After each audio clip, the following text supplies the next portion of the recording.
the battleground.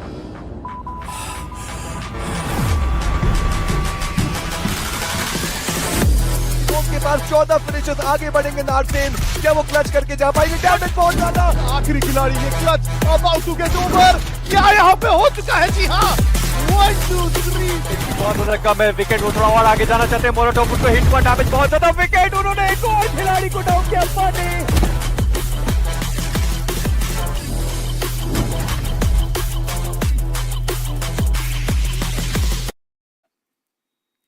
Hello and welcome back to the realme BGIS 2025. My name is ICBaby12. Joining me is Super Johnny. He's going to be taking you through day number 2 of the group stages here in the grind. This is going to be Group C that's going to be happening today. And yesterday, we saw some really interesting games thus far. A lot of upsets and a lot of unpredictability. However, today, I'd like to shout out to our amazing sponsors. This event is brought to you by realme, the brand that's redefining gaming performance with the realme P3 Pro 5G.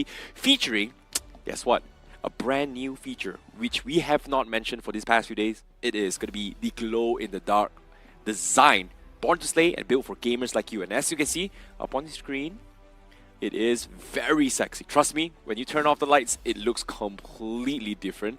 And the reason why there's this 2-piece right now, because the 3rd piece has been stolen apparently. Yeah, I mean, we were always talking about the heist, and ladies and gentlemen, the heist is on since the devices are here. But I'm going to discuss that with Necro, because that is here between me and Necro. Let's start talking about the matchups, because as you mentioned, a lot of surprises coming in yesterday from the teams in Group C. And I think one thing that we did not expect was the teams in Group C to actually do better in comparison to how the teams in Group D did. We expected the competition to be a little bit more tighter, but turns out the teams are scoring more points on the first day than the teams did from Group D. A lot of the teams has kind of adapted into the play style how Group D went as well, right? We saw a little bit similarities between some of the teams. In particular, for me, the biggest notice was Big Brother Esports. They were playing very similarly to Wildfangs, but a slightly improved version, which I kind of felt like that was what Wildfang lacked. But again, it is after all the 2nd week. That means they are going to be competing and trying new things once more to try and achieve their goals. Exactly, and there's a lot on the line for these teams. Not right now, but if they actually qualify to the extreme late stages of the realme BGIS 2025, I mean, we always talk about this 2 crore plus in prize money.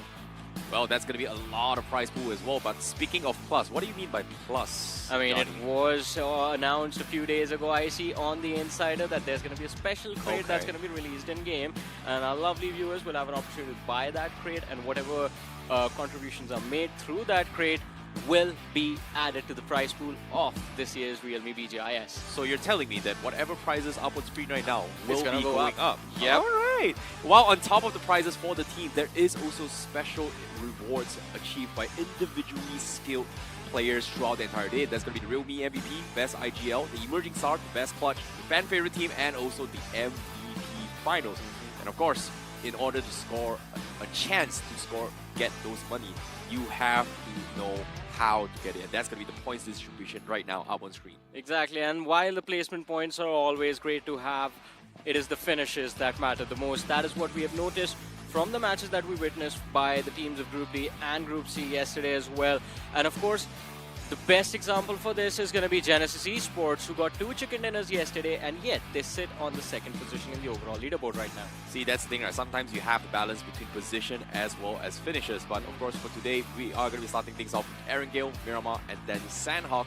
And then heading towards the final 3 match, it is going to be the reverse as well. So this is a standard map. We are not going to be playing with Caddy throughout the entire tournament itself, which is ironic considering the fact that we had so many legendary moments in the previous tournament in BMPS in general. Yeah, that is definitely true.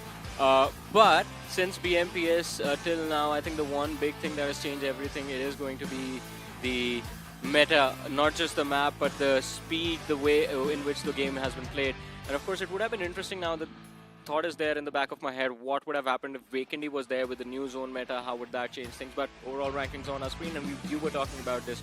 Big Brother Esports sitting up top with 64 points. You have Genesis with 2 chicken dinners, 63. And then there's a difference. We have Tribe Herdman on the 3rd with 54 points. But Tribe Herdman were very aggressive yesterday. Look at that, 17 placement points with 37 finishes. Yeah, that's something that I think none of us actually expected them to perform this well as well. I think among all the casters and even internal discussions as well, none of us actually seem to have realized Tribe Tournament was going to be standing out so much. It might be a little bit luck, it might be a little bit of position issues, but here's a little bit of disparity between Tribe Tournament and the rest of the team, right? Like, you can see Big Brothers as well as Genesis, they've got decent amount of position points as well as finish points, but for Tribe Herdman, positioning points is something that is very lacking coming from Tribe Herdman. So it might be a little bit of luck, it might be a little bit of skill, but again, it is going to be 4 days to go, so it is all about consistency. But before that, let's talk a little bit more of the comparison between Group C's top performer against Group D for day number 1. Team Cosmic managed to sneak the number 1 spot in the final matches of day 1 for Group D, whereas for Big Brothers, here, they are going to be taking 30 finishes, 36 in comparison. What do you think about this, John? I think the aggression was there from Team Cosmic on day number 1, but here's the interesting fact, right? While the finishes do lean towards the side of Team Cosmic, in terms of the total tally, Team Cosmic got to the mid-50s, while Big Brothers have already crossed that 60-point marker. And same goes for the teams behind them, right? Competition in Group D was a little bit more tighter. It was just the team sitting on the 16th position that was left way far behind, whereas in Group C, we noticed the top 12 teams leading the bracket and the bottom 4 are falling a bit off. But Big Brother Esports yesterday did quite well for themselves. We didn't really see an outstanding performance in all the games, but the consistency was there in such a way that they now have the first position pretty much secured. If they can beat Genesis in one game, I think they're going to be sitting on the first position at the end of the day as well. So from what you're saying, statistically, even though Cosmic did a little bit better, but based on the brackets, it seems a little bit tougher, even though Big Brothers is top of the dog. But of course, to talk a little bit more on the rest of the teams coming in from Group C, this is going to be Genesis Esports going up against Tribe Herdman. Again, Tribe Herdman is the team that we haven't really realized as well, but this is going to be comparison in the stats. What do you think? I think one big difference I notice over here, these are the teams sitting on the second and the third positions respectively. Genesis second and Tribe Herdman third. You notice those average survival times like 18 minute 52 seconds, 17 minute 55 seconds. Just go a few seconds back. Big Brother Esports on number 1 had 20 minute survival time. So the main difference that's occurring right now is teams are getting consistent, but everyone seems to die off at the same time, and because of that, the matchups for Group C are very close. Agreed. And of course, right now on screen we have Cyrex going up against Kudalis. These are the top MVP finishers by the end of day number 1. Of course, Cyrex ranking number 1 with 15 finishes and Kudalis having 14 finishes. And interesting enough, Cyrex and Kudalis has been under the radar for day 1 throughout the entirety of the match. We saw a couple of snippets, and of course Cyrex single-handedly winning the chicken dinner in the map of Miramar for the team was something that none of us was expecting. Even the AI itself with statistics was saying like, hey, there's no way Genesis is going to win this. Their win rate is going to be 20%, but somehow Cyrex made it work. Yeah, it was completely against the odds, right? 1 versus 2 versus 2, and both the teams were on wide flanks, and yet Cyrex was able to shut down both of them, and that last nade exchange that happened against Rush, if possible, Mizu, was just something that no one could have predicted. Even the observers thought it was going to be Rush, if possible, Mizu who were going to win the game, but Genesis Esports, like, I think this team just has been incredible. I want to see where they end up today. Agreed. Meanwhile, up on the screen, this is going to be the predictions from each and every single caster. We have Maisie, Rai, Spiro, Necro, me, and Johnny's prediction for today in terms of who is going to make a comeback to break past towards the top 8. So, of course, Maisie is going to go for Team Lowe's, Karanaru from Rai, and the rest of us seems to be supporting on towards Gujarat, Gujarat Tigers. It seems like even though Ravan has replaced Anki, both of them have picked the same team. So, yeah, I mean, 2 different bodies, but the same mind present in both of them. And I think Karnado Esports yesterday in that first game gave us a lot of hope. But unfortunately, the other 5 games did not really go well for them. And talking about Gujarat Tigers, man, I'm wearing Tigers today, so I hope they perform. It's interesting enough, even though we both predicted Gujarat Tigers in day number 1, but today you're giving them the extra oof. You know, we somehow managed to convince the rest of the pack to hop onto his GT. And hopefully they don't let us down, because we know for a fact that they have the potential. But again, it is, after all, first day jitter, so anything can happen. I mean, that should not be the case. That's the problem with Gujarat Tigers. This team has a lot of experience. They recently performed very well in SPS. And of course, because of that, the first day jitters were not expected. But hey, whatever happened, I hope they shake it off and show up strong today. Agreed. But meanwhile, before we actually begin the day for today, here's a little bit of an interesting fact here, considering the fact the first time we've shown you the brand new phone up on the desk here, guess what? Here's a little bit more insights on what is going to be it all about. Take it away.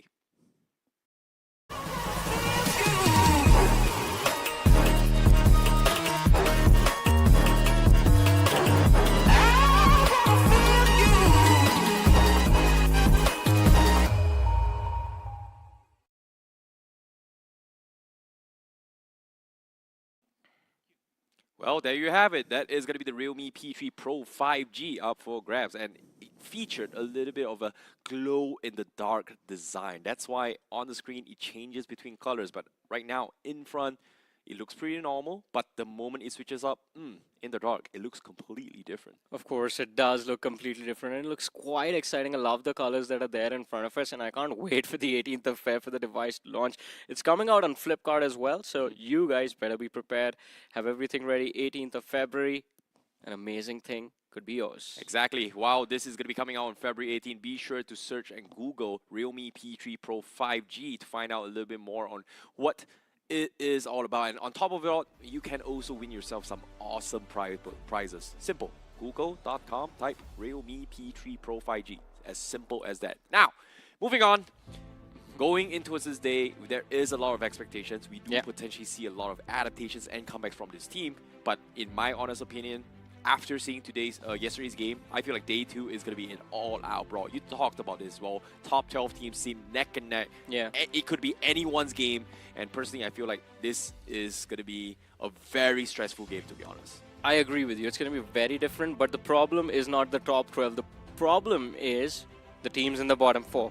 You have Rivals Apex, you have teams like Team LOLs is there as well. You have WSB right now, who was for some reason dead last.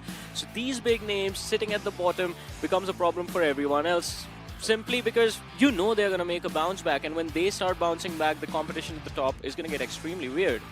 True, and on the screen as well, you can see some of the teams up on the screen in case you do not know who Group C is playing as well. The second half, we have Gujarat Tigers, SBA Esports, WSB Gaming, Team Raw, TGL, which is also Team Lowe's, Rivals Apex, Karunadu Esports, and also 120X Team Zero up on screen. So this is going to be all the teams that be playing for Group C, and of course what's at stake is very, very simple for all these 16 teams. Top 8 makes it into round 3, and the bottom 8 gets sent down to round 2 to face off the top 8 of Group D, which we did see a couple of days ago.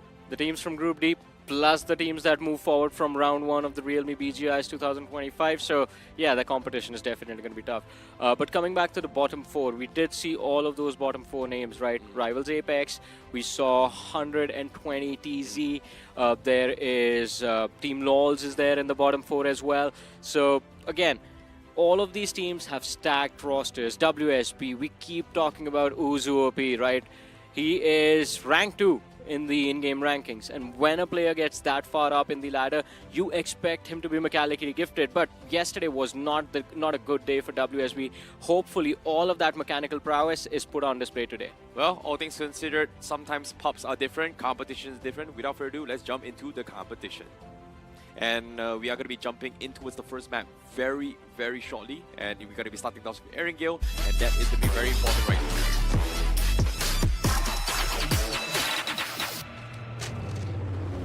Well, to start things off for day number 2, we're heading in towards Erangel. As you can see, the match is on its way, and this is going to be match 7 for Group C. And who is going to be able to kick things off? Because yesterday we saw a lot of performances coming in from Erangel. To kick things off, we have one of the standout names, which is going to be Karunadu Esports. And I like you brought up as well early on, the bottom 4 teams. Karunadu had a great start, but somehow could not break past the top 8 barrier. Yeah, they have broken. They did quite well in that first game. We remember the fight against Gujarat Tigers. We remember the fight they took against Lifecraft in the very first game itself. But I think the team that outshined everyone else in game number 1 on Erangel yesterday was Big Brother Esports with that amazing chicken dinner. but they weren't really able to carry the momentum forward, moving forward to Miramar and Sanhok. The second half of the day, we saw a bounce back from Big Brother Esports, but look at this right off the bat. I love this flight path, I have to say. It's close to the center, south to north, so basically the entirety of the map is going to be available to these teams. But look at what's happening in the military base itself. You have Coronado Esports and SBA dropping quite close to each other. With how Snowjord is gliding, it seems like they want some control towards that Nova Repnoy, towards the observatory, but Coronado Esports, seeing those parachutes, do they look for an early aggression, especially considering now they might know that there are few players from the side of SBA that are going to be playing the southern shorelines of this military island? Well, it seems to me, based on the circle, it is going to be shifting up north. So Coronado as well as SBA, they had this run in for the longest of time. Yeah. Obviously, they've pretty much known each other's draw spot. One is military, one is Novo. We saw Coronado try to set up a couple of roadblocks for SBA before, but it didn't really pay off at all. So it all comes down to those decisions. Meanwhile, up on screen, we do see Genesis having one of the struggles right now because LOC is going to be driving by, thinking about finishing him off, but it feels like they might actually try and take him out. This may not be a good start for Genesis, considering the fact they are calling the cavalries, but seems like they are having a little bit of backup. You can see a DPS available with members coming in from Genesis. And LOC, they need to be a little bit careful on how they want to approach it, but as soon as I say this, they do get a knock onto his Genesis as well as a finish right from the get-go. This is really quick. Yeah, it's really quick. Unfortunate for Genesis. The start is not that great. And it's going to be the first pick of the game, picked up by Bandit. And Genesis, all the other three players in this US making a run for their lives. But look at the radar, LOC following up, so they can't even stop to pick up that buggy. Just one weapon, it's the M24, the bolt action. I mean, it's been a while since we have seen frags come out with those sniper rifles. But if that happens, especially considering Hazard is just sitting on the back of this buggy, and if a headshot connects, it's going to be tons of damage right on top of him. It's going to have spelled trouble for LOC, and especially the third party coming in this early in the game as well. Genesis Esports, they managed to get to safety, some weapons found. So there is going to be retaliation. Cyrex pushing the threat away.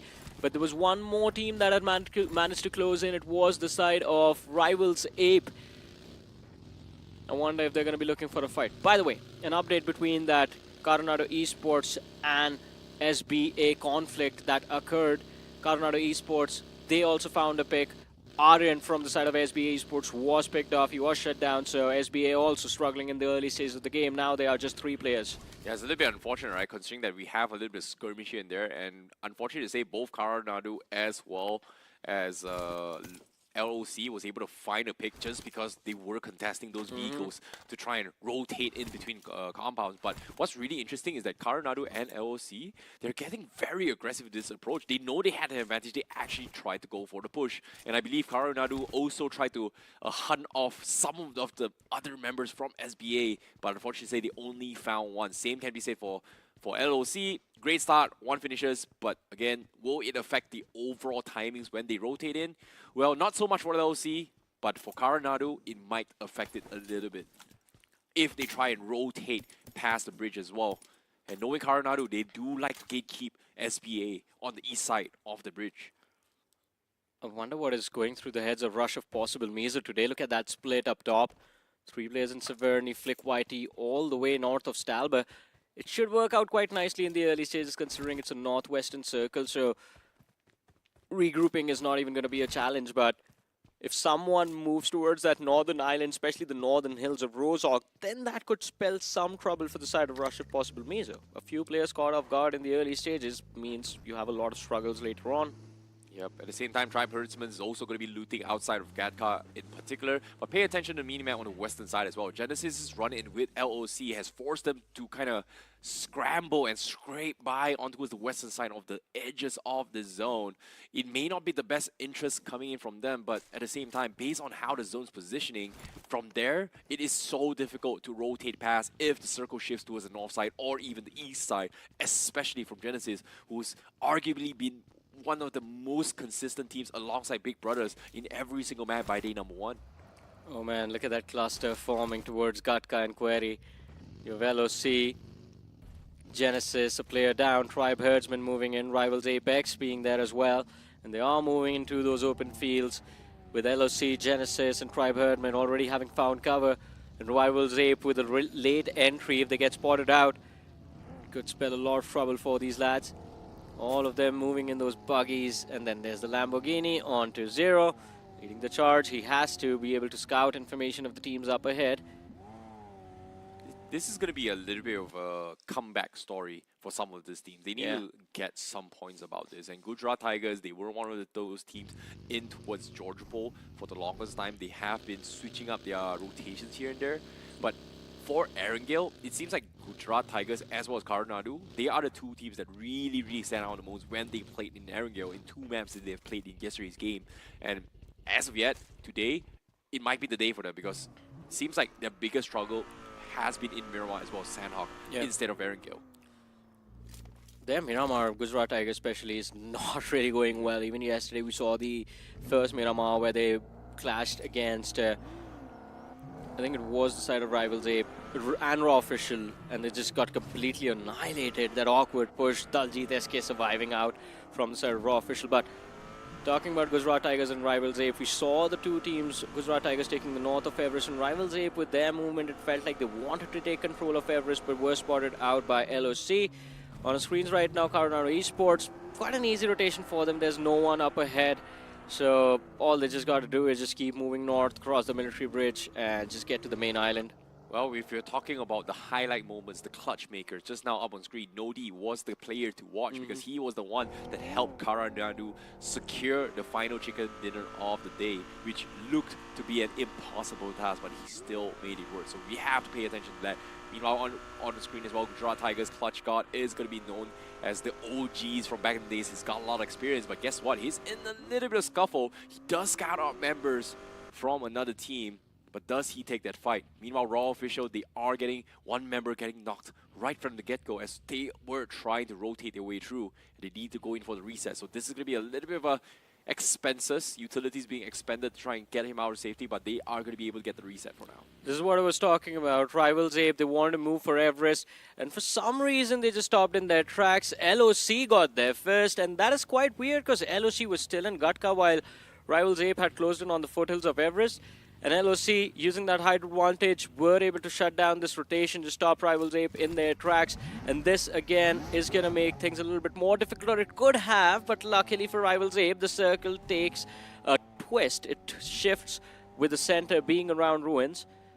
And that means they have more breathing room to work with, more time available to them inside of the game right now. But as you were talking about Gujarat Tigers, they came across the side of WSB, Clutch God, just a mid-rotation collision, not even a collision, just a mid-rotation interaction with the players from WSB, spotted out Beast, and then just moved back to just regroup with his teammates. See, that's a team that is pretty much struggling all the way to the north side, right? Like, everybody's so concentrated on prioritizing on center circle. We know this circle seems to be favoring towards ruins and also in towards the mountain terrains of the Gatka itself, or even Georgiable Mountain in particular. And as of yet, we've seen this circle yesterday as well. It seemed to pull away from the mountain just because of the fact that we know for a fact if the circle moves out of the mountain, great for whoever's on top.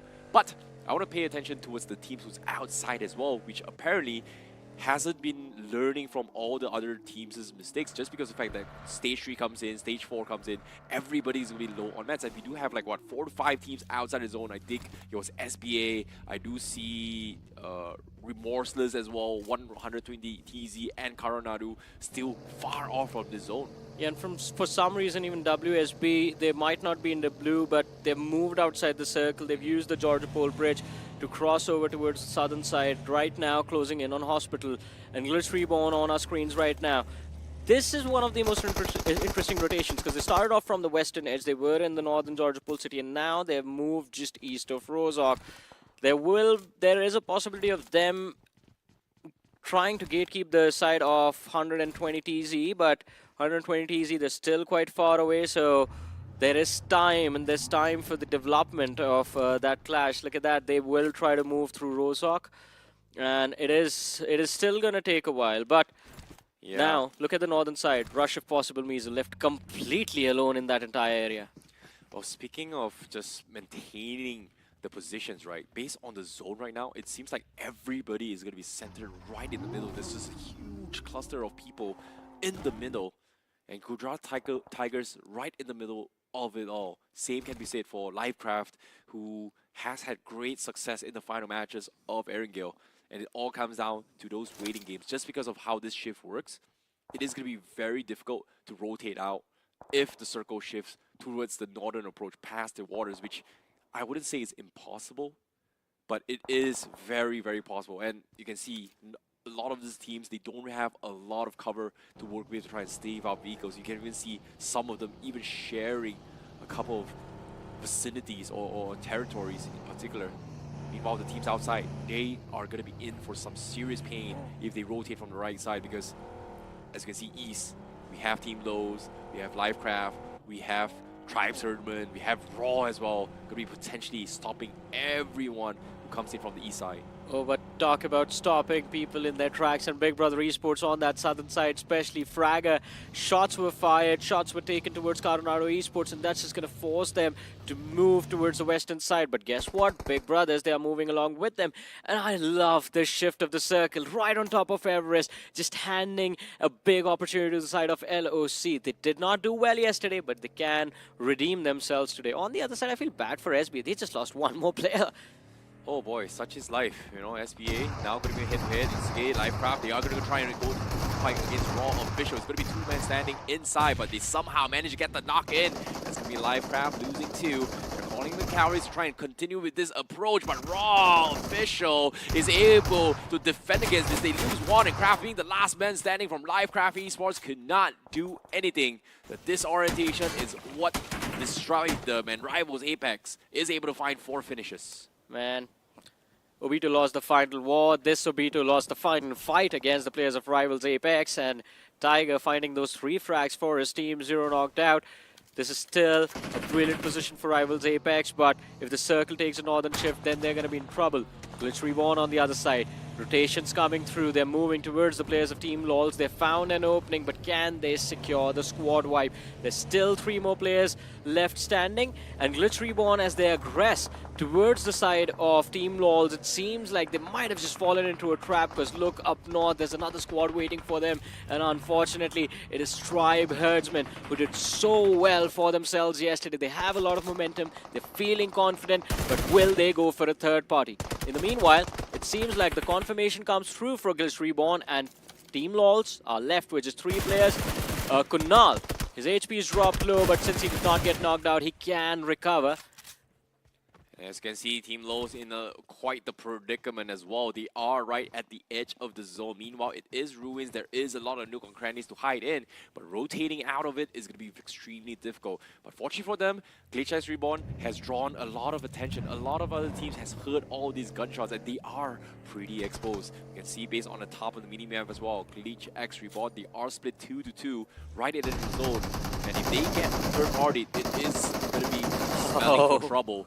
Meanwhile, on screen, we can see the teams from the north side going to be making their struggles in towards this bush. RIP Mizo going to be in a little bit of a awkward this situation. RIPM now going to be completely shut down, as 120 XTZ is going to be able to find them and pick them apart. 4v2 situation, and they take 2 of RPM. The 2-2 split from the side of Russia, possible Mizo, that was quite awkward, and I don't think they expected anyone to rotate from the northern side this late, especially not a team like 120 TZ. This team was just all the way east, and they realized that they are the last ones to rotate, so the edges of the circle right now are definitely going to have teams that will gatekeep them. They moved up north, and Rush, if possible, Mizo, they fell into their own trap. I don't know why they are closing in the distance against a team that has still 3 players left. That's just asking to get eliminated over there.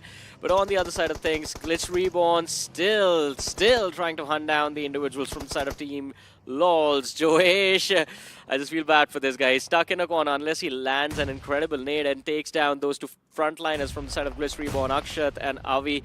He is getting finished off, and his team might just be looking at an early elimination. Kunal in the backlines, he gets knocked out. Joesh still standing, still taking a stand for his team. This angle is quite awkward as well, so I wonder what all he can do from here. Well, in the contrary, Klichek's Reborn, they are going to try and finish this off. He can try and push out, but Joyesh is tagging zone. Can he try and make things Oh, work? wow. Yes, he gets the knock, but can he get the finish? Yes, he does. Before he goes down, he takes one with him.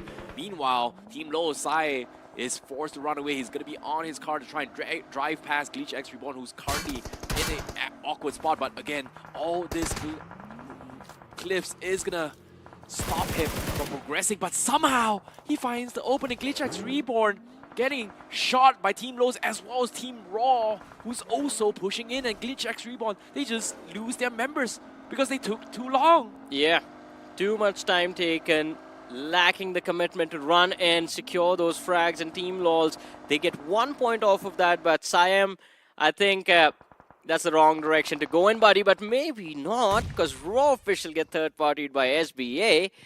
A lot of commotion being made towards the eastern side of the edge, and Raw Official, who did lend a helping hand in the survival of Team LOLs, getting punished for it by the side of SBA. But Big Brother showing up. This is the fight between the first and the second position on the overall leaderboard right now. Genesis versus Big Brother. Jimmy, he's too close. Shadow OG on the other side. Both of them pull the pin of the nades, but who's going to commit? And it is going to be Shadow OG. The nade gets lobbed. It does not connect.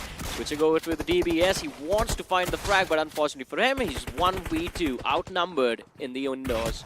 Oh boy, Genesis Esports, they want to pull down the fort, but Big Brothers, they have to push in, but at the same time, Shadow gets the knock onto a Superboy. Big Brothers, they get completely tapped out.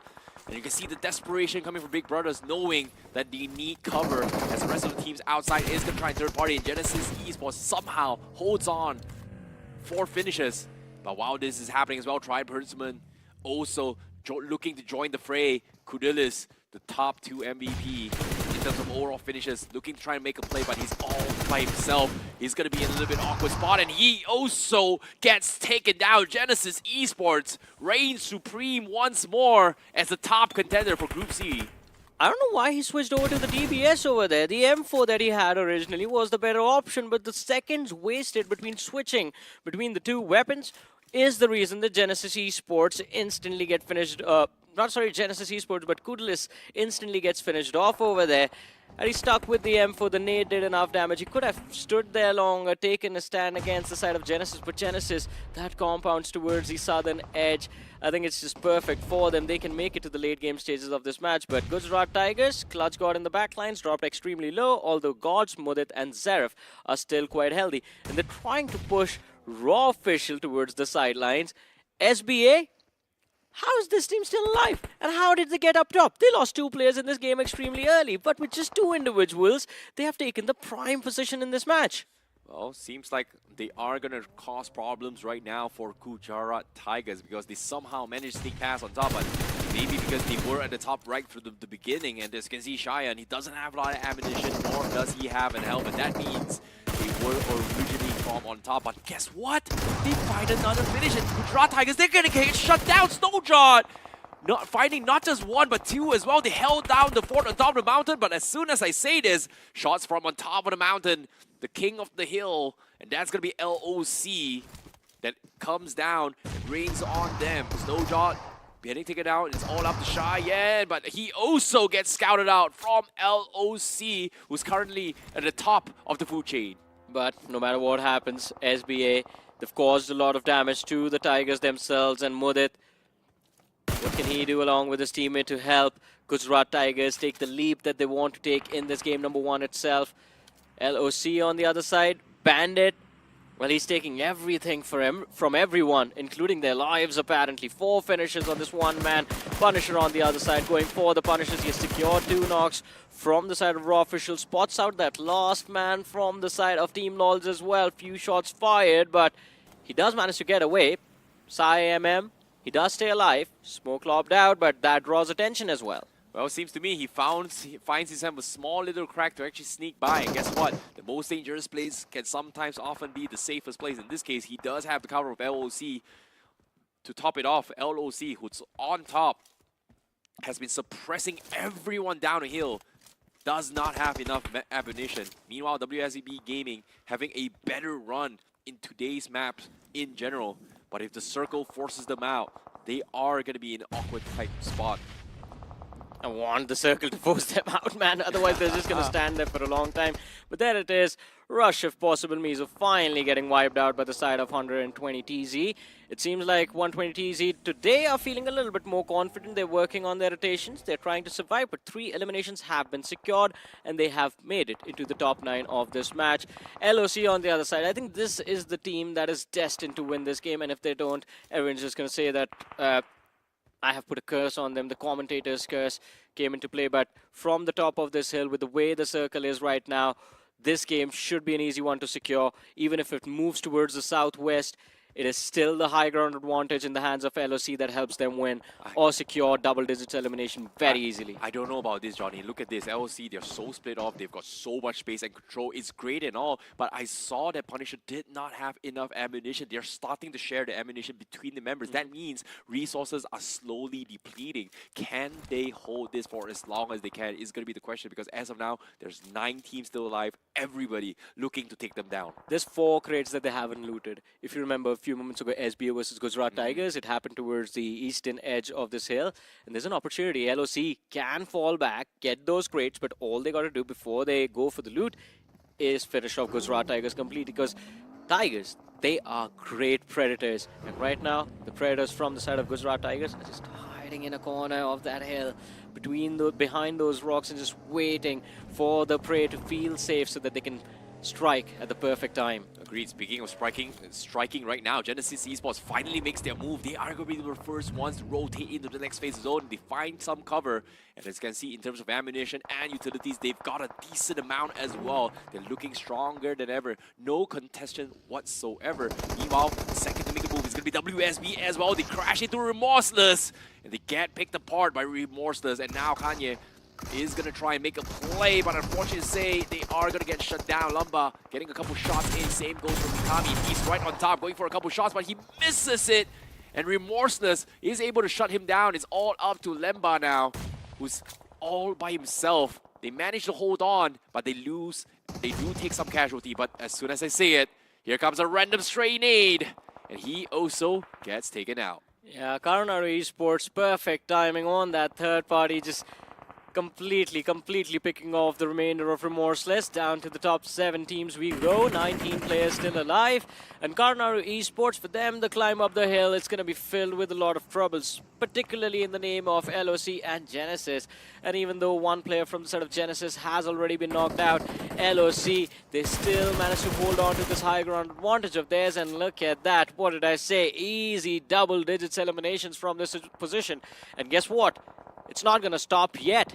LOC, they're going to keep this going. One more frag found against the Gujarat Tigers as Gods is going to be knocked out. He has 4 nades. All he needs to do is lob one, but Modit, what was that? That was a nasty headshot, man.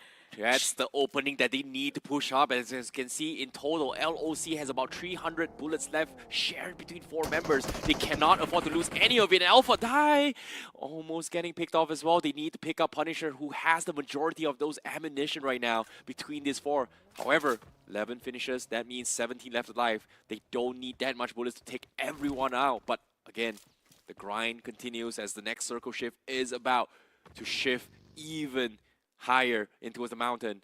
As you can see, Gujarat Tigers, they have been laying low for the longest time. Same can be said for Genesis, to wait for the next opportunity. And Karanadu seems to be the ones thinking to push up, but again, seems like Gyro God has something new installed. He wants to clear out the sides first before he pushes up.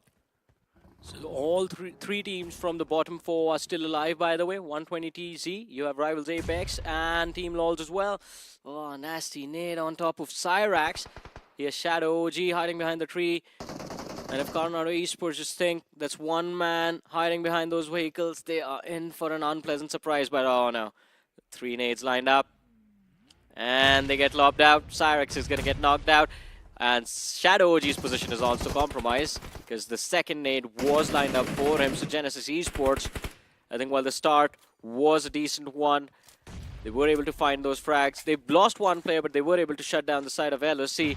Now I think the end of this game is nigh. Karunaru Esports should be able to find the squad wipe. I don't think they realize where Shadow is. They know where Apollo is, but this actually gives a little bit of space for Shadow to just take it a little bit chill. His position is by far one of the most difficult to work with. But the moment he takes a shot, Karanadu is going to try and potentially flush him out. But while this is happening, Team Lowe's, Saim, he somehow makes it to the top 7. Again, I was mentioning this as well. Sometimes the safest place is the most dangerous position. And guess what? He's able to crawl up and potentially sneak on behind. He doesn't have a lot of meds. He's going to potentially pounce on Punisher. And I'm pretty sure Punisher knows what's up. He doesn't see the pixel, but Punisher knows where he is now. He's going to get tagged up pretty low. He's got a nade. He's going to lob one over, but he's exposed. He doesn't have meds. He's going to drop down, but is anyone going to be able to scout him out? So focused on the summit of the hill that he completely ignores the backlines, and the Tigers see him. It is going to be a different Tiger, though, that finds that frag. Rivals Apex Tiger is the one who finds that finish for his team, and that is good on the part of Rivals Apex because they've made it into the top 5 of this match, and they found those 6 finishes as well. But Gujarat Tigers still alive, still hopeful to secure a few extra points in this game. They end up making it to the top 4. 12 players still alive. Coronado Esports, they are there. LOC make it through. You have 120 TZ. That is a surprising entry into the top 4 of this game. And then the last survivor from the side of Gujarat Tigers also present in this match. But we all know with all 4 players intact, 12 finishes, the momentum in their favor, the hands all warmed up. LOC, I think they're destined for the win, destined for the chicken dinner, destined for those 10 points. They somehow managed to hold on for the longest time. Is now down towards the final 4 team. And based on this position, seems like LOC still has the best cover possible against the rest of the team unless 120Z as well as Coronado is able to push up the right moment. But as of now, AI says winner chicken dinner percentage is going to be favoring Coronado. As you can see, they do have a loot crate themselves. That means level 3 helmets and vests is available for them to try and potentially tank the Punisher's aim. In this case, slowly sneaking up Coronado. They've taken themselves a decent amount of space on the west side, but high ground advantage is still up on LOC's favor. They have a couple of nades and smoke to work with up, as you can see, on Stone BGMI. But for LOC, they've pretty much used up majority of their resources. Yeah. It all comes down to the hold right now. I think if Coronado Esports push for the summit and end up getting taken out, it just gives LOC what they need, ammunition, utility to work with. And 120 TZ, in fact, they're pushing on to Hazard. Bandit, he shows up for the backup. 120 TZ, they're having an amazing day right now, but Bandit with this nade needs to find at least a few pick. It goes out, and the HP bar onto Jackson is just going to fade away. Fanta also takes a lot of damage, and Zine extremely low. The blue zone close in, and Hazard finds the opening. This could be the end for 120 TZ, and it is. Here comes the refill, but they are denied all thanks to the blue zone being there. And LOC, they found those 14 frags, but as you pointed out, I see not a lot to work with anymore, and it's down to Punisher, the last man alive, to take the win away from the 2 individuals from the side of Coronado Esports that still remain. He has 6 smokes, a nade, a Molotov to work with. There's still ammunition left in the M4. There's still ammunition left in the DBS, but he runs inside the blue looking to deny that point, but no, says Naughty, and that's the chicken dinner taken away by Coronado Esports. They did well in the first Erangel yesterday, they did well in the first Erangel today, and same goes for LOC, by the way. The only difference being why I'm praising LOC today, and I didn't do that yesterday, because they were not afraid to commit for those fights. Amazing performance. Got what, like 11 finish, more than that, I think. Agreed, but at the same time, we've spoken about how Coronado is doing really well in the map of Erangel, and for them to get a chicken dinner by the end of yesterday's match, and also today, I would officially say that is a back-to-back chicken dinner for Coronado Esports. What a comeback it is for them to push through, and Nodi was the one to find the final finish as well. Nodi, the player to watch out for, to stand out. Guess what? They were able to close out the game. So patience from them paid off tenfold, shutting down LOC. But like you said as well, LOC, a commendable mention. Yeah. And of course, another team I want to talk about is also going to be GT, as well as 120Z. Very big improvements from all this team to actually make it in towards this final stages. Yeah. And, yeah. I think 120Z 100% agree with that. Big improvement, man. Because today they were confident, they got into fights, they got those finishes. Gujarat Tigers, I'm not satisfied yet. I don't think they had a lot of eliminations, and especially players getting picked off the way they were in this game. That should not be happening to a team like Gujarat Tigers. And it is frustrating because you know these players have the potential to basically finish in the top 5 of this tournament. And I'm not talking about the stage right now. I'm not just talking about the grind. I'm talking about the grand finale. That is how good this team is.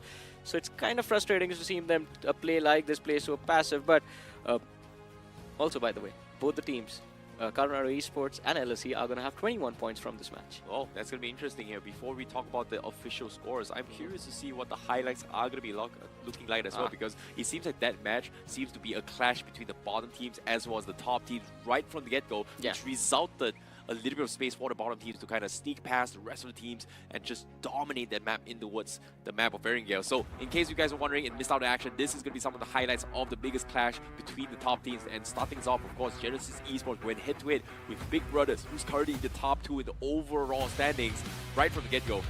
While this is happening, it gave room for the rest of the teams in the bottom to try to sneak past towards the next phase of zone. We see teams like SBA, we see teams like Gujarat Tigers, we see teams like LOCX Die kind of having a little bit more room to work with. Yeah, especially LOC. I think that early control of Everest just gave them so much power over everyone else. The other teams just looked like peasants to them, and LOC were the nasty kings that do not treat their people right. But on the other side, as you were talking about the bottom teams, 2 teams in particular in this game made an incredible bounce back. 120 TZ and rivals Apex Tiger. This man was on fire in this game. The team in total got 6 eliminations, and I think they made it into the top 5, top 6 as well, so they're going to have decent placement points to work with. But now, this goes for both 120 TZ and rivals Apex. With the momentum in your control, I think they need to be consistent throughout the day. Does not matter if they win a game or not. If they play like this, if they make it to the top 6 with just like 3 to 4 eliminations every single time on Miramar, on Sanhok, and then in the second half of the day as well, I think they have the potential of bouncing and bringing themselves back into the top 8 by the end of the day. See, from what you're telling me is that in the end of the day, they need to have consistent amount of points in order 5 to 6 points. to push past the barrier, right? It is the fight for the top 8, not for the number 1. But of course, being number 1 is really, really good. You know, you have the comfortable seats as of yet. In this case, Big Brothers as well as Genesis are in that position. But if they don't start farming points or getting points there, it is going to slowly push them down in towards the bottom 8. So as we it's only the start of the day. We've saw a little bit of interesting shifts, and I'm really surprised to see a lot of comebacks coming in from day 2 here, Johnny. Yeah, I'm surprised as well, but I think considering the names that were there in the bottom, it was bound to happen. That is what I said at the start of the day as well. The problem isn't the bottom 4 are way too far away. The problem is that the bottom 4 are big names, and big names always have big egos. They're not going to take getting beaten down lying down. They are going to fight back, and when they start fighting back, you better be prepared to get punched in the face. Hey, it might be a game of comebacks, but as of now, for those guys who are watching here, I know you guys are excited to wait for the next match, but guess what? We are going to be taking a very, very short break, and right after this break, we will continue the journeys of how day 2 will go. See you guys in a bit.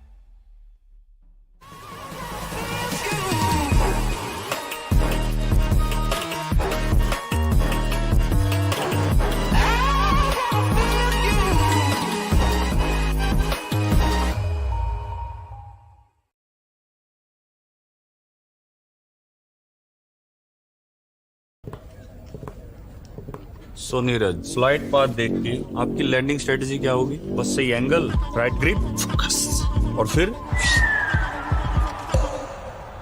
इसको फेंकना नहीं आता. Okay, final circle, 20 बंदे बचे हैं, क्या करोगे?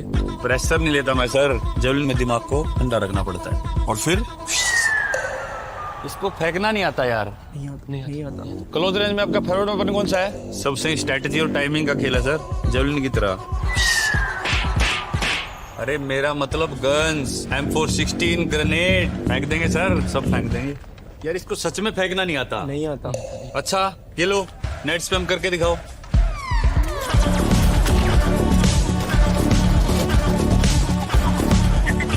Wow, इसको फेंकना नहीं आता, मगर इसको नेट फेंकना आता है यार.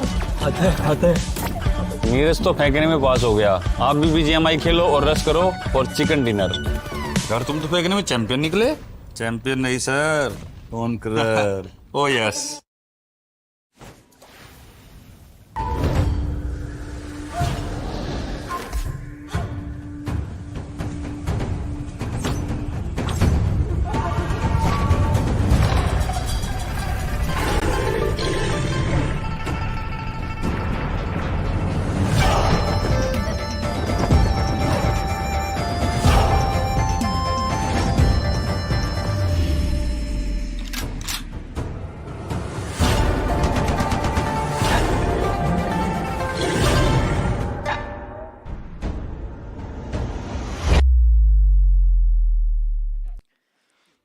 Welcome back, everyone, once again to the realme BGIS 2025 The Grind. We continue our journey for the teams from Group C. It's day number 2, and we're about to head into match number 2 as well. There's Super Johnny joined by my buddy Necro over here.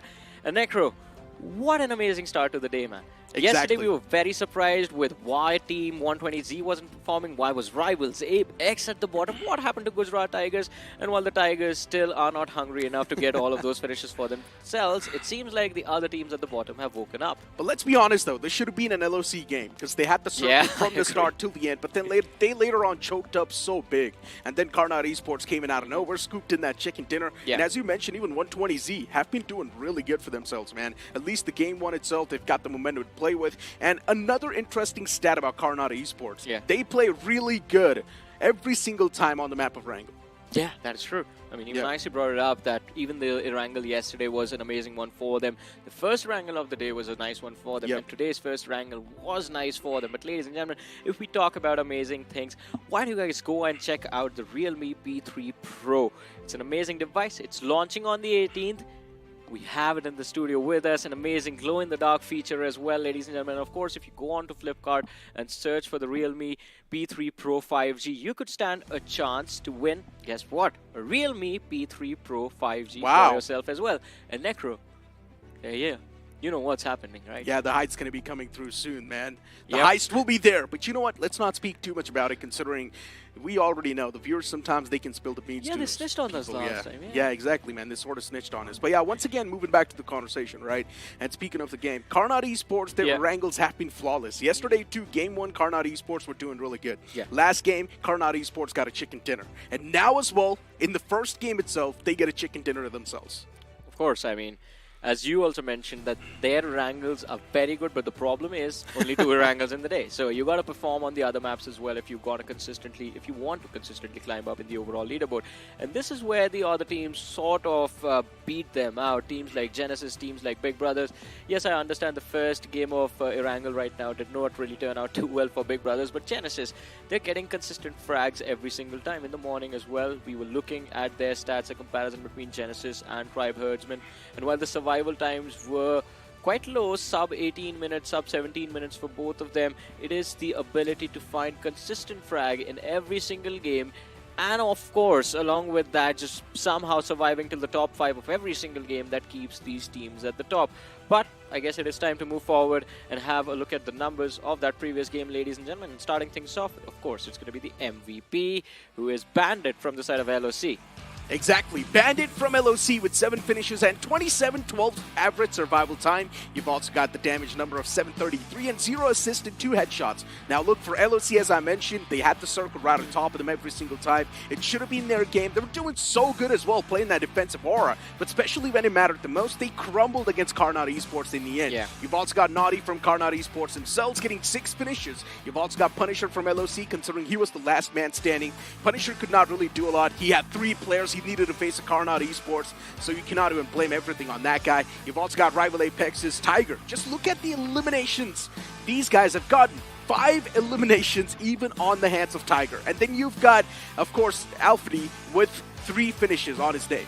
Yeah, I want to say one thing. You keep saying LOC choked. I wouldn't say they choked. I think they felt the pressure because 3 of those individuals from the side of LOC were basically out of everything, man. They were sitting on like double-digit ammunitions. And when I say double digits, I mean under 30 rounds left in the bag. They had 1 magazine. They had basically 2 magazines to work with to find the wipes onto Karnat Esports, to find the wipes onto 120Z. They did secure the wipes against 120Z, but by that time, they had also taken a lot of damage, and Karnat Esports just shows the right position to climb from. Punisher in the end, though, he had some extra ammunition left. He had utility left on him as well.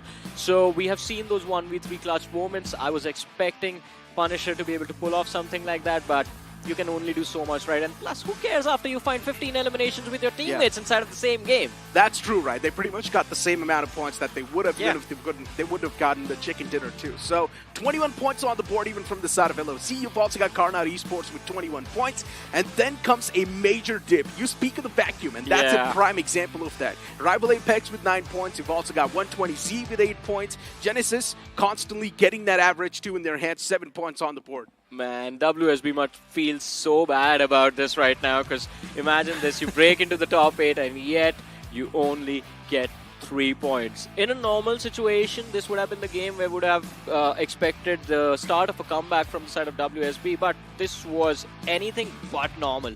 But let's have a look at something that we are used to, overall rankings. Now, changes over here can be surprising. Karanara Esports taking the top 3 position. They are on the 3rd with 57 points. Genesis and Big Brothers have swapped spots, with Genesis 70 points sitting on the 1st, Big Brothers with 65 on the 2nd, and then remember when we started the day, Tribe Herdman were on the 3rd position, but because of how this game went for them, they've taken a dip and dropped down to the 5th. Exactly. You've also got LOC with 52 points right there on the 6th spot. And LOC is sort of like a fresh entry towards the overall standing, especially inside of the top 8. Even Lifecraft is not doing too bad. The previous game, a little bit shaky. It's completely fine now. Considering you're still in the top 8, you do have a decent amount of that base setup. It's all okay. GT2, slow and steady climb, but that slow and steady climb might just be not enough, especially when we're seeing vacuums on the board now. Exactly, and the vacuum is created by the top 5, the top 6, because especially the top 6, because you have SBA on the 7th with 47 points, then you have Lifecraft on the 8th with around, I think, 35 points, so there's a 12-point difference right there, so SBA have a little bit of a safety cushion to work with, but Lifecraft, they need to start stepping up right now. You know why? Because Team LOLs, who are all the way on the 15th position, they are just 15 points shy, and it is Team LOLs. Yesterday what happened was extremely weird, because Team LOLs, usually the man with the lowest numbers is LOLs, but LOLs yesterday was incredible. He's the reason his team is still has a fighting chance to actually make a leap inside of the top 8, and if the other lads from the side of Team LOLs start to step up, then we're going to see Lifecraft move down as well. And it's not just about Team LOLs, it's about Rivals Ape, it's about WSB, it's about teams like Gujarat Tigers, it's all the big names that are sitting on the latter half of the leaderboard that can become a big threat to Lifecraft. So it's time to move forward, it's time to bring in that safety cushion on day number 2 itself. We pretty much spoke about every other team other than Raw officials. Yeah. And I think so even they should be part of the conversation, considering in 2024, the performance they showcased in the BGIS was definitely top-notch. It was. But now the transition towards 2025, it's looking a little bit shaky. It's not the same Raw official that we saw last year. I would definitely love to see Raw official even step things up as well, because right now they're pretty much transparent. They're nowhere to be seen. I agree with you, and even in this game, they took an early exit just with a few points here and there, and then the team fights weren't looking that great as well, so I 100% agree with you. Raw official, this is not the standard that was set by them last year, and of course, we're going to try and draw a comparison between their prior selves as well, because that is what life is all about, being better than what you were yesterday, right? And Raw official, it seems like they're moving in the wrong direction right now, so if they step up right now, considering the difference, as I mentioned, between the 8th and the 15th position, that to those extremes it is just 15 points, and Raw official are just in the middle pack, so for them it's a little bit easier. For them it is just about having one big game.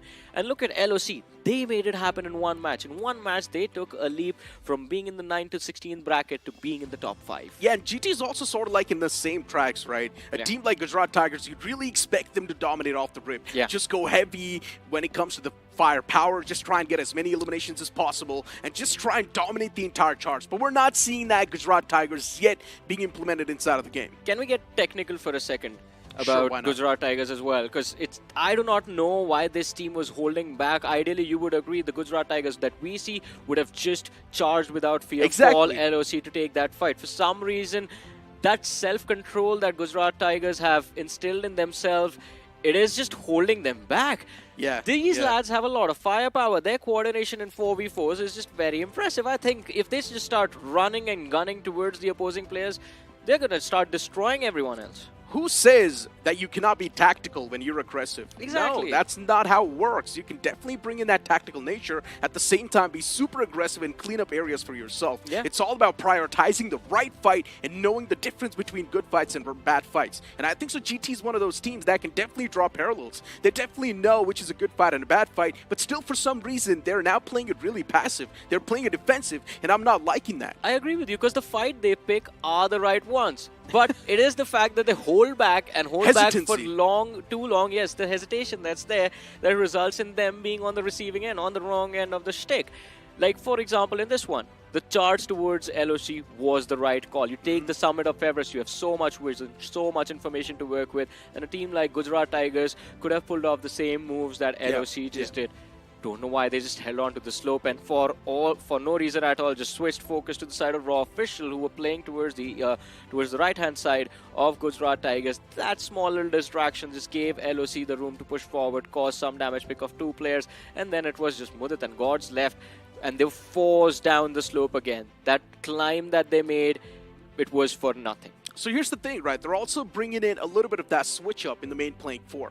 Mudit is now there in the playing 4 because in the past, Mudit was not there. And that's why the team was pretty much more when it comes to firepower. But now, considering Mudit's over here, it definitely does seem like he's bringing in that passive nature, that tactical nature. But honestly speaking, just sticking to your comfort zone is going to be much more important for GT, at least to get that lead in the top 8. I want to see one thing, and it is purely as a fan. Bring Neo at least in one game. They will probably once they secure that good spot in the top 8 and have a little bit of that cushioning to work with. But without wasting any more time, Miramar awaits these players to step in the battlefield. So without wasting any more time, let's move on towards Miramar.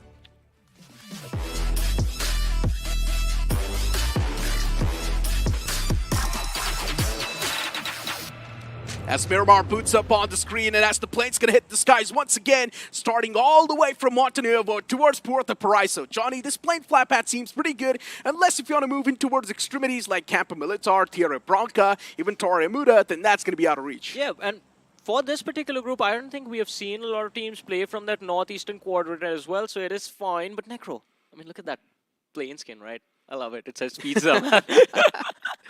Why do you got to point it out, Johnny? Now I'm hungry. So was I, man. That is why I was just like focused on. I've just had salad today, man, and then you just bring in pizza like that. I mean, all right. I'm not going to distract you with that anymore. But as we were talking about the flight path itself, dissecting the map from all the important locations, in fact, I mean, the glide towards Hacienda, the glide towards San Martin, El Azar, it's going to be available. You can pick up vehicles from truck stop, graveyard, and then move towards that northeastern quadrant of the map. Trailer Park. For some reason, we're going to see Gujarat Tigers start from Trailer Park. It seems extremely weird because I would have expected them to drop towards the southern side. They were playing from that Minas Del Valle Chumacera positions yesterday, but not today.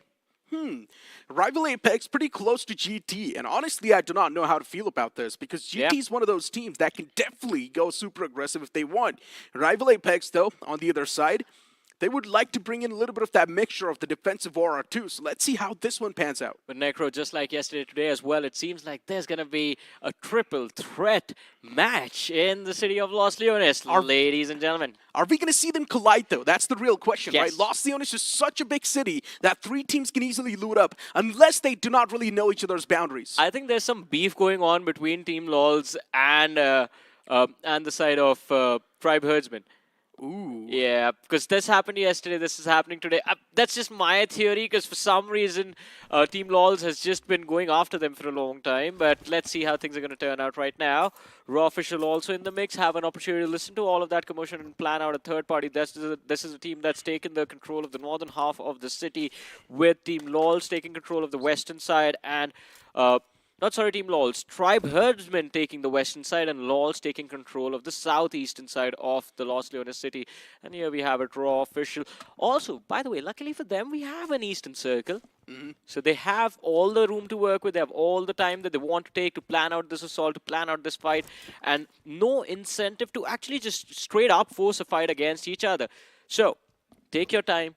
Use this breathing room. Get that loot in, and then try and see if you can find the opener. See if that one knock push strat works out finally for you. And let's not forget Blitzpew. He's the man to watch out for, especially when it comes to Tribe Herdman. Yesterday in that game of Sanhok, Blitzpew was just mowing down lawns, single-handedly melting enemies without any sort of sweat. Yeah. And that's the best part about it. Blitzpew was so precise, he's such a marksman that you really need to watch out for a man like that. But you cannot take it away even from the side of Raw Official. Their past glory has been pretty incredible too. And Team LOLs, well, every single time they come in with new faces, so I would love to see what these new faces really have in store. I agree with you. There's one more man I would like to mention. That is Kudulis from the side of Tribe Herdsman. Yesterday in that Miramar game, the second last match of the day, he stepped up quite nicely and got a lot of points for his team. can he pull it off again? The first game, it was fine, it was okay, but I think that vacuum that was caused by Coronado Esports and the side of LOC, it just denied a lot to them. But this time around, can they secure at least like a few points from the 8 bodies that are there in front of them? For Coronado Esports, the pathway is pretty clear. They're just going to move away from that spot, moving towards their drop location, which is going to be the primary spot. Considering the plain flat path wasn't really allowing them to directly travel over there, so that's why they went in for the pit stop, and then they're moving towards that area. So Coronado Esports, no problems. Necro, look at La Cobriera. WSB, they get there first. They've gotten themselves to the compounds. And Gujarat Tigers, we saw that early drop towards Trailer Park. They're taking that northern road. They're moving towards quite close to La Cobriera, but they've not entered the city. They're moving from the northern side. So the terrain rotation is going to be quite awkward, but are we going to see an early fight between these two giants? No, we're not. That's never going to happen. Because GT knows in the spot they are right now, they have a major disadvantage because WSB's got a lot of good ground to play with. That is true. Rush if possible on the screen. Shots were taken. And honestly speaking, Leo, he was not able to find any sort of connections yet. So rush if possible. Yeah, those shots are just going to be like the warning shot to let the opponents know that just move away from this spot. We're over here. Do not even try to close in. And for Lifecraft, they've got their own way to go. And Lifecraft Esports, so far, they have been really self-doubting themselves. Yeah. It does not feel like Lifecraft is too confident inside of this entire competition. Instead, Lifecraft just barely want to scrape the surface and get enough points for themselves. No life in Lifecraft, if you will, but let's see when those signs of life finally are put to display. Also, that pressure, that prank that was there earlier on from the side of Rush if possible, Mizo has pushed them north just a little bit, and from the northern side we see the players of WSB and Gujarat Tigers closing in. So I wonder if all 3 of these teams do end up going for that water treatment area, which can actually provide a lot of good cover in a situation like this, plus with that high ground advantage that you get from all of those silos, actually forces them to fight against each other. But Gujarat Tigers, awkward interaction against the players of WSB just a few seconds ago mid-rotation, but they do not care about WSB or anyone else in the early action. They just keep moving. They want to find a safe haven inside of the zone. Yep, and Gujarat Tigers on the run. As I mentioned, that fight's never going to come through. Yeah. GT, where are they going though, man? They knew that the spot they had, it was too exposed. The terrain was not going to favor them if that fight really came through in the first place. But the elimination feed's now starting to pop off. SBA, they do find themselves a bit of that cover to play with. At the same time, they've managed to inflict some pain and hurt against the players of Gen. And that's going to be a big problem. Genesis in a world of trouble. One man's knocked out. Revival's possible. Especially looking at SBA Esports. They do realize that making the push right now might just be too risky, considering the Fallen Man's already back up. Plus, SBA went for a 2-2 split, so it's just 2 players who found the opening. The other 2 lads are still in El Hazar, so there's no way they can commit to this fight and come back out alive. They need to, if there's any way to secure this frag, it is from a distance. You can't fully commit to this. Yeah. Apollo, he risked getting completely finished off, took that leap from the cliff, went down to get a revive, but as you said, he's going to be brought back into the game. So, still waiting for that first finish from the side of Genesis in this matchup. But the first pick does come to the hands of Lifecraft Esports as they find the players of Coronado, find 1 frag to their name, and it's going to be Stone BGMI, who's going to be sent back to the lobby of BGMI. Such a major bummer. Stone taken out of the game. Yesterday, too, Stone naded himself in that game with Sanhok, and now this happens. Stone getting picked off like that. I'm not even sure what's going on in Stone's head, but it feels like he's got a league of his own that he's trying to compete in. He's fighting his own demons in his own head. I mean, I don't know what kind of demons, man, but it seems like he's losing that fight. But we were having this discussion, right? Coronado Esports, Erangel always goes very well for them. The other maps, not so much. And they're going to figure out a way on how to perform well on Miramar and Sanhok as well. Because as I said, only 2 Erangels in a day. You have 2 Miramars and 2 Sanhoks as well. So if you're only doing well in just 2 out of 6 games, that is going to keep you in the middle pack forever. Indeed, that will. I mean, we've got Big Brother Esports going for such a late game rotation, Johnny, all the way towards Minas del Valle. Down south. Late game rotations sometimes do pan out well, but you cannot really tank out the second stage, because that's when the zone sort of gets a little bit more critical. and you need a few more meds to try and at least patch yourself up constantly. Looking at the next zone, it's going to center on up a little bit, but also tilts up on the northern side. Finally, they start to move out, the side of Big Brother Esports, and as you were talking about the shift of the circle, I think this could have been the best possible thing for Gujarat Tigers in a normal situation. They rotated from Trailer Park to Torre Amuda. That's such a late start to their looting stage of the game.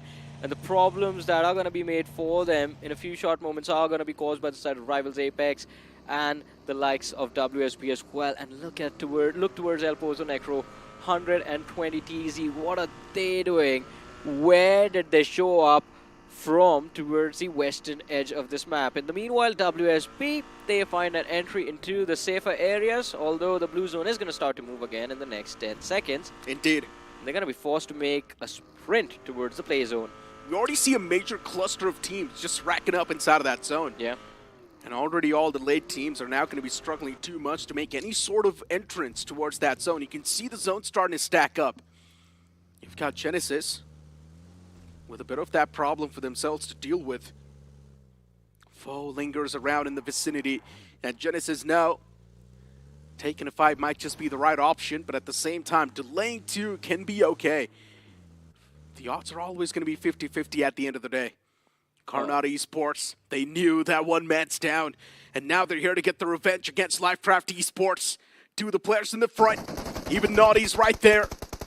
Nade God looking for to toss in a nade against the foes, but Carnata Esports have a clear-cut man disadvantage inside of the fight. A 3-on-4 to be executed, but they've still managed to find the opener. It's actually not them. Instead, it's GlitchX Reborn who step inside of the fight. This is what's going to happen, especially when you move on towards the second stage. The foes are so close to each other that automatically third parties do happen, but a well-placed nade from Nade God's actually going to chip out a lot of damage, but still the players of Carnata Esports, they're slowly and steadily dismantling the entirety of Lifecraft. And now it's just one man to go. What a clean sweep that's been, with a little bit of that help from Genix, with a little bit of that help from GlitchX Reborn. Lifecraft is on the verge of being eliminated from this game. Obito is looking to bring his teammate Reverse X back into the fight, but shots constantly coming in that direction from the side of GlitchX Reborn. And Obito is going to get taken out, shot in the back, and he hits the floor. Then the need to follow up, and it is going to be Carnata Esports Necro that end up surviving over here. This is such an awkward fight to break down. Back and forth between the two sides. Alright, the opening knock coming from the side of Glitch Reborn was fine, but that man, Nade God, what was he up to? Incredible opening found with the nade. But then he completely whiffs the shots on a man who's climbing a window right behind him mid-animation as well, man. I'm so frustrated about that. Let's try to break that fight piece by piece, okay? GlitchX Reborn, finding that first knock, set in a lot of panic, because now the fight was even Steven. It was a 3-on-3. Then later on, a fight was isolated towards the warehouse, since Nade God was not able to provide them that backup. And as soon as the first man got taken down, now I do understand Nade got sort of messed up because he did not really hear the footsteps approach him. But honestly, man, that was a big mess up at the end of the day from the side of Lifecraft. They just messed up, simple. I think they messed up before the fight even began. That 4-man split that they had going for themselves too much did put Carnata Esports in a position from where they could just isolate those individuals. But look at this. Glitch Reborn, now it seems like their minds are glitching. For some reason, they just directly push up into rivals Apex and just to hand them a free point. This is just giveaway, given back to the community. Yeah. Previously, GlitchX Reborn took 1 point away, and now they themselves gave away to rival Apex. Hey man, if you're talking about giving back to the community, reminds me of the coaches we witnessed playing for their teams in the last group. Oh, yeah. None of that happening this time around. Veds, even he was giving back to the community quite a bit on that map of Miramar. Yeah, even Explicit was doing the same thing. We've seen a bit of those throws come through. TZ on the screen. They were able to find the first knock. The confirmation will follow up. It's not a question. Genesis Esports on the screen. Genesis with 2 finishes already racked up. Looking pretty good and dandy for themselves. But honestly, for GlitchX Reborn, that was karma right there. Instant karma. They third-partied the opponents, and got one elimination stolen. That brought the fight even Steven, but it also set a major panic in their hearts. And now Glitchix Reborn is down a man as well. My question is, I wish we could have seen the perspective of Glitch Reborn and all of that. Because I want to know, like, why would you charge towards Rivals Ape like that? Maybe the only explanation I have for it, Necro, is Rivals Ape were too good at hiding and they just, like, baited the side of Glitch Reborn. That's the only reason. Otherwise, all right, now they're just running towards the other teams. For some reason, Team LOLs also find another frag against Glitch Reborn. It's just instant confirmation. It seems like the community giveaway just keeps on happening. Exactly, man. Even we're doing that, right? Considering towards Flipkart. If you move on towards Flipkart and search the realme P3 Pro 5G, you might just stand a chance to win that device. Yeah. And I've already done it, my friend. We did not need to win the device. The Yeah, heist but is imagine not if I there. win the giveaway too and we pull off this heist as well. Ooh. I love that lavender color, by the way. Oh, It's really good. Perfect. I love the other one. Oh, wow. We've already got it settled. We do not even need to duke it out for that. Hey, but let's see. Tribe Herdman looking to build up momentum inside of the game. The players of Remorseless are spotted out, but look at the radar. There's one more team in the back lines. It's going to be the side of Genesis, who are already down to the last two players. So Genesis, they won't really be engaging into this. Also, by the way, 120 TZ, they were getting knocked out, but it seems like they have recovered, although the damage from the blue zone is going to be too brutal, and they just get gate-kept by the players of WSB. They have to pay the toll, they have to pay their taxes, and those are going to be in form of their lives. Such a major blow. Eliminated by the play zone itself. Now the zone's going to be doing a lot of damage, cutting out HP, just taking out chunks. No mercy. And TZ's on the run as well, considering even they want to make it to the safety lines and approach a better spot in the circle. You've got SPA2 holding quite a lot of that ground towards another site, but at the end of the day, we all know the zone's going to center on up even more. It's going to be in the open fields, right where Raw officials are. And honestly, I do not like Raw officials' placement because they just do not have enough intel. I agree with you, and they aren't going to be able to gather any more intel than they already have as well, since two players did get finished off earlier on in the game. So that's just two-man roster from the side of Raw official that's surviving. Anyone wants to take their spot away from them is welcome to do so. It's an open position, so the fight is not really going to be in their favor. It's a giveaway. It's a giveaway. It's not a giveaway, I think, right now. Look, team's going to start to stack up slowly and steadily, and the team in the center will automatically be the center of attraction. That's definitely going to happen. Yeah. Because it's the open terrains, and Raw officials will have a lot of bullets coming across their way. And to defend that will be super tough, considering they do not even have the man number. So there's a major chance Raw official can crumble down, unless they found themselves a decent dip to play with, and they also cannot be a part of any sort of fights. But look at the northern edge of the circle. You have Rush of Possible Mizo up against WSB. And WSB, for some reason, they just keep losing on their best player at the start of every single fight. Rush of Possible Mizo left with two players alive. WSB, at least they have the numbers advantage going for them. And there's one more team that can enter the mix. It is SBA. SBA are at the edge of the northern edge of the circle, and they have a brilliant cover to work with as well. So we are going to see how that fight turns out. But in the meanwhile, Tribe Herdsman, today is not a great day for them. Getting eliminated at the hands of Genesis Esports, that was already down in players. Tribe Herdsman, this is going to be quite an awkward exit for them from this game. But let's see, WSB, they turn around. They are trying to find an entry inside of the zone, but another team shows up to the red. It's going to be Rivals Apex, and it seems like WSB are just sandwiched between a rock and a hard place. Every single time WSB finds themselves in these sort of scenarios, their placement has been really bad since day one. And once again, the same thing's being replicated over here too. WSB is in a major sandwich. If they're a part of any sort of fights, Rival Apex will instantly make that pounce, or vice versa, or even SPA can make that pounce. And WSB right now, clearly, they've got those intentions. They do want to take out the players of SPA, considering the players are just roaming out in the open like that. A few shots in the opener can definitely be the deal sealer. Rush if possible, Mizo. Grant is taking too much damage from that blue. Still got 3 first states. The man instantly patches himself up, but still the zone's doing too much damage. He needs to move on inside of the circle. Right now, he cannot waste a lot of time doing so. And that's what Grant really wants to pull off as well, but it's the open terrains in the front, and Grant knows he's going to be catching a lot of strays while he tries to make it inside of the safety lines. And that's what exactly happens. Yeah, it was over. It was over the moment we saw him in the blue, the moment we saw him in that buggy, and the moment we saw that he was the last man alive from the side of Russia possible. That northern edge has 3 of the most aggressive teams inside of the lobby right now. You have Gujarat Tigers, you have Rivals, Apex, and of course, expectations of aggression are still there from the side of WSB. But SBA, they seem to be doing really well for themselves today in Necro. They had a pretty decent outing in the previous game, securing a decent number of eliminations. Yes, we did not see them at the top because of the vacuum that was created. But right now, this northern edge position can get them a lot more frags, especially with WSB just being pinned down in this dip.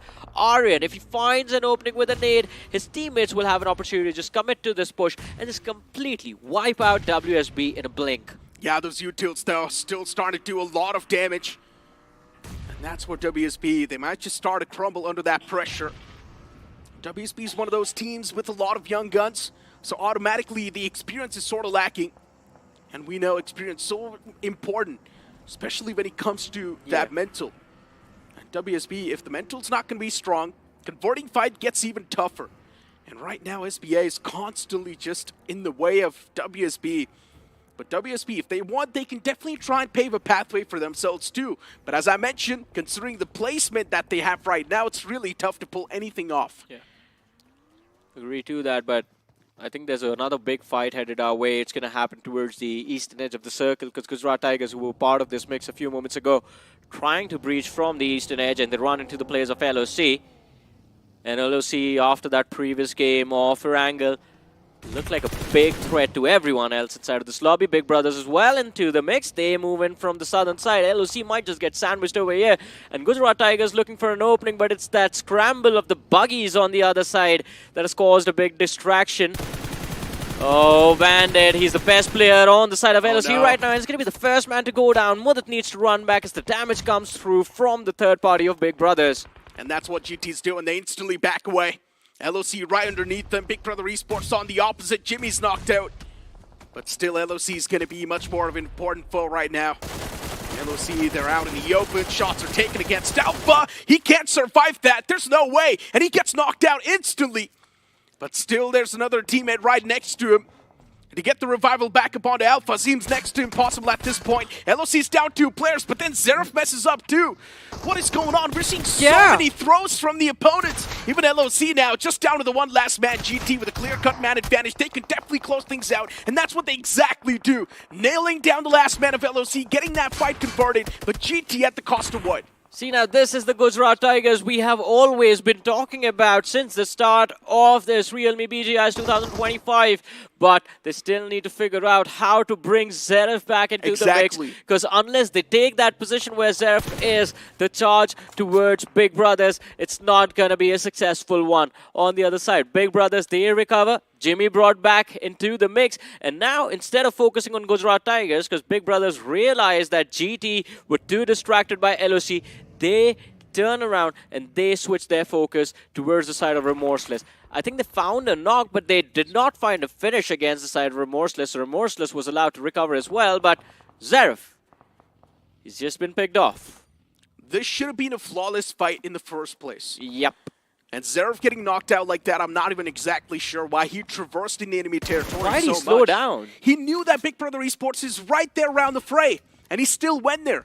So that's a big question mark in my head, but hey, GT still has 1 squad wipe and 4 eliminations. So that's a great way to kick things off, at least in this game. Big Brother Esports, a lot of troubles, and still somehow the man manages to run over 1 person of Raw officials. They just got 2 players and now just making 1, but still is trying his best to get something done. AKM up close and personal. Devious will always prevail, and that's where Big Brother Esports wanted comes out on top. 3 points secured by Big Brother Esports as well. It seems like all of the big names are finally starting to step up Necro.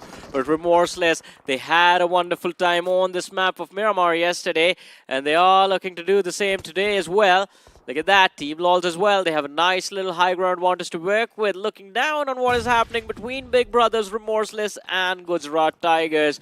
On the finish feed, we notice Ralph OG from the side of GlitchX Reborn, making sure that Coronado Esports are not going to be in this mix, in this game anymore. And we're finally down to the top 8 teams of this matchup of Miramar. 26 players still alive.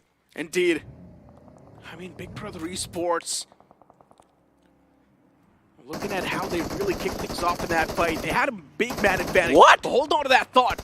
Even Genesis is starting to make those rookie mistakes, and I think so the main reason for all the mistakes that's being caused right now is the terrain. Yeah. A lot of teams are not able to get that information that they really need, and these terrains are really blocking that intel. And even the opponents are doing a perfect job of making sure that the opponents won't have any sort of intel in their hands, at least for now. Team Lawrence from the top is just raining down hellfire. Sam especially, he almost managed to knock out Apollo right there in that instance. Genesis still alive. A beautiful headshot towards Apollo. And now Sam's looking to toss out an 8. Maybe this nade's going to be tossed to perfection. It seems like it is going to be. No. A little bit of that overshoot considering This it bounced. This one was perfectly placed.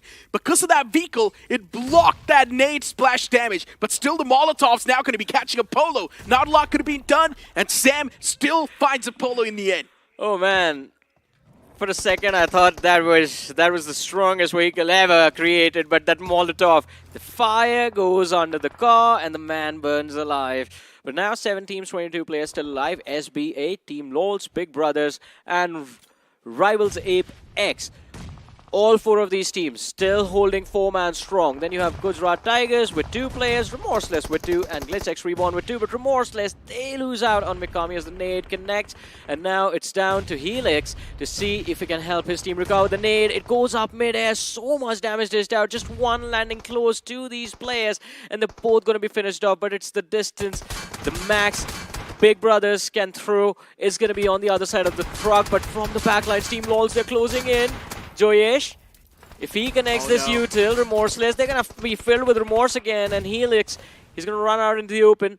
Mikami knocked out again, and Joyesh still looking to get those 2 frags on the other side. Team LOLs, Necro, they're finally starting to step up. Yeah, not a lot can be done, especially from the side of Remorseless, as the man gets confirmed. And now it's down to just Helix. Inside of the smoke, trying to bob and weave. Play around the edge because he knows there's another team in the back as well. It's such a bad spot to be in. Remorseless, they can't do a lot from this spot. It's a major sandwich, but that nade was tossed to perfection. Helix, beautiful stuff. That might just be the conversion that Helix was looking for. And that's also going to put a little bit of that full stop in the way of Team Lawrence. The man underneath, getting the revival back up onto that player seems next to impossible, considering he's slowly and steadily ticking away to his death. And Remorseless, now they finally start to make a move as well. This one single man Helix, he's got so much burden on his shoulder, but he can still try and get at least a decent amount of points. Well, for sure, he's going to find those extra frags, or at least look to find those frags, but unfortunately, Necro, he does get spotted out by Siam, and he's going to get finished off, so Remorseless forced to take an exit on the 7th position. In the meanwhile, Gujarat Tigers in a big world of trouble. 1 player knocked out, just the last man left alive, and there's no way Gods can recover from this position.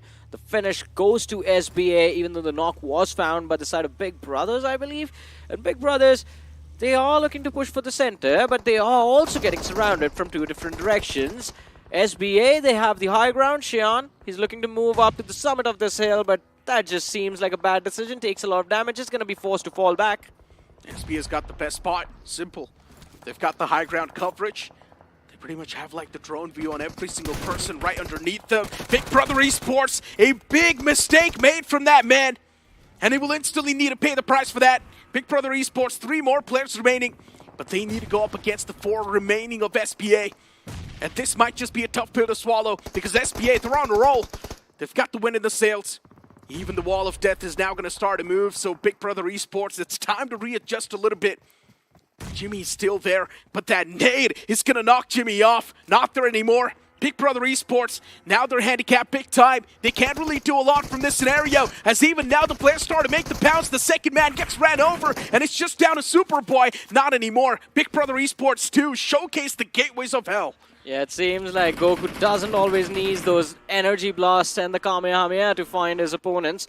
The nade gets the job done. 12 eliminations on the board for SBA, and they are having a pretty sweet time for themselves. Still 4-man strong, the only team with the numbers intact. Gujarat Tigers, they break into the top 4 of this match, but the finish numbers are going to be lacking on the other side. Rivals Apex, they get spotted out by the lads from Team LOLs. And LOLs and Kunal, they will have to find a way to win this 2v2, because that is the only fight that's the easiest for them to secure. There's also FAMAS being utilized currently by Kratos from Rival Apex. How often do you see that weapon being used? Not a lot. It's a great weapon, so Yeah. super rare. But the fire rate on that weapon, it's insane. It shreds through the enemies. Hold on to that thought. SBA, one man knocked out. Cheyenne, the best performing player, is currently knocked out and deactivated. And it seems like he's also going to be confirmed soon. Cheyenne needs to be brought back up on his feet because he's the man with the wind in the sails. But unfortunately, that's going to be impossible.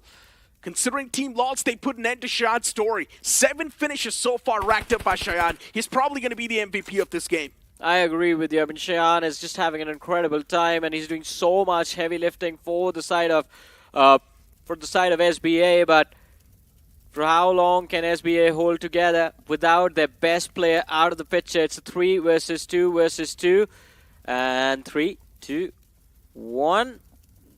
That was the countdown for the last stage of the game. Now the circle fades away, and it's just the players and the blue zone that are left. But I'm loving the split from SBA. A 1-on-2 split. Snowjot's going to be the man who needs to keep his position anonymous. Since those 2 players in the front, they're going to try to attract as many shots as possible and attention. And Snowjot needs to step up and rack up those elimination points. Team LOLs is out in the open. He's making the run for his life, but eventually gets knocked out. SBA, perfectly done. Even the nail's going to be in the coffin instantly. Team LOLs, last man gets spotted too. He tried to hide, he went prone, but then Rival Apex's Ringer's going to put that nail too. Rival Apex now is going to be the last man standing, the last team standing in the crosshairs of SBA. And SBA, they've got a clear-cut man advantage inside of the fight. It's a 3-on-2. Trigger can't do a lot. He falls apart. Kratos, with the FAMAS in his hands, he's trying his best to inflict some pain, but even he gets denied. SBA, the positioning was perfect. Yeah, the positioning was perfect, the performance was perfect, and it just all came in place at the right time for SBA. Yeah. I think after this game, we're going to see them take a very big leap on their overall leaderboard. And I'm actually quite surprised because this wasn't the SBA we saw yesterday. Exactly, man. SBA today feels like they've completely just flipped the script, and now they're a complete new team. Even Rival Apex, they are pretty much on the same run as well. Second spot, decent amount of placement points. 4 finishes from that game too. That's 10 points in total on the board. They're once again achieving that average, being super consistent, slow and steady, baby steps on the board. Exactly, and as long as these steps are consistent and do not tumble and fall and just completely lose the momentum, this slow and steady pace will help them move forward in the race. And I'm just happy that Rivals Apex are finally starting to live up to those expectations. Even Team LOLs in this game, for that matter, they made it into the top 3. They were able to secure a decent number of eliminations as well. So all the big names from the bottom, this is what I was talking about with IC as well at the end of game 1, that it's not the fact that the bottom 4 teams are far away that you should be worried about, like, all right, they have nothing to lose. Normally, that is what we talk about, right? When teams have nothing to lose, they become very unpredictable. But that wasn't the case for this particular group. It was who was at the bottom that you needed to be concerned about. And now, finally, these 2 names stepping up. I'm just waiting for Gujarat Tigers to finally make it happen as well. That was exactly my concern as well that I was about to raise, right? Gujarat Tigers is not able to step up. GlitchX Reborn 2 starting to make a lot of those rookie mistakes. It felt like GlitchX Reborn is just completely lost. They do not have information on anyone. But yeah, they were still able to steal that 1 elimination point away between the fight of Lifecraft and Karnata Esports. And Karnata Esports, honestly, converting that 3-on-4 was also quite incredible. A little bit of that help from GlitchX Reborn, understandable, but still that 3v3 was executed so phenomenally well. Although you have to agree, it could have gone south the moment they were making the push towards nade guard. That nade was perfect because one man got knocked out. The second man was extremely low. I do not know. I think that is the reason he calls himself nade god, right? He's good with the nades, but he's bad with the weapons. Because there was a man point blank jumping in mid animation. he emptied out a clip and still whiffed everything. I think he was just in a big panic, right? Because he did not know what exactly was going on around him. Because he was spotting those two players in the front moving on towards his area. His hands are already shaking, and then automatically a big jump scare. There's a player right next to him, and he's like, oh, you know what? I'm just going to start to spam my weapon, hope that a few shots connect, but none of them connected. Spray and pray, baby. Spray and pray. Prayers always don't get answered, though. That's the thing about it. That is true, man. It depends on who you're praying to. Ooh. Why do you have to bring that into this conversation, Necro? But anyways, Apollo getting burned alive. I mean, yeah, for some reason there was a lot of utility that he survived, so brilliant positioning on his part. But then Remorseless, let's talk about them. Yesterday's performance was okay. Today, not so much from Remorseless. That is true. Remorseless has been a little bit inconsistent today. Yeah. Yesterday's day, the first 3 games, Remorseless was super consistent. But then the latter 3 games, we saw them sort of lose out on that consistency. And that's what's happening once again over here too. So maybe what they're doing today is just like the first 3 games are not going to go great. Maybe in the second half of the game, we're going to see them balance it out. Maybe that's the pattern, I guess. I don't know. Because right now, they do not really have the momentum. Remorseless is losing out on the games back and forth. And maybe in the upcoming games, they can definitely make it happen. Sanhok is definitely going to be that twist where Tribe Herdman can once again perform well. By the way, Tribe Herdman are not having a great day today. I mean, they are getting taken out early with 2 to 3 eliminations to their name, and that is quite surprising. Here's the thing. Yesterday, Tribe Herdman stepped up on Miramar, and then Sanhawks were really consistent. Yes. Today, Erangel did not go great, and even Miramar wasn't that great either. So now Maybe it's both the Sanhawks? Maybe both the Sanhoks. If they can pull it off, that's going to be amazing. Tribe Herdman. I want to see this team bounce back into the top 5.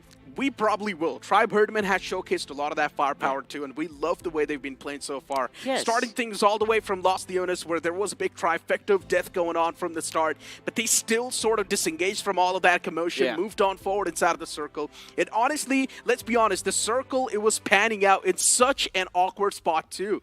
There were so many open terrains, but at the same time, there were a lot of ridges. Yeah, I agree to that, and I think it was that awkwardness that did work out in the favor of Team LOLs this time around. But we still have 4 more matches remaining, ladies and gentlemen, and coming up next is going to be the map of Sanhok. But before we jump into the action, a very short break.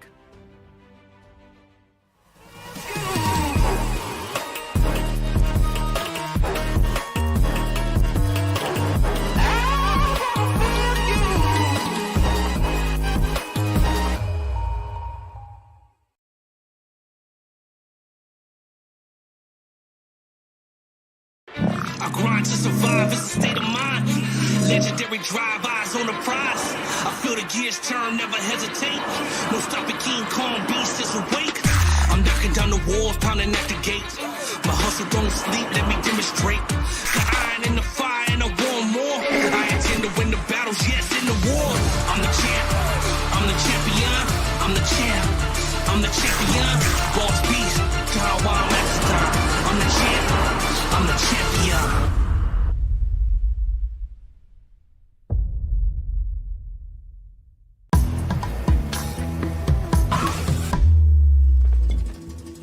ए, किधर मिलता वो collector? तो तुम आई collector? हम आए collector, guns का collector, attachments का collector, helmets का कलेक्टर और इन सब का स्किन्स भी कलेक्ट करता है BGMI लैब में। M416 की है, M249 की भी है। गन्स, हेलमेट्स सब मिलेगा fab in the BGMI lab. मैं भी collector.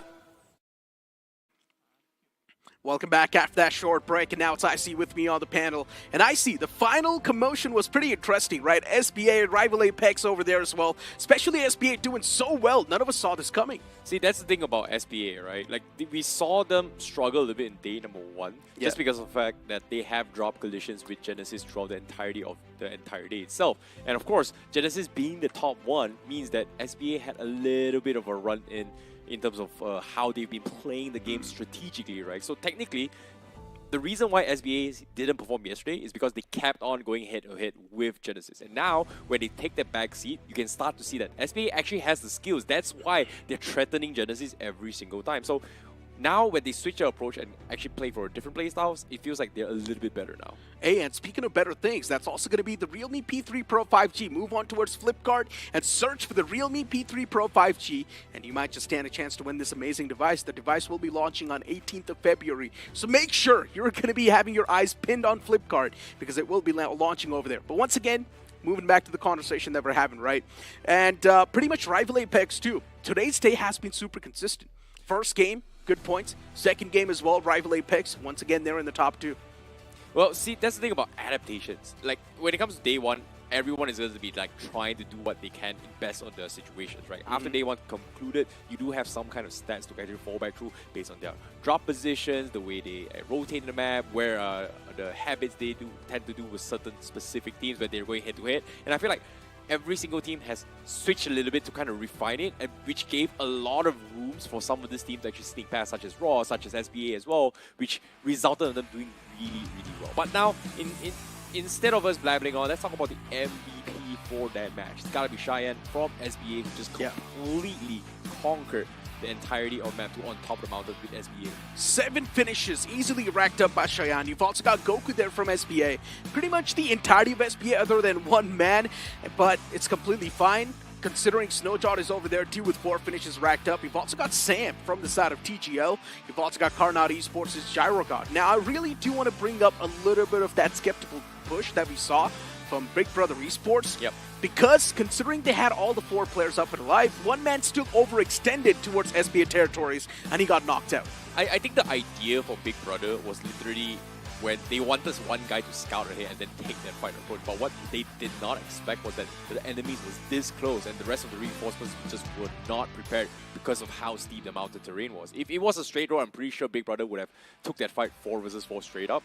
But again, it comes down to situations you're put in and how do you curb those kind of scenarios. So being very, very comfortable with those terrains is going to be very, very important. But now, let's talk a little bit more on the point standings of that match as well. SBA scoring the highest points thus far with 26 points in total. And Team Lowe's on second place with 14 points. Absolute banger from SBA. 26 points in their hands. Then you've also got Team Lowe's with 14 points, Rival Apex with 10, and GT as well. Once again, just getting bare minimum to at least keep themselves alive in the overall standings. You've also got Genesis getting 7 points. Genesis is just playing for the consistency, nothing else. GlitchX Reborn, we did see a lot of chokes from them. Big Brother Esports could have done much better, only if that one man wouldn't have overextended in SBA's territory.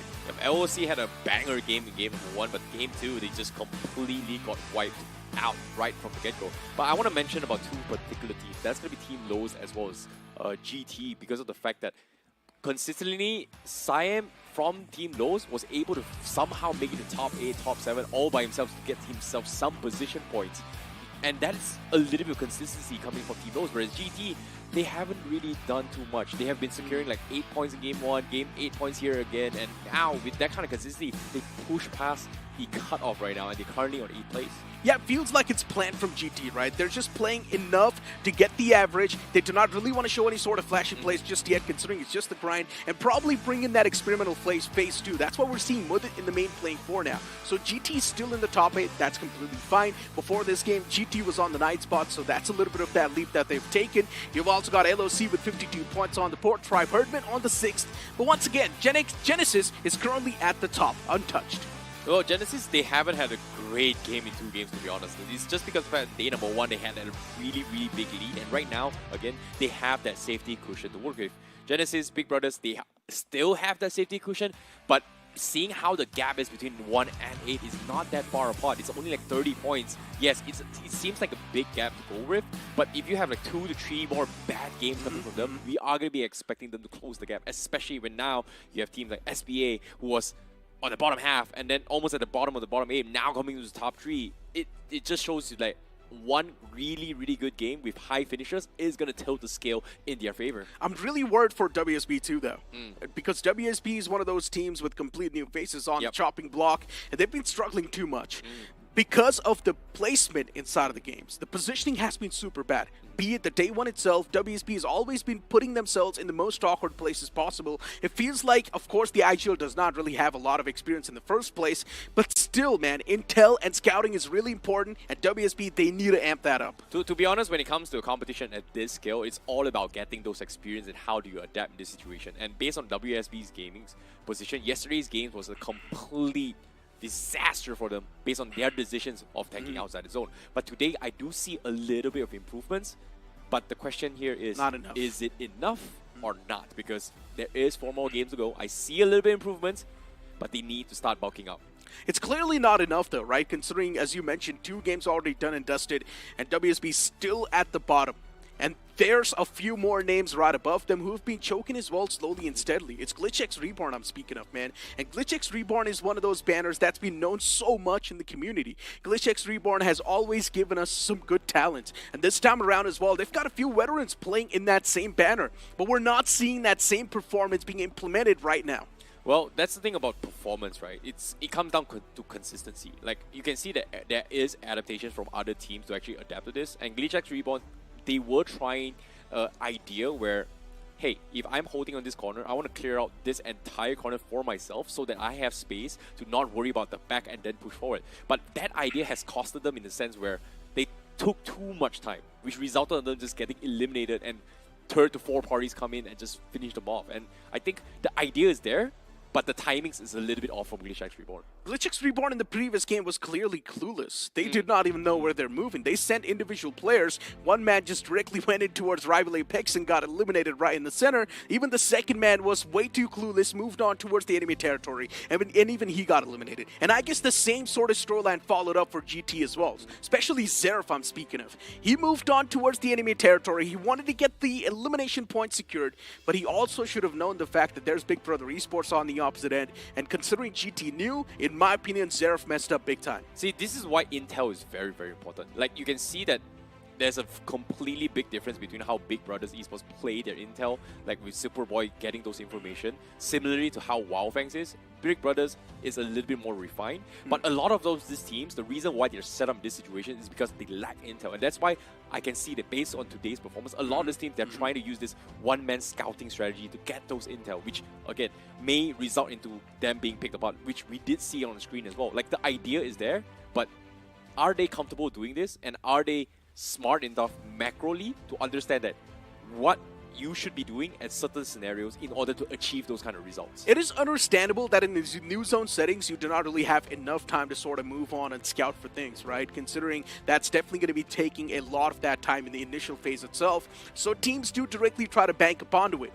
But still, a little bit of that intel can help you a lot, man. Taking that pit stop, going for the intel, and then moving once again is really important. Pit stops are necessary. And I guess that's where teams like Big Brother Esports are really having the major advantage. For SBA, the circle just panned out right on top of them. That's why they had a great high ground to play with in the first place, and they also had a lot of eliminations, so win was already in their sails. But Big Brother Esports, you will see them always pave a good pathway, even from the worst possible scenario. I think Big Brothers is the best example and the only team so far with good success of playing edge circle and then how to approach fights very, very smartly. But the problem with that is that, yes, if people realize that this is Big Brothers, they will find a way to counter it, because the way they play is always with 2-2 split, and when the 2-2 split happens means that if a 4-man crashes to them and there's no backup from the other 2 or supporting fire, they're in a lot of trouble, which in this case I think Big Brother got eliminated by Genesis in game 1 based on how they played. Exactly, and Genesis was the team that I was about to speak about, because Genesis Esports, it's not like they want to survive till the late game, no.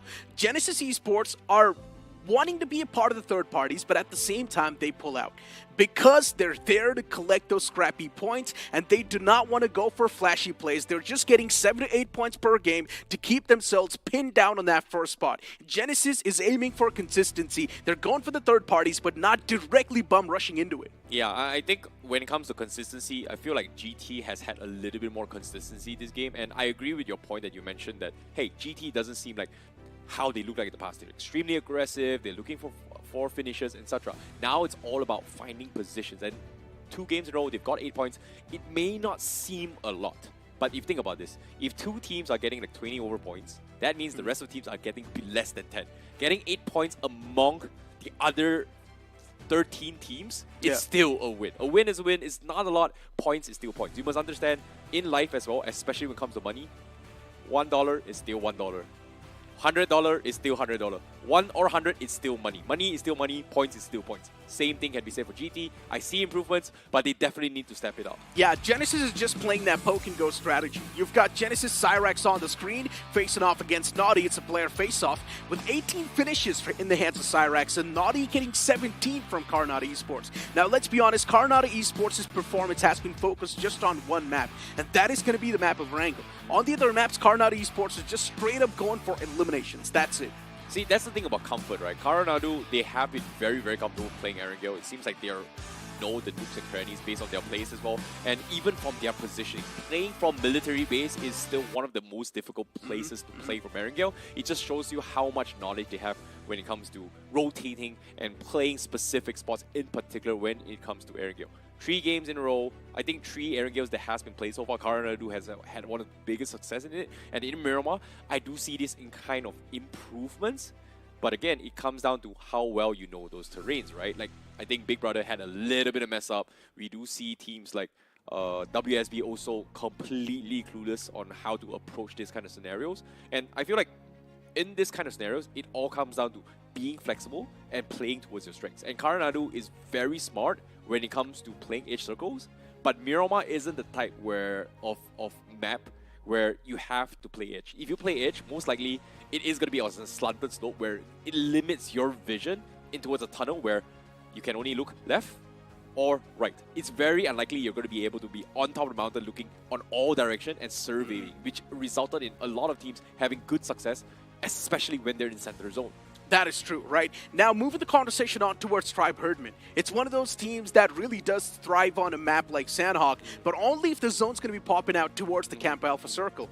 And we already know, considering the upcoming map as well, it's going to be the map of Sanhok. Camp Alpha, there's a major chance even that can be in contention. Yesterday's Circle played such a major mind game, right? Especially it was panning consistently in the between of 3 islands, and then out of nowhere, a curveball like shifts comes into play and directly shifts on towards that Camp Alpha. To be honest, I feel like Tribe Herman is in a spot where, hey, they look good yesterday, but is it because Circle favored them, or is it the way they played it? And I want to see how well they do in this upcoming game, especially in Sanhok, when the Circle is going to be a little bit of a tough spot to be in. Exactly. Without wasting any more time, let's just move on towards the Rainforest.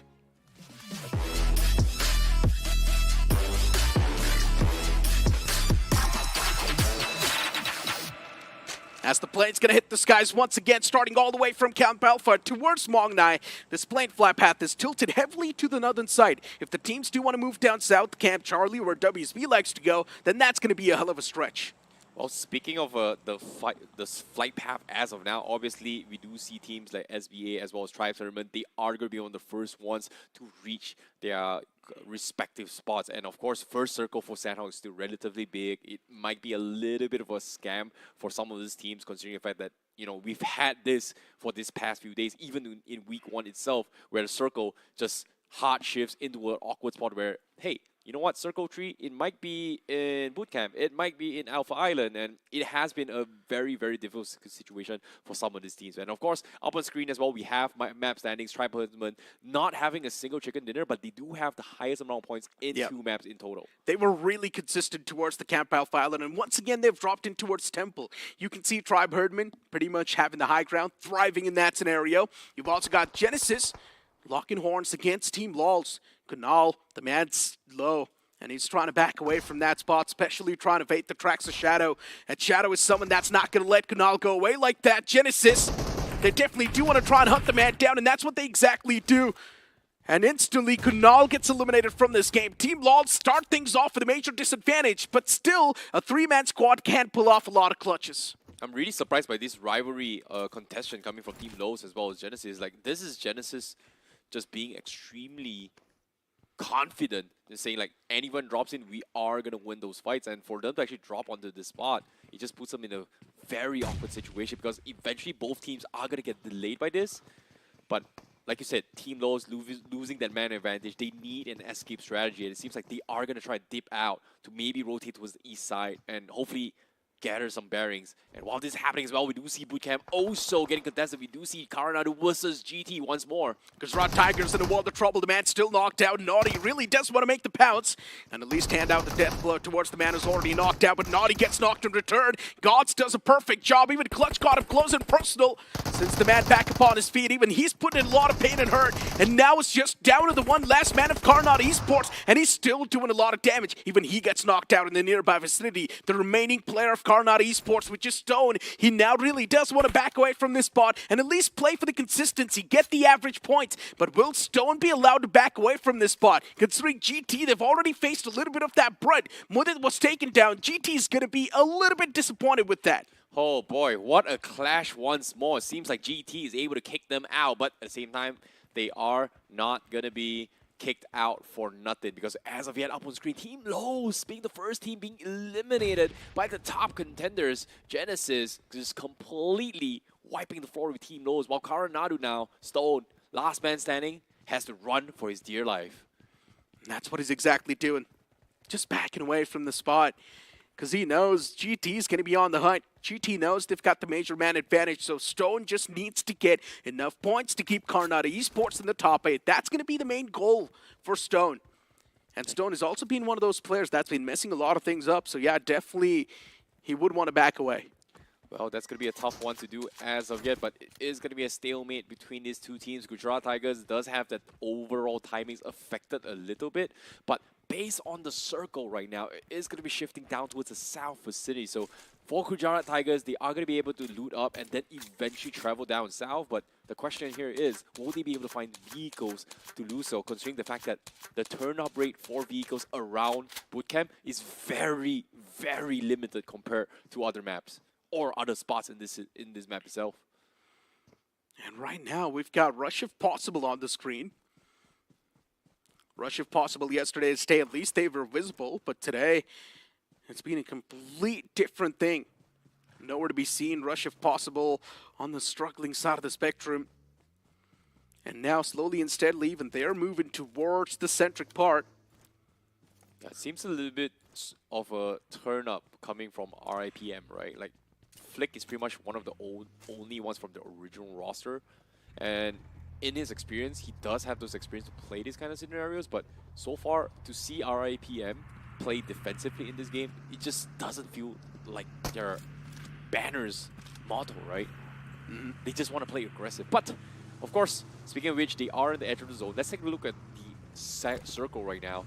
It seems to be favoring onto his Livecraft as well as Big Brother's Esports, and this is another time that the circle kind of hard shifts towards Big Brother once more. Yeah, Big Brother Esports, always just lucky, huh? But even if they're not lucky, they know exactly how to pave a good pathway. So even that's a different thing. WSB, at least this time around, they found themselves in a good spot. Towards Camp Charlie, they can easily make it out alive from that spot and moving towards the centric part, but they need to be quick, and they need to do it right now. Rival Apex 2 on the screen, and they've got their own troubles brewing up, especially they move right next to the players of Raw Officials. And Raw Officials, they've been like the wounded lions. They're super hurt. Yeah, well, up on screen as well, when you talk about Raw Official, it feels like they are in a very awkward position just because of the fact that... Oh, hold that thought for now.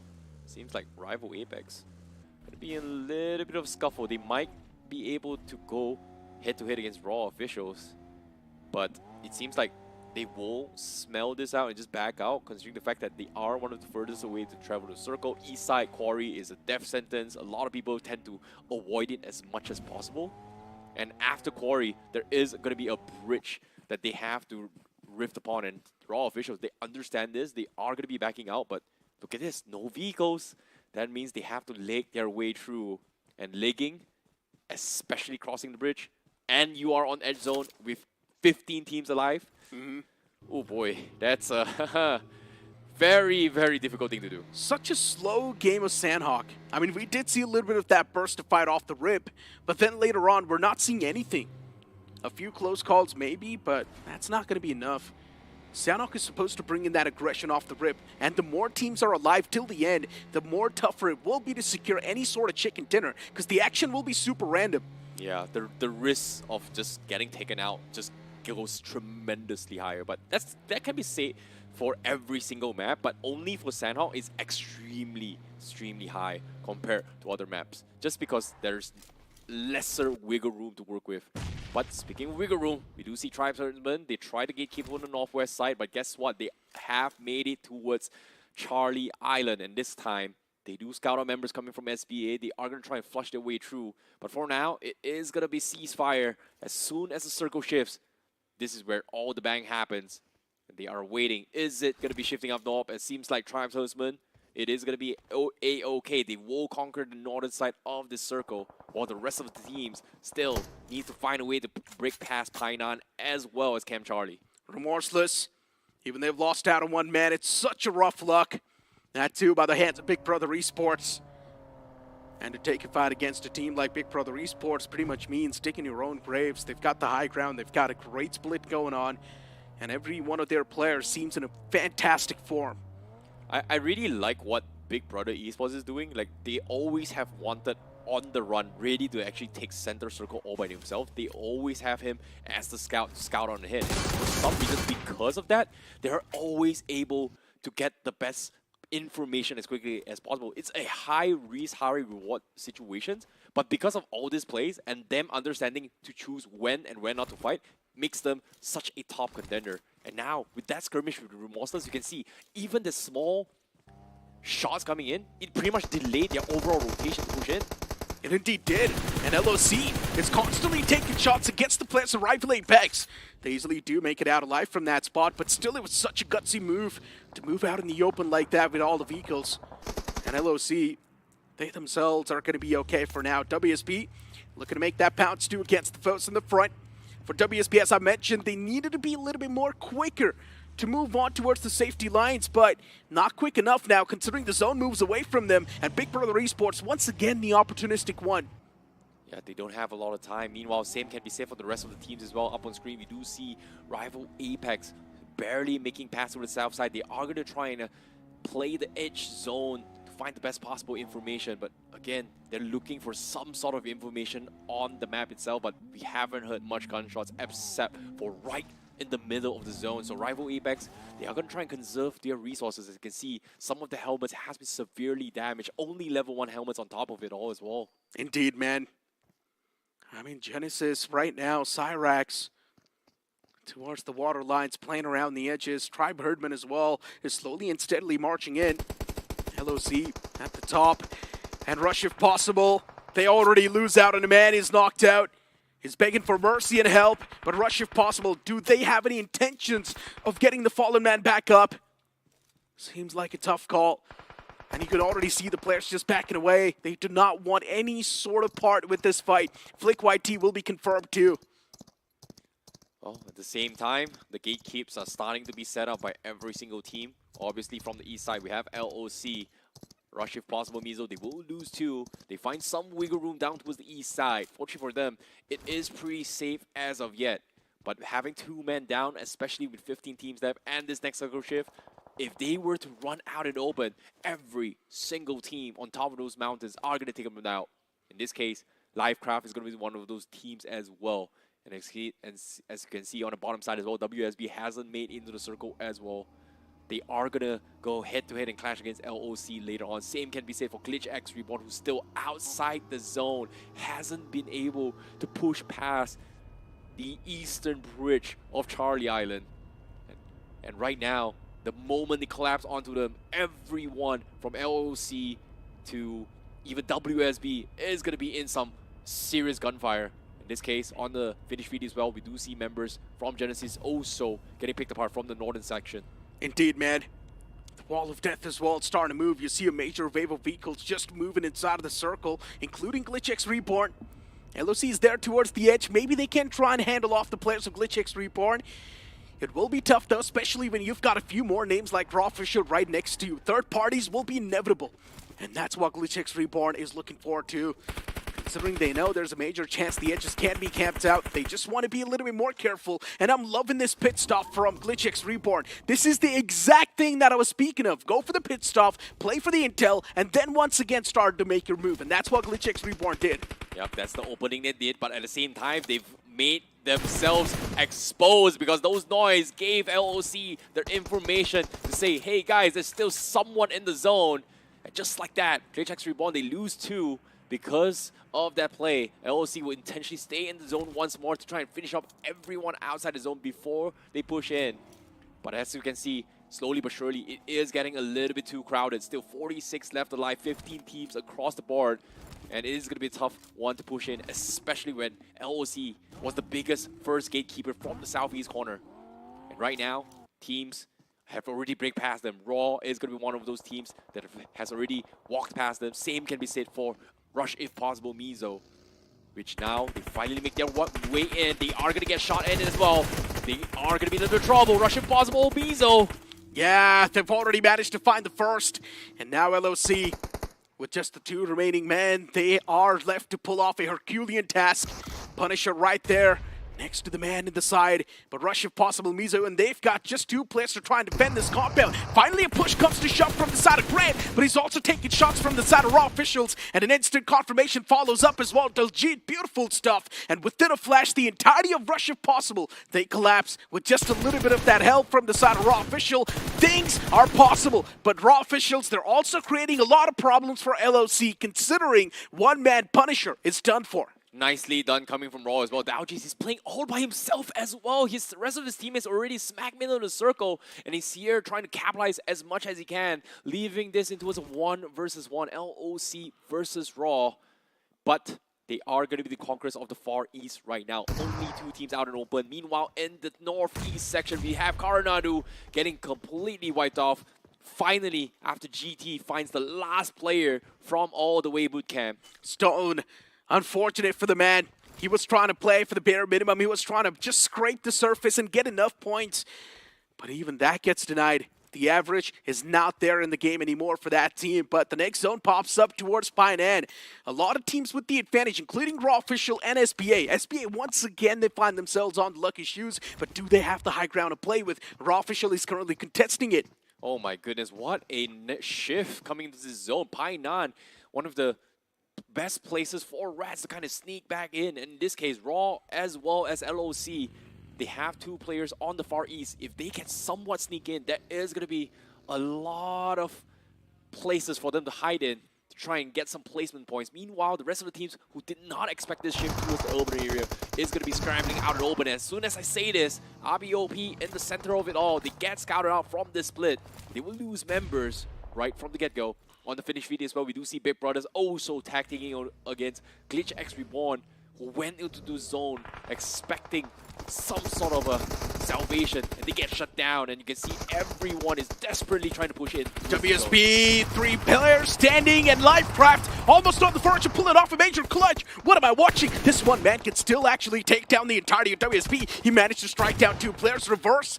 Just 1 more man to go. This can be 1-on-3. Easily coming through. On the other side of the smoke, it's the man at WSB, but no, the nade's going to be the difference maker.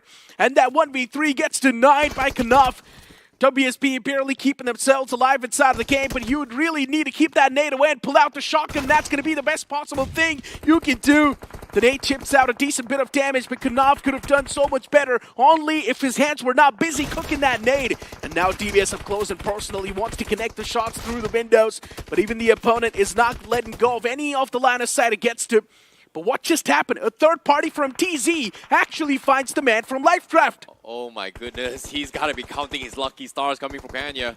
He just got saved by 120x Z. And just like that, Kana is going to be A-OK in the south side. He's all by himself. Lifecraft knows where he is. Same can be said for 120Z, but a little bit of temporary salvation.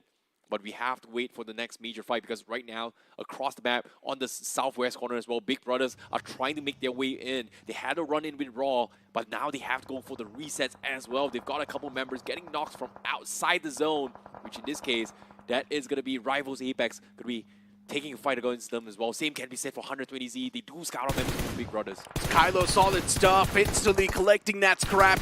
The man was out in the open too, exposed. And you can see TZ as well. Really in a decent spot too. 120 TZ, as long as that spot's going to be pinned down, it's all good. But Remorseless, they lose out on a big man. And this is going to be tough for them to swallow, considering Helix is not in the game anymore.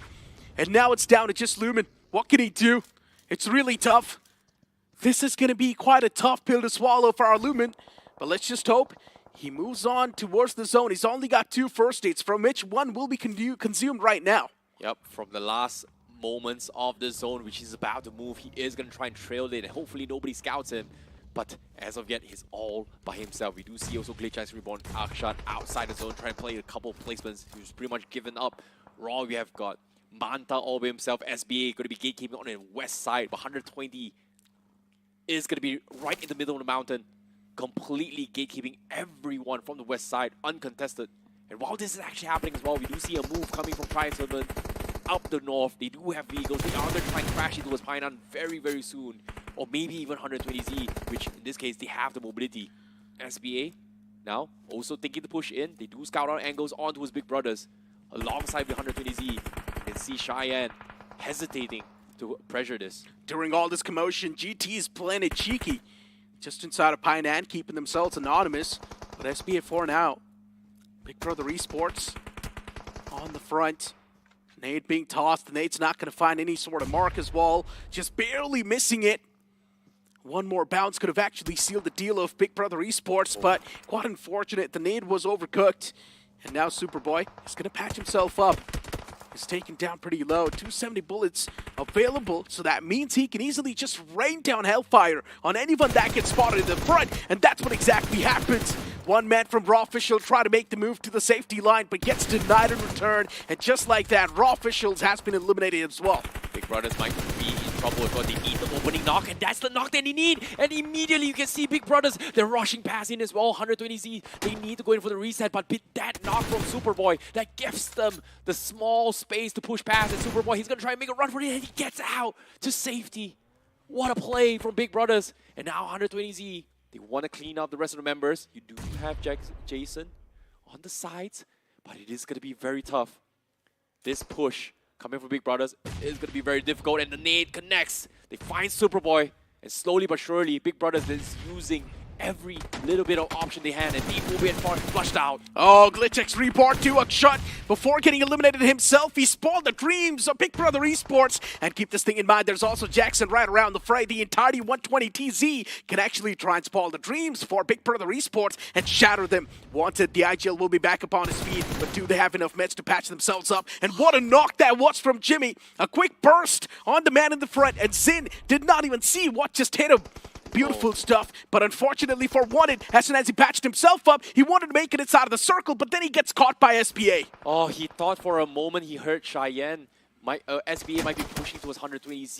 He thought there was going to be space on the west side, but little did he know Cheyenne was still waiting on members from Big Brothers. And now Jimmy, every single option is over, and Cheyenne did spot his backpack as well. Jimmy will potentially not be able to do too much. Meanwhile, on the finish feed as well, we do see Gujarat Tigers going head-to-head against Tribes Herdsmen. One knock each. It's not looking too good for any of these, man. Especially for Gujarat Tigers. Lunch God is knocked out, and here comes Gots as well. The players are just falling apart like pieces, and Tribe Herdbits, they're there to collect him. GT was trying to play it so low-key from the start, but then in the end, Tribe Herdbit, with one single push, they dismantle the likes of GT. Oh, numbers advantage. He had only 3 men to play with that, but nevertheless, they still took one off. And it's going to be Pork, the star player coming from Tribe Herdsman, getting taken out, but they still have Kudo this. But you can see, based on the middle as well, the collapse finally happens. 120Z getting pushed from the southeast corner, and Lifecraft gets completely shut down. But as of yet, there's still 4 men, and they can go in for the reset. It comes down to this final 4 teams. SBA also going to be lurking by. They heard the commotion. They want the pounds on 120Z. SBA, 3 players in the front at the top as well. But Kailu has got the back angle. Do they know that Kailu's in the back? Probably a little bit of that knowing. Maybe someone, a snake, might just be lingering around. 120TZ, this might just be the opportunity they've been waiting for, but unfortunately, they're catching a lot of that hurt upon themselves as Zin gets knocked out. It's not too good. And that too was the man of LOC who'd made that happen. And now 120 TZ, no other option than to leave the man just knocked out like that as the wall of death as well. It starts to move, and Kylo's position is still unnoticed. And SBA, they're just here to collect all the pieces. Even Fensa falls apart. Even the last man gets snuffed out. And just like that, SBA, they've cleared off the entirety of this high ground. SBA Esports, the opportunists, they waited for the right moment. They waited and waited. They were oppressed from the longest of time, and now they are the ones to be the oppressor. They have the high ground advantage. It is going to be a 3 versus 3, 55% win rate for Tribe-Herdsman. They are on the side of the circle, but based on this, do they have the numbers advantage? They've got the information, but Tribe-Herdsman, they want to push this blitz, scouting out, and Cheyenne is taking some serious fire. SBA is looking to pull off a back-to-back. They got the previous game. Maybe SBA now wants to repeat history and get a chicken dinner even inside of this game. And they want to secure that first spot in the overall standings. They're not too far back. Utilities being tossed even from the side of Tribe-Herdsman. And once again, Tribe-Herdsman continuing the consistency on the map of Sanhok. Both these teams looking undefeatable. But as they finally collide against each other, Cheyenne falls apart. A big blunder from the side of SBA, but this can still be recovered. As Snowjaw wants to make that pounce, but he messes up big time as well. Snowjaw's taken down super low, but he still wins that duel. Blitzpew, what a big mess up that was. Snowjaw, all he needs to do is patch himself up now. That's all he needs to do. And even the players of Tribe-Herdsman, they know Snowjaw super low, as he's going to toss out that nade. It's not going to do anything. Instead, it forces out the man in the front, and Snowjaw is going for the patch-up. Wall of Death as well, starting to move from the back, but instead, it's Tribe-Herdsman who claimed that chicken dinner. It got so close in the end, but it was Tribe-Herdsman who continued the streak of consistent games on the map of Sanhok. But SBA, what a game that was. It could have been anyone's game. What a turn of events. It was just roller coaster of emotions between both SBA and Tribe-Herdsman. And I must say, that was a very, very interesting play from Snowjaw. He tried his best. He made a little mistake. Still made a comeback. He caught his heels, but unfortunately to say, he only had 2 bullets, 2 shots, and he could not find that final pump to finish him off. Oh, that's so unlucky. But still, a good run between both SBA as well as Tribe-Herdsman. But as of yet, THM in the map of Sanhok, out of position, still getting a chicken dinner. Let's not forget 120 TZ as well, consistent in that game as well. Considering the first game of Erangel, 120 TZ was there in the top 3. In this game as well, they're in the top 3. So 120 TZ2 doing pretty good. SBA almost was on the verge of pulling off a back-to-back, but luckily enough, Tribe-Herdsman, with that chicken dinner being secured on the map of Sanhok now, Tribe-Herdsman's going to be looking forward to at least eliminate some more big dogs in the future games too. And speaking of eliminating big names, GT, they collapsed in such a weird fashion. And at the same time, this is just GT just playing consistently and passive, right? You talked about this in the start of the day as well. They were those teams that are just playing low-key. They just want to get some placement points. And again, they have gotten themselves a decent amount of placement points on top of all the 4 finishes of Karanadu from Bootcamp itself, which gives them a decent amount, but like 7 to 8 points. But again, 8 to 7 out of every single team is still some points to go up. Exactly. GT had 6 finishes in the end, but I don't think so they had a lot of placement points. So that's still maybe around 7 points from that game. So GT, once again, they're just getting the average. It feels like it's all planned out. GT does not really want to bring in those flashy plays. Instead, just do enough to keep themselves in a good spot in the overall standings. But at the same time, in case you missed out the action, this is going to be the highlights of how things happen as well. As you can see, 120 CZ, they were in smack middle on the corner. They were able to gatekeep so many teams, and they were one of the reasons why every single team, like Big Brothers, Glitch X Reborn, even SBA had so much of a struggle to actually push past into this zone. But the moment Jimmy instigated a fight where he was able to open up a couple knocks on 120Z, this kind of resulted in allowing SBA Esports to creep up on them and then eventually collapse with them. And while that is happening in the middle, of course, the north side, we talk about GT going against Tribe-Herdsman, this 4v3 situation just was a little bit unfortunate for GT just because of the fact that they were 1 man short. Yeah, I don't understand this too, man. I mean, the way things were really happening over there around the fray, especially SBA too. This wipe against 120 TZ was really crucial.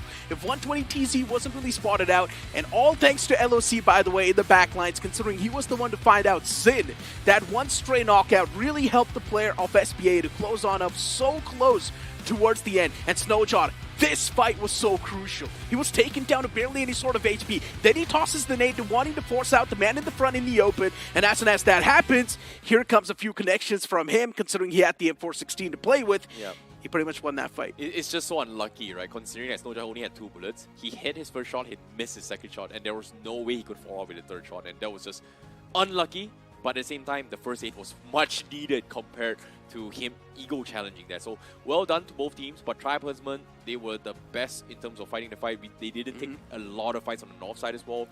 Based on their overall rotations, I feel like even though they were put into an awkward situation, they understood when to hold and set pit stops and then delay and shove people away from the map as well. Because I believe they were one of the teams that actually shut down Genesis on the northern side before the next phase of Circle. Yeah, and Glitchix Reborn too could have been an interesting prospect with the way they went for that pit stop towards the bridge. They took those shots as well. They almost won that fight too, but then later on third party by someone else. Someone else was just waiting for them to walk in towards the edge lines. Before now, it's time for us to toss to a short break. The upcoming game will be the game of Sanhok, and maybe Tribe Herdman will dominate once again.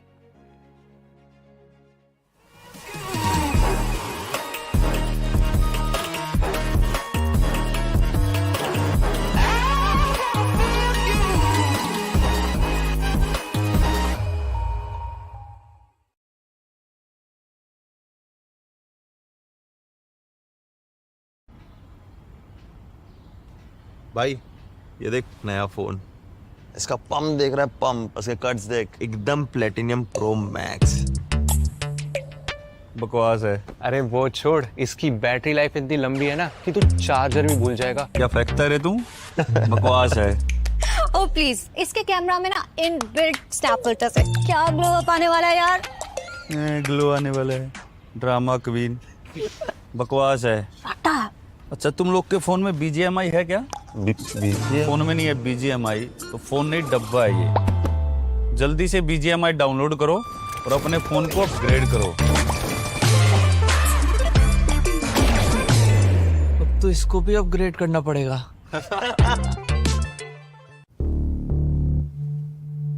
हाँ, तो गाने के बोले, तेरे वास्ते में कर लूं अपने स्क्वाड से फाइट। कब तक हम ऐसे डिफेंसिव खेलते रहेंगे?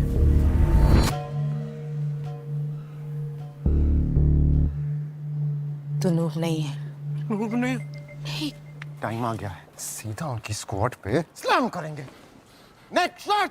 हेडशॉट! हेडशॉट! हेडशॉट! तेरे वास्ते में कर लूं अपने स्क्वाड से फाइट। तेरे साथ मुझे करनी है कैंपिंग ऑल नाइट। डे हो या नाइट, इंडिया करे फाइट। डे हो या नाइट, इंडिया करे फाइट।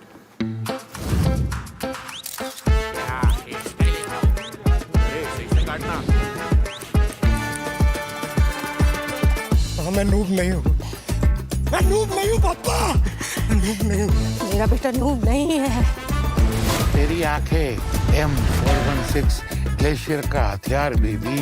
हो गया दिल के आर पार बेबी। TPP पे जा। FPP। TPP। FPP। मैं नूब नहीं हूँ।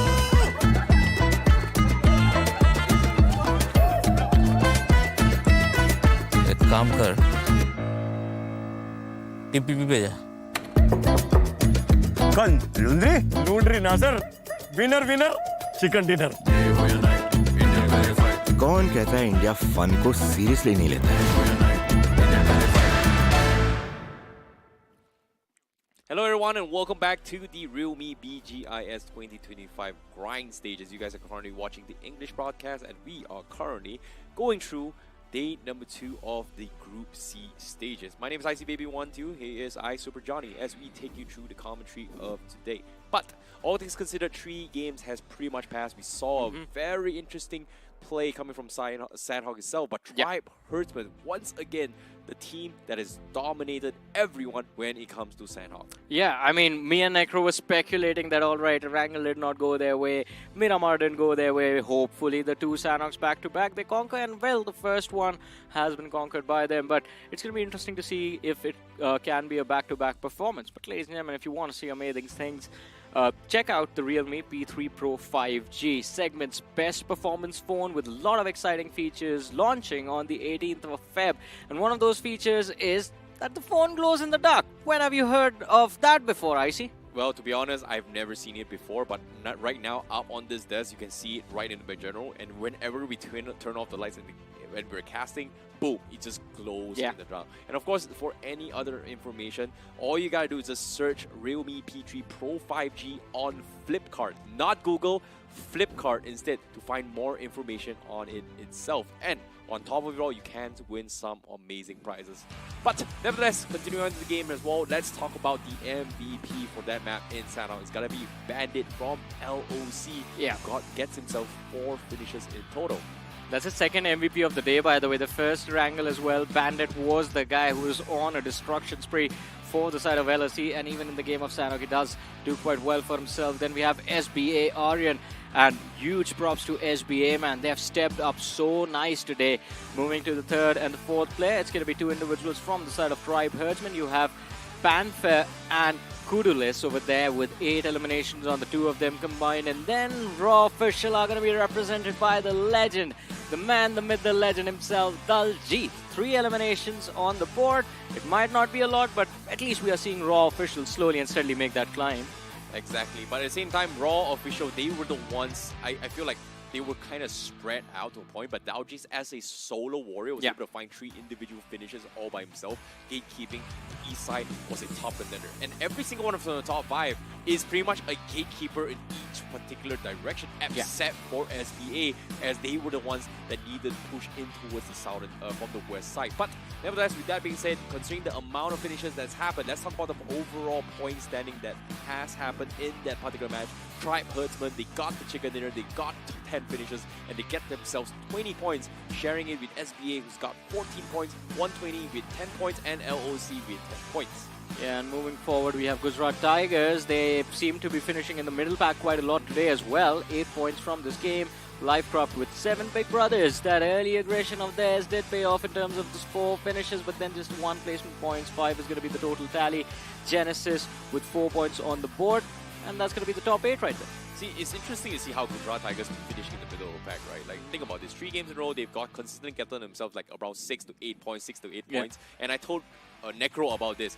$1 and $100 money is still money. And in this case, if you have top contenders like SBA, Tribe Herdsman, who gets like 20, 10 points, and for them 8 points, it's like you're just fighting against 2 teams who's already in the top. What about the rest? In this case, with that being said, they are the gatekeepers for the top 8. Look at this. They are on 8th place with 50 points, 7 points ahead of Lifecraft Esports. Yeah, 7 points shy, 7 points ahead of Lifecraft Esports, as you mentioned. But from that previous match and the match rankings, I would like to point out momentum seems to be slipping out. Finally, 4 Team LOLs and Rivals Apex. We saw both those 2 teams finish at the bottom with no points to their name. And still, Rivals Apex, the deficit of points that was there yesterday, they're still trying to recover. They've gotten close, can potentially beat and take away that 9th position away from Lifecraft in just 1 game itself. But it needs to be the very next game. Otherwise, they're going to be left far behind. And talk about being left far behind. WSB, I do not know what's happening to this team. Just 19 points. That is not where WSB should be.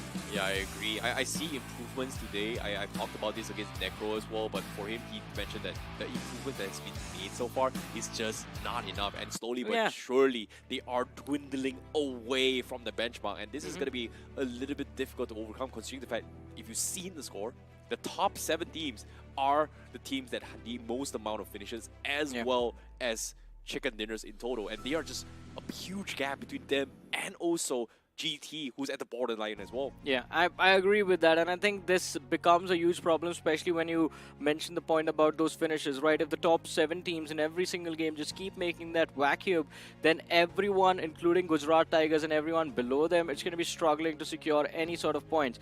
The only way you gotta the only way you have of breaking in that difference and of sort of reducing that point difference that's there between the 7th and the 8th position is by directly taking on one of the teams from the top 7. If they are not left in the game, then the vacuum is not going to be created at least by one of those teams, and those points could come your way potentially. Well, sometimes you gotta, drop clash at a certain top team to actually achieve those kind of results. But in this case, the previous Sanhok match, we saw Team Lowe's drop crashing against Genesis and losing out on that fight. Oh my goodness, that's a little bit unfortunate. Same can be said for Gujarat Tigers going up against Coronado Esports, which resulted in Coronado Esports dropping in terms of placements despite having 2 back-to-back chicken dinners, which is yesterday's final match and today's first game. Yeah, and this is the same thing we were talking about at the start of the day as well after Erangel ended, that Coronado Esports, yeah, Erangel's always playing well, but what about the other maps, man?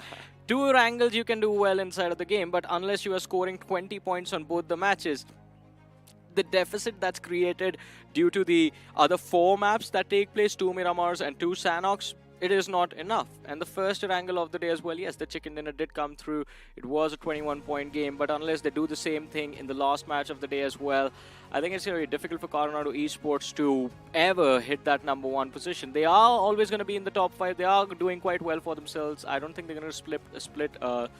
They're going to drop out outside of the top 8. But again, at least once before you move to the next round, you would want to feel like you're the best in your lobby. Hey man, think about this way. There is 24 games to play, 24 different maps. Erangel is going to be played a total of 8 times. If I get 8 chicken dinners on Erangel, even if I suck in Sanhok, even if I suck in Miramar, I would still be in the top 8. I disagree with that. I don't think that's going to happen. Mathematically, it's not going to happen unless they get 20 points in every single Erangel. Okay, see? 8 maps, 8 chicken dinners, that's 10 points, 80 that's points. 80 points. 80 points plus 1 or 2 finish. Like, you can't get chicken dinner without like 2 points. Like, just give it like 2 points, that's 12 points. It's still a lot though. Okay, let's assume they get half the points of what they do in the other maps, right? 5 points average. 5 points it's average. still 100 over, no? Yeah, it gets them to 120. That is it. Ooh, the cutoff for Group D was 130. Yeah, so 8 chicken dinners is not going to be enough. I mean, yeah, finishes, we add to that, but 124 placements, let's assume they get like 80 finishes in total as well. 200 points, it gets them in a good position, but I would want to see Coronado Esports step up on the other maps. But time for a face-off, Remorseless and LOC. Well, Remorseless, they did really well yesterday's game, being one of those teams that actually gatekeep. But this time, LOC has stepped up and took on this role in today's game in general. They got themselves a chicken dinner by the start of the day. And also, for Miramar itself, and in Sanhok, they were one of the ones that gatekeep the guys from the southeast corner. Everyone who tried to travel from the east side had to run through them. But in the end, they bowed out in a very awkward position. So in this head-to-head, we do see Remorseless' strategy being implemented by LOC today. Whereas Remorseless' strategy, think about this, hasn't been working out in all 3 games today. That is what I wanted to say. I mean, Remorseless, and it's always just like an awkward exit coming in as well. It's not like it makes a lot of sense. The team is regrouped, they have the information, but for some reason they're just dropping out of the 4v4 firefights. And I think it is going to take them time to recover, but me and Necro were having this conversation Remorseless yesterday. I think somehow they balanced it out. The first 3 games they played very well. The next 3 games they just absolutely bombed. I think it's going to be the opposite today.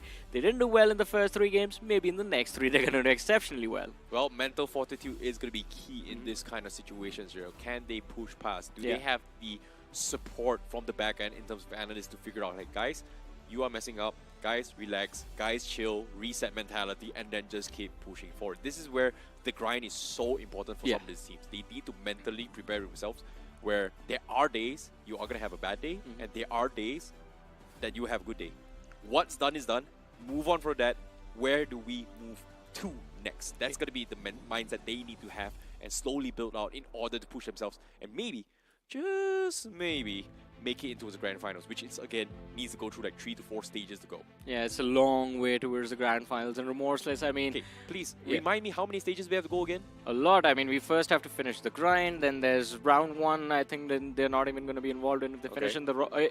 assuming they finish in the bottom 8, then they have round 2, round 3, round 4. They have the quarterfinals, they have the semi-finals. Let's assume they make it directly. In the first half of the semi-finals, they qualified for the grand finals. Then that's 5 stages they have to go through. If they at any point drop down to the wild card stage, then there is 6 stages. And if they move from the wild card to the semi-finals and they qualify from semi-finals week 2, then there's 7 stages to go through. So, like, the journey depends on how they perform right now. Oh my god, that is so brutal of a climb. But of course, the journey needs to continue. Let's take a look at the game right now.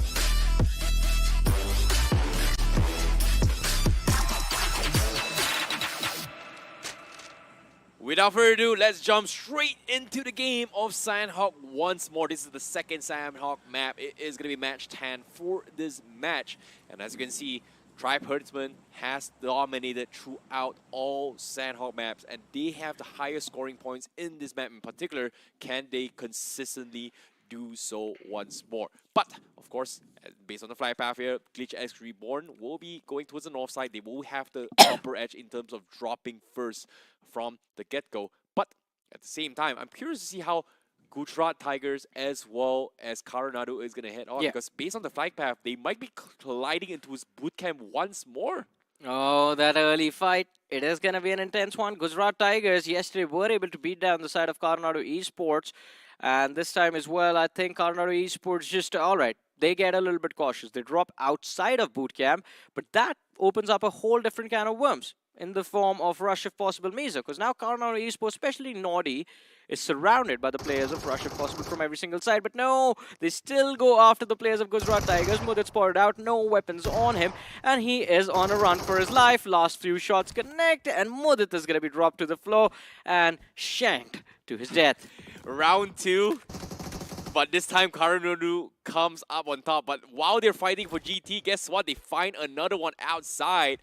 And that's going to be Nodi picking off the members of RIPM. In this case, not a great start for both GT as well as RIPM. But Coronado Esports, they seem to be, switching up their approach a little bit this time. Yeah. They've backed off the aggression against GT. But this time, GT, they will lose one member instead. But meanwhile, let's take a look at some of the drop clashes as well. Team knows they have backed off of Hatin, giving Genesis the room that they will need it. So that's not going to be an early collision coming for both these teams as well.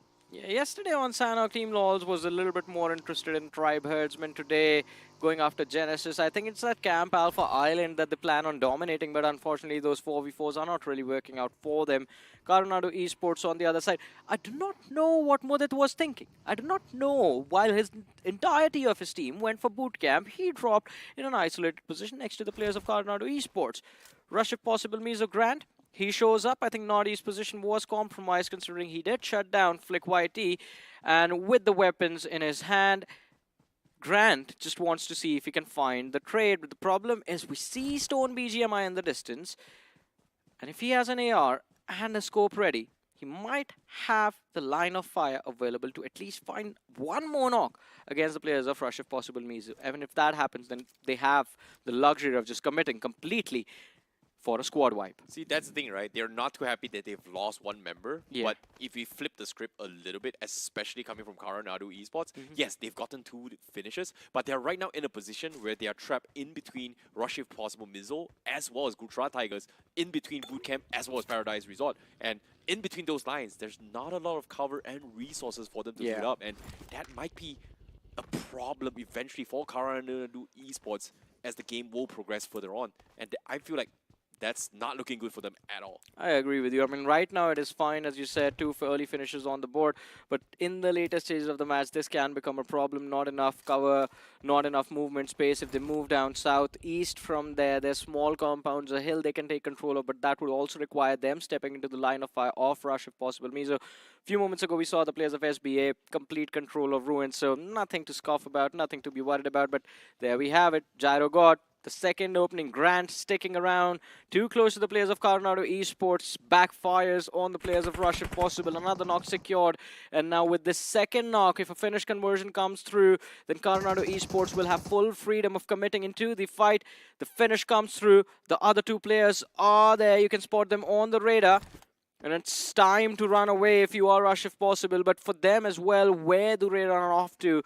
You would assume in a normal situation like this that Paradise Resort is going to be occupied as well, but that is the reason they're not falling back towards the northern side. The only option they have is to run away towards Bhan, but that is going to be a risky one as well. Muffin, he closes in, spots out one man completely off guard, and that's the trade coming in as Bad OP is going to be hitting the floor. Yeah, but at the same time, Rush if possible Mizo, they've lost too many members. And as you can see, they're not too happy about those deaths of his teammates. They want some sort of revenge, but Coronado Esports' perspective is going to be completely different. They need this fight so that they can have resources. Look at this, Jared Bond, he's only got 22 bullets. They don't have first aid. They don't have utilities. They need to win this fight so that they can stock up. But as of now, Coronado, they've already lose one player. This is not looking good for either teams who's right now just completely deprived of resources. Plus, there's going to be more trouble soon. There's Genesis and Glitch Reborn closing in from the northern side. So Coronado Esports, all they can do right now is just stay indoors, stay protected. But they do not have the information of the other two teams moving in from the northern side. If Genesis and Glitch Reborn move in, it's going to be trouble for them. But here we have it, Rivals Apex going up against Raw Official. And trades coming in from either side. Abhi OP, he has not been finished off. He's just been knocked out. Tiger, that nade is brilliant! A two-pointer coming through as Manthan and Daljit. Both of them hit the floor at the same time. Just incredible coming in from Rivals Apex. 3 eliminations secured at the loss of just one man from their own lineup. It was Trigger who was picked off. But hey, they get 3 points. What a defense coming in from Rivals Apex. What a nade coming in from them, and just like that, it completely shut down Raw, who's also looking to get some sort of points to push up. But while this is happening, I know there is going to be a storm brewing on towards the north side of the circle. Coronado, Glitch X Reborn as well is going to be the trouble. But in case you missed out on the action, this is the instant replay. Raw, they push into the zone. Tiger already cooked up a nade, just getting 2 very, very big knocks. And because of this, there was nothing much Raw could have done. It came down to just Rivals Apex just playing it safe, playing it patiently, and just completely shut them down. And just an absolute slam dunk. And Tiger from Rivals Apex, I mean, this man is the reason that we expect Rivals Apex to bounce back. They've covered up a lot of deficit that was caused due to the bad performances yesterday from the first Erangel and then the Miramar. Then the Sanhok gave them a little bit of reset the previous one. This time around, they start off with those 3 eliminations on the board. If they can get 4 to 5 eliminations and finish in the top 5, then it's going to be all good in the hood. But same cannot be said for Rush if possible. Mizo, one more man hitting the floor. Dash, he cannot dash anymore. Glitch Reborn closing in on his position. He has utility, but not enough. It's the last nade that he's going to use. And Ralph OG, he spots him out. Shots connect. Dash, he is about to dash out back to the lobby. It's just a matter of time. Has a DBS ready, but the distance favors the side of Glitch X Reborn. And there it is, the finish confirmed. And Rush, if possible, Mizo eliminated from the game. Oh my goodness, Rush, if possible, Mizo, they were just completely cut off by every single team. And now Glitch X Reborn has made their noise. Coronado hurts this, but considering the fact that Coronado was deprived, do they have the tools to fight this off on the north side? Meanwhile, up on screen now, we do see Big Brothers in the middle on the southern approach. They do find a couple of picks, and that's going to be Livecraft Esports losing one of the players coming in. That's going to be also Gujarat Tigers. Oh, okay. Yeah, 2 players knocked out. Gods. He's going to look for the extra bodies from the side of Livecraft. The other players just make a run for their lives, though. Not really wanting to re-engage into this conflict. But it's quite interesting, by the way. One thing I want to say about the circle. Majority of the teams are cluttering up between Quarry and Cave. So the southern half of this stage 2 circle, the northern half is quite empty. And that is where Coronado Esports, Genesis and Glitch Reborn are. Even Gujarat Tigers, they moved out of boot camp quite early right now, playing between Painan and Quarry. In an open position, though. Look at that. Well, it is pretty open as well. LOC already trying to punish any teams going from the east side. In this case, 120Z far east, like you said as well. Big Brothers right in the middle. Livecraft going to be playing on Painan. Remorseless on the south side. You do see WSB all the way far south. Team Lows all the way far west. Dodging Tribe Herdsman. But Genesis also going to be on the middle side as well. Coronado somehow manages to go into his boot camp, taking GT's original drop spot, hoping to find some sort of resources, and with that, a little bit of saving grace for them. Now their looting phase begins in stage 2, stage 3 transition. They were just stuck in those small compounds, that small cluster for so long, all thanks to Genesis, all thanks to Rush if possible, Mizo, Glitch Reborn, that just presence around them. It sometimes instills fears in your heart. But Coronado Esports now access to bootcamp, which has been looted by Gujarat Tigers, but I'm sure bootcamp so there's going to be a lot of usable utility ammunition left behind. Although I'm a little bit concerned with Tribe Herdsmen closing in from the western side. They just crossed towards the main island. On our screens, Glitch Reborn, after winning that 2 versus 4 in Paradise Resort, they stick around in the blue zone a little bit longer than needed, but that gives them free entry from the northeastern edge of the circle. So who am I to complain? Yeah, who are you to complain? You're Johnny, my friend. But speaking of which, Genesis Esports hasn't been able to do too much. Cyrex was top of the finisher board as the highest amount of finishes in the game itself at the start of the day. And this time, he's slowly dwindling down, being overtaken by Kudalis, which in this case, right now, he's got a lot of pressure on his shoulders. Genesis has not have a good game today itself, as they get completely shut down from the outskirts. Meanwhile, WSB as well, one of the bottom contenders, they get scouted out by Big Brothers. And this is Jimmy we're talking about. And as you can see, Pixel Shots comes in, almost getting taken out. And while the circle shifts as well, it is going to shift them out. WSB in the worst possible position to push past to the north side. And Coronado and GT smack middle of it all. They have to be counting their lucky stars, man. Especially Coronado Esports, I have to say, because one player lost extremely early in the game, not enough loot to survive those mid-game stages, but the access to boot camp keeps them safe for a while. Although, unfortunately, do you see them? They're heading out and they're running into the arms of Tribe Herdsmen. And Tribe Herdsmen are not kind to their lovers. They're quite toxic. They're going to beat Coronado Esports over there. They have the numbers advantage to work with. They've had free reigns of that camp, Alpha Temple Hill, for a long time, but Genesis Esports, as they have the eastern edge of the circle all to themselves and the top of this hill as well. They spot out the players of LOC all the way in Query, although a fight between the two sides is yet to break out. It is tough. Genesis Esports, they've been laying low for the longest of time, and as you can see, Mac, he has had his moments in the game alongside with his teammate Cyrex, but aside from that, Genesis Esports just completely low-keying. They are going to try and gatekeep the guys on East, but even if they gatekeep, they aren't in very, very good positions. But this is going to be a difficult one, whereas there is a lot of open area, but as soon as I say it is, Big Brothers, they get jumped in by 120Z. Yeah. And this is an awkward interaction from 120Z as well. One after the other, players are falling. The trade comes through on Fragger, but not enough. And the last man falls, hits the floor, and Big Brothers, they end up winning this fight pretty cleanly, I have to say. 6 points on the board, just a wanted loss, but the third party from Rivals Apex is going to be perfect. They just run in, knocked again, and finished off in a split second. Big Brother Esports sends back to the lobby with just 6 finishes to their name, and Rival Apex, that third party was just perfection, man. Perfect timing for Rivals Apex. You know, you have to give credit to Big Brothers. They did their best to hold that forward. But at the same time, Coronado! Surprise, brother! Surprise! There are still people in bootcamp, and Coronado, again, they were starved with resources. But guess what? Here's a free delivery service courtesy of CleachX Reborn. Yeah. Here comes Naughty. Naughty! That's what I've always wanted to say ever since I saw this man's name, by the way.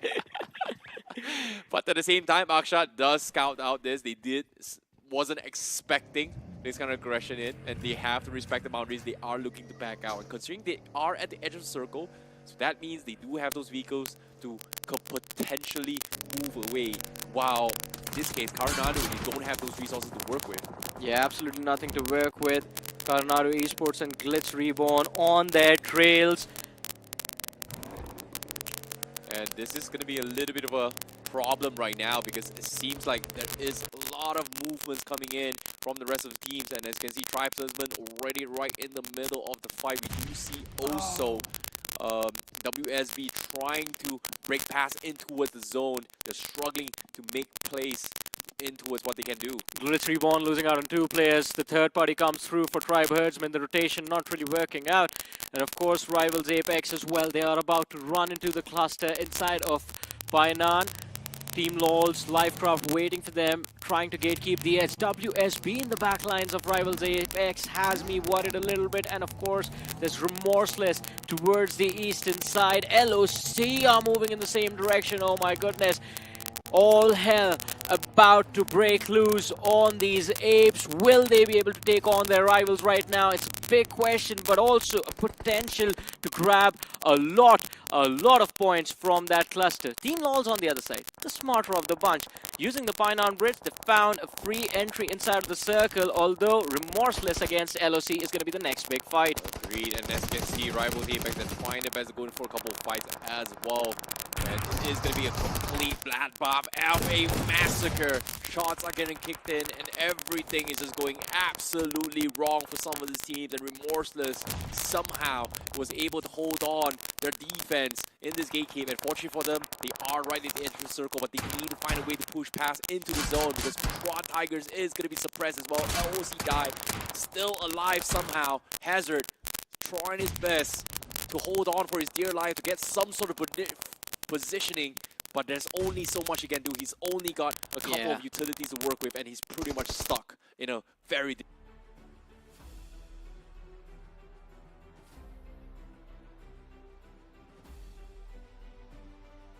Not worry, ladies and gentlemen. Now we switch off to the classic radio style commentary. Alright, we're back right here where we left off, Icy. And of course, Glitch Reborn somehow after that awkward interaction with Tribes Herdsmen, reshift their focus towards Coronado Esports. Stone BGMI is going to be knocked out. Incredible play coming in from that man. But now Naughty has been the savior for Coronado for a long time. Not again. Not this time. Gets finished off, but Glitch Reborn down to the last man as well, as two teams have taken control of those hills. One is going to be Genesis, the other one being Tribe Herdsman. And Ralph OG, no first aids, no armor, helmet has also been shot at, so that damage reduction is not going to be there. Akshat right next to him. I don't think these two individuals are going to be left alive. Agreed. They tried their best, but their best is not enough. They've attracted so much attention. It'll be 30 seconds left before the circle shifts. You can even see Apollo starting to try and thin out the herd. But in the contrast as well, his teammate Shadow has pretty much been knocked. They might need to think of regroup this. But as you can see, Apollo is slowly trying to go and cut them off. Meanwhile, Kutra Tigers and as well as Genesis is also going to go head-to-head in the eastern side of the circle. They need to find a way to push into the zone. And as you can see, Cyrex already starting his fire as well. They do get the knock onto his guards, and that's going to be GT losing another member while they're trying to rotate in. Well, let's see, the Gujarat Tigers down to the last man. All Zerf can do is just play for survival. Although Genesis, 4-man strong. As long as they avoid the side of Tribe Herdsmen, they can take on every single other team into the mix. And that cluster from Painan has finally been broken apart. Remorseless somehow do manage to survive that conflict. Lifecraft, although can't say the same for them, they've been reduced to just their last two players. Team LOLs, by the way, is doing extremely well for themselves in this game. All 4 players intact. They have that southwestern edge in their control, but not a lot that can be done unless they move further deep.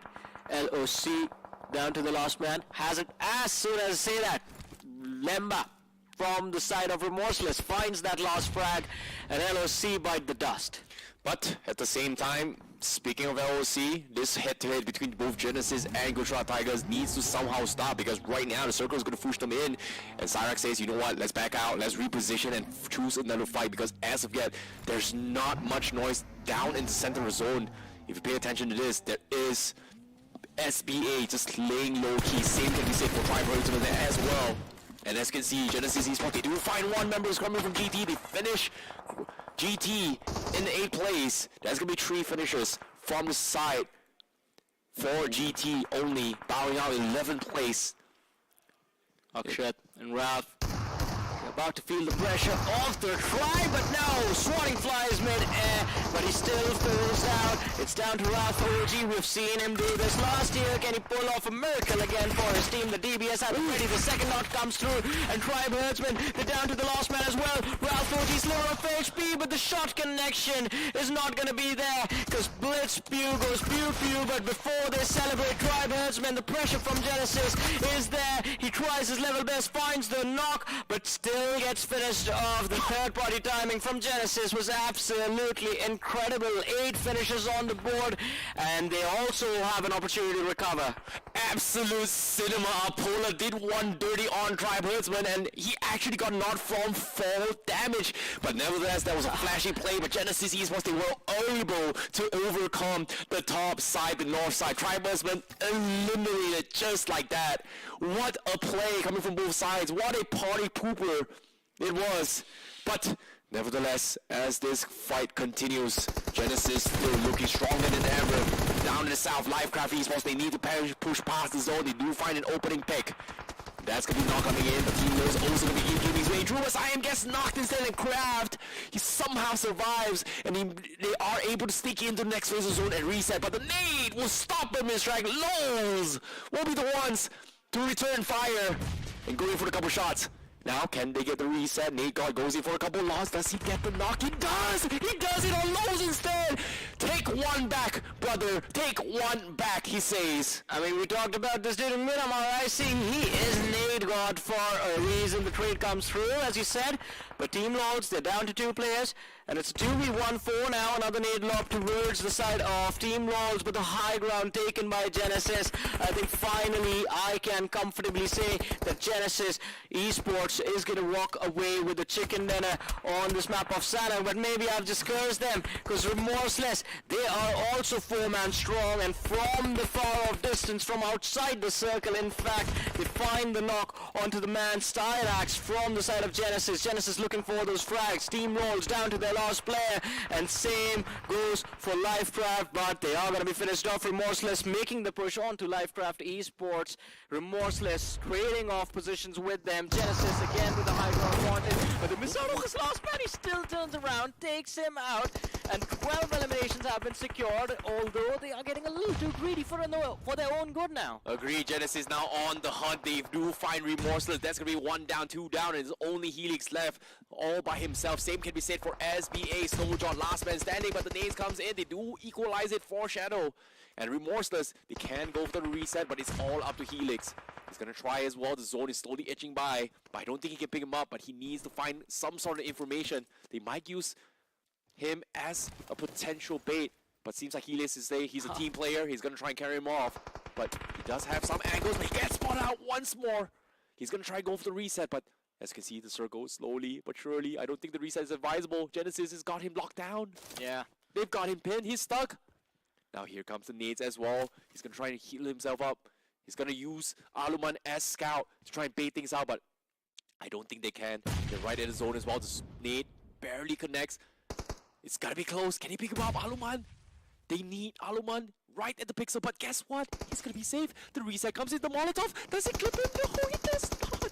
But instead, Helix, he got scouted out, but Aluman is there to hold position, to buy a little bit more time. The nades comes in. Genesis looking for the flush, and Aluman, he might just beat out the zone, and yes, he will. And that will be Genesis Esports taking the chicken dinner. Yeah, and they were able to secure those last 2 frags as well from the side of Remorseless. I don't know why Helix just ran into that fire. I think the panic from the blue zone closing in. I don't know, they could have just swapped that ghillie suit onto Helix. He could have crawled, because Sanhok is famous always famous for having those snakes. There was a lot of foliage around them that could have been used as potential cover as well. But Genesis Esports, my goodness, that was a brilliant approach to this match as well. And considering from the start of the match till the end, we saw them very comfortably breach the zone from the northern side, and then one after the other just going after those squad wipes. Brilliant control, brilliant positioning, and all the high ground advantage that they had every single time. They made sure that they put it to use, at least walked away with a few frags. Agreed. Perfect timings on every single hunt they have gotten as well. Every single third party from Genesis Esports has been so successful. And to be honest, I would say that Genesis had one of the most confident runs to date itself, considering that they had a poor run-in. Yeah, but you know who's the biggest spoil sport in this game? Livecraft Esports, man, because Team LOLs, they were doing so well for themselves. They had control of the slope. They were looking to Genesis. They were prepared for that fight. The one thing they weren't prepared for was Lifecraft. Instead of moving towards Remorseless and making that push from that eastern side, falling back into the blue, going through Painan again, and then just getting the rare of Team LOLs. And after those first two players were knocked out by the side of Lifecraft Esports, Team LOLs, I think they just panicked. They found those trades with the nades, but it wasn't enough. After that, it was just time being wasted, and that time being wasted allowed Genesis to take the control of the hill. Agreed, but at the same time, you know, it all comes down to understanding your timings and what needs to be done, right? Like step A, step 2, step 3, what is more the priority? In this case, based on certain situations, I think one of the teams that really stood out was gotta be Karanadu Esports, just because of the fact that they were put in one of the worst possible positions to play with.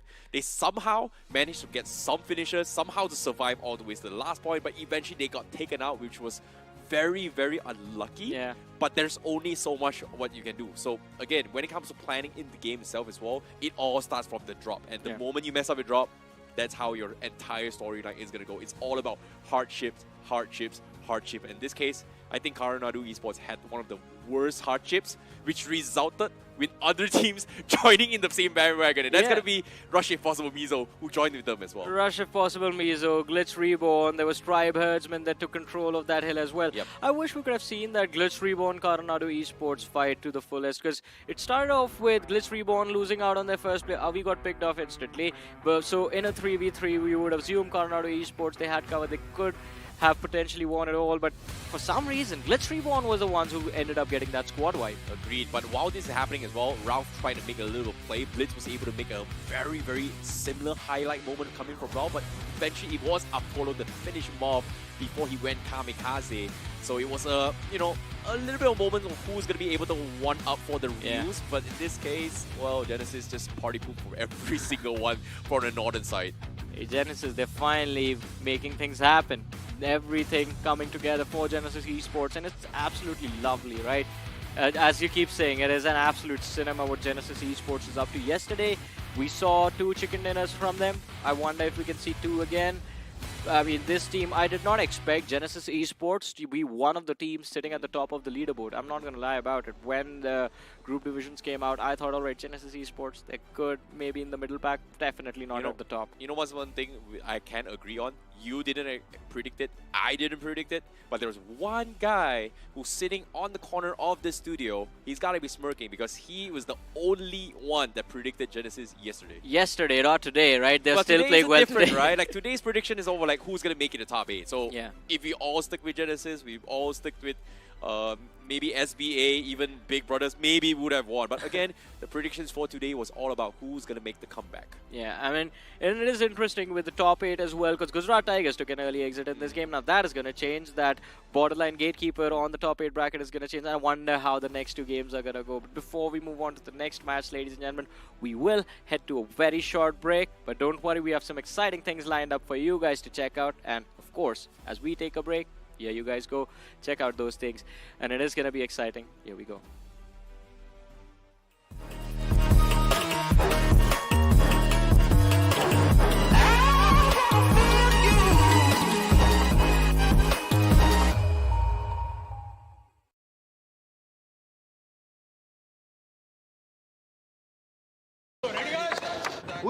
Let's go.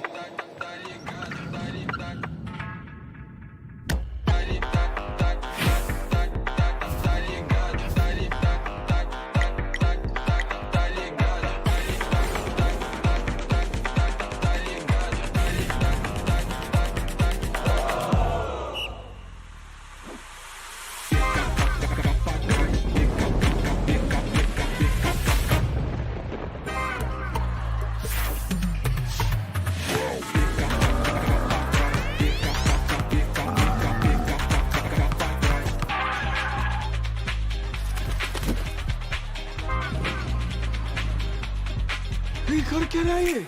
Sir लगता है अपना bro वाव mode में खेल रहा है।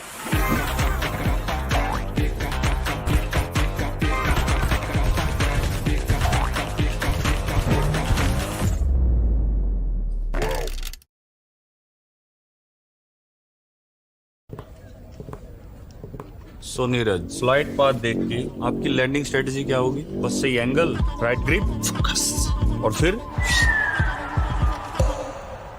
इसको फेंकना नहीं आता। ओके, फाइनल सर्कल, 20 बंदे बचे हैं, क्या करोगे? प्रेशर नहीं लेता मैं सर, जेवलिन में दिमाग को ठंडा रखना पड़ता है। और फिर इसको फेंकना नहीं आता यार। नहीं आता। क्लोज रेंज में आपका फेवरेट वेपन कौन सा है? सबसे स्ट्रेटेजी और टाइमिंग का खेल है सर, जेवलिन की तरह। अरे मेरा मतलब गन्स, M416 ग्रेनेड फेंक देंगे सर, सब फेंक देंगे। यार इसको सच में फेंकना नहीं आता। नहीं आता। अच्छा ये लो, नेट स्पैम करके दिखाओ।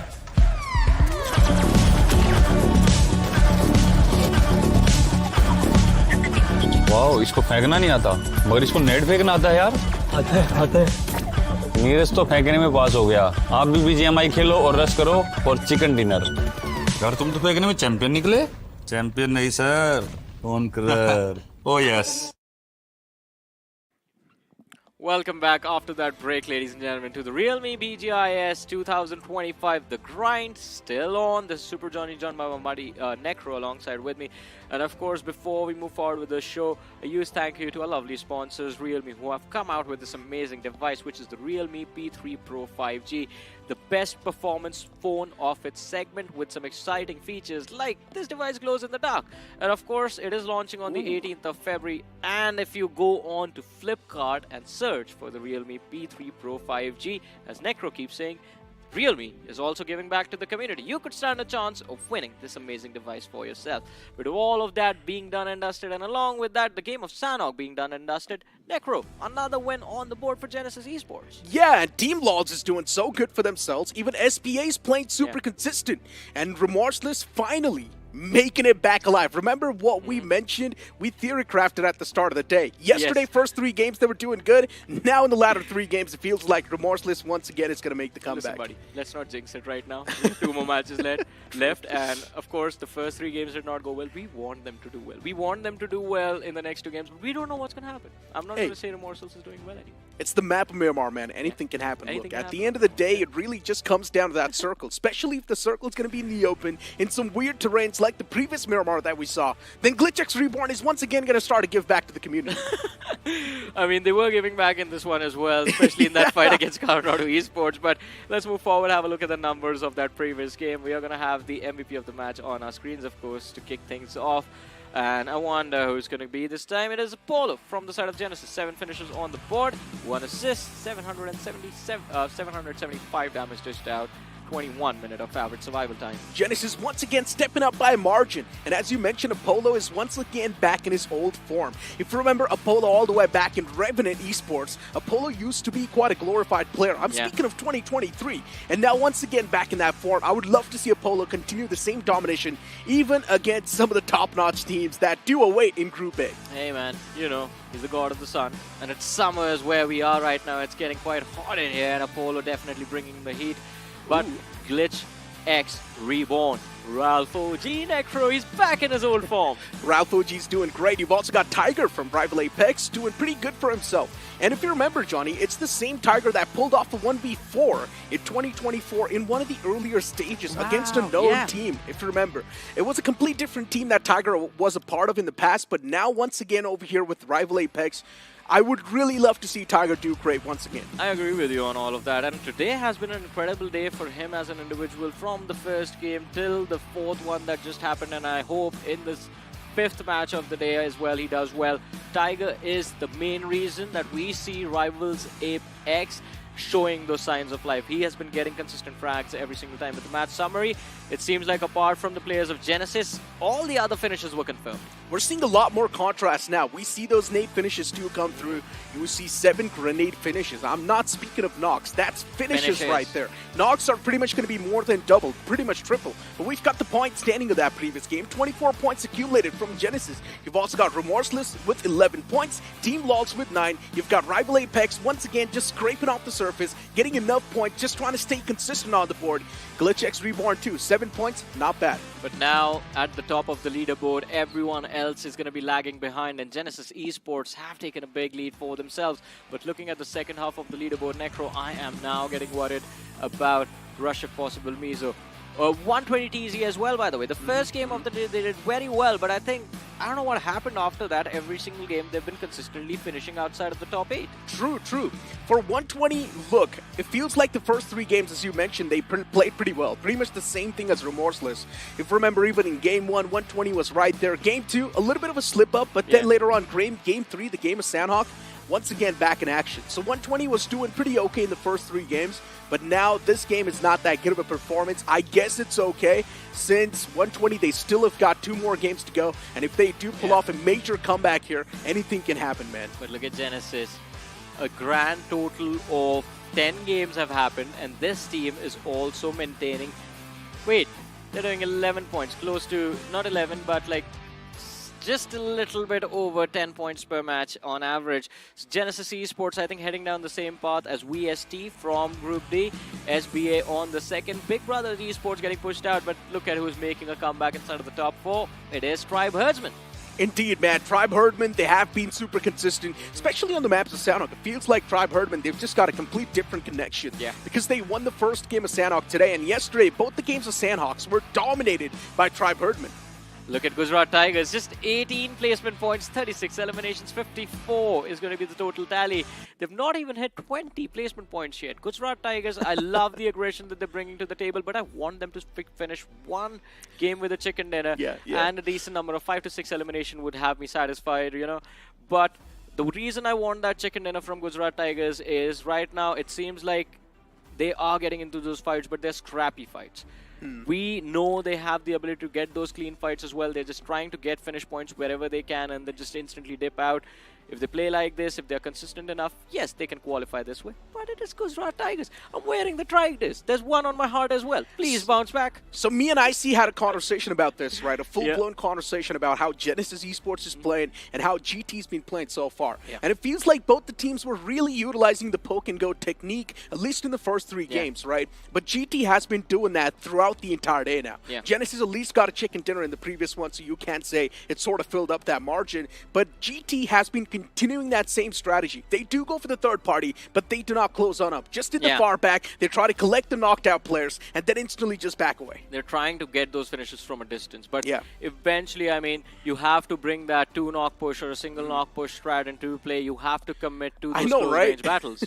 I mean, GT is one of those lineups that possesses so much firepower that they should go for a straight up collision against one of the big names, but still GT is holding back. I don't understand. Yeah, I have no idea as well. Maybe the Tigers aren't hungry enough. They've been pretty well fed from that performance in SPS. And right now they're just like, we are not going to overexert ourselves in the grind. We're going to wait for the main stage competition. And once we get to the main event, that is hopefully when we get to see their true colors, because I would love to see this team in the finals. Now, I might sound a little bit brutal over here, but WSP as well can be treated as free points on the map, because they have not been doing that great. When you speak of the firepower as well, the mechanics have not been on point, especially for big names like GT who are struggling. Even GlitchX Reborn, we pretty much know in a 4-on-4 fight, especially against a team who does not really have a lot of experience, they can easily come out on top. So if they want, they can drop Clash WSP, get those early 4 points, and then they can at least try and get 7 to 8 points per game. See, I agree with you, but man, who hurt you today? Free points? Look, man, WSP is not doing great. I understand. As I mentioned, I might sound a little bit rude, but it is what it is. They're not able to do anything. In no matter what sort of game you really try to bring up, they're not doing great. We've also got Team Face-Off, Gujarat Tigers and Raw Officials. In my opinion, this face-off is not even close, since Raw Officials, throughout the entirety of this group, they have been deactivated. The performance has been missing. Yeah, I mean, the performance has been missing, and Raw Official, I have no reason for their struggles. This is survival lacking is what we can say, looking at that average survival time. And yet, they are still getting into fights, so that is what I'm happy about. At least they're trying to make an effort to get those finishes, and they're doing quite decent. 25 eliminations secured in the 10 matches that they've played so far. It's just that extra bit of oomph that Raw Official need to bring to the table. Gujarat Tigers, I think one good game, one big game, and they will be pretty sorted inside of the top 8. They're still the gatekeepers of the top 8. Just, I believe, 6 or 7 points advantage against the team on the 9th position. Why do I feel like tomorrow Gujarat Tigers is just going to go all guns blazing? I don't know why. I've got a major feeling, right? First 2 days, just trying to get used to the new zone meta, new zone settings, understand how they can utilize Mudit in the main playing four, and then maybe tomorrow we might just see GT back to their old ways. But hey man, if that is the case, then at least in the first, like the last few games of the first half of their group stage journey of the realme BGIS the grind, please bring in Neo.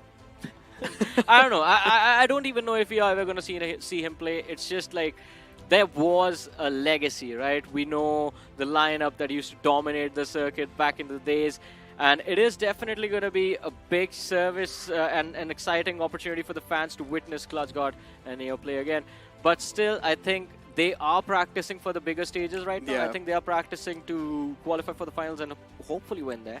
So that is why maybe they're trying to get the main playing four adjusted to the new settings of the zone. But let's be honest, right? Neo's been off the pro circuit for such a long time. Yeah, I mean, he converted into a complete full-time content creator, so that sort of also takes a major toll on your gameplay. And let's not forget, yes, I do understand past legacy is still there. We cannot really forget with the way he was able to perform, but now the competition has evolved onto a next level. We've got players like Beast, Slug performing at the top of the table, especially a team like Revenant X-Park who's gotten back-to-back titles. You cannot really compete against those type of teams, especially if you're off the competitive scene for such a long time. I do agree with everything that you said, but you know what? Me as a human being, I personally believe in people having the opportunity to redeem themselves. But talking about redemption, who makes a comeback in the next game? Let's find out.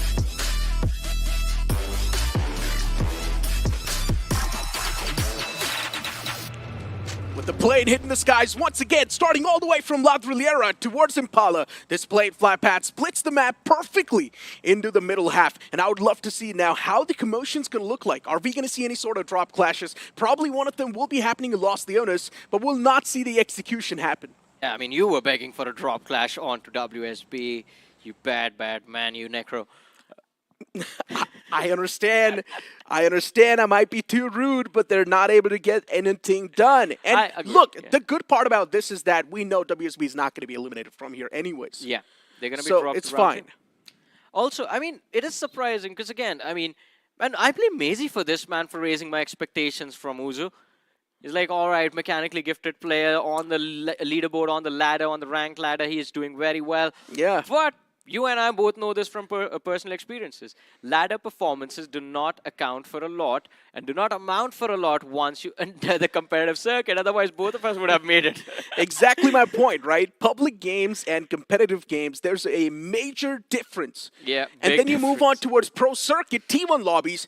That's another difference. Let's not forget, even the players in T2 circuit, they're insane. Yeah. Mechanically skilled. Honestly speaking, T2 lobbies are super sweaty. I've played a few games myself, and trust me when I say this, I did not even stand a single chance. Yeah. That's how good they are. I mean, I did quite well while I was playing in the T2 circuit, but then, yeah, T1 is a completely different monster to tackle, man. Never, I realized very early on would have been able to succeed over there. But I want to talk about this. Necro, how often do you see a drop clash in Chumacera in Miramar, and that too between three teams? Look at that. Plus, the circle is up north towards water treatment, but this is what I want to talk about.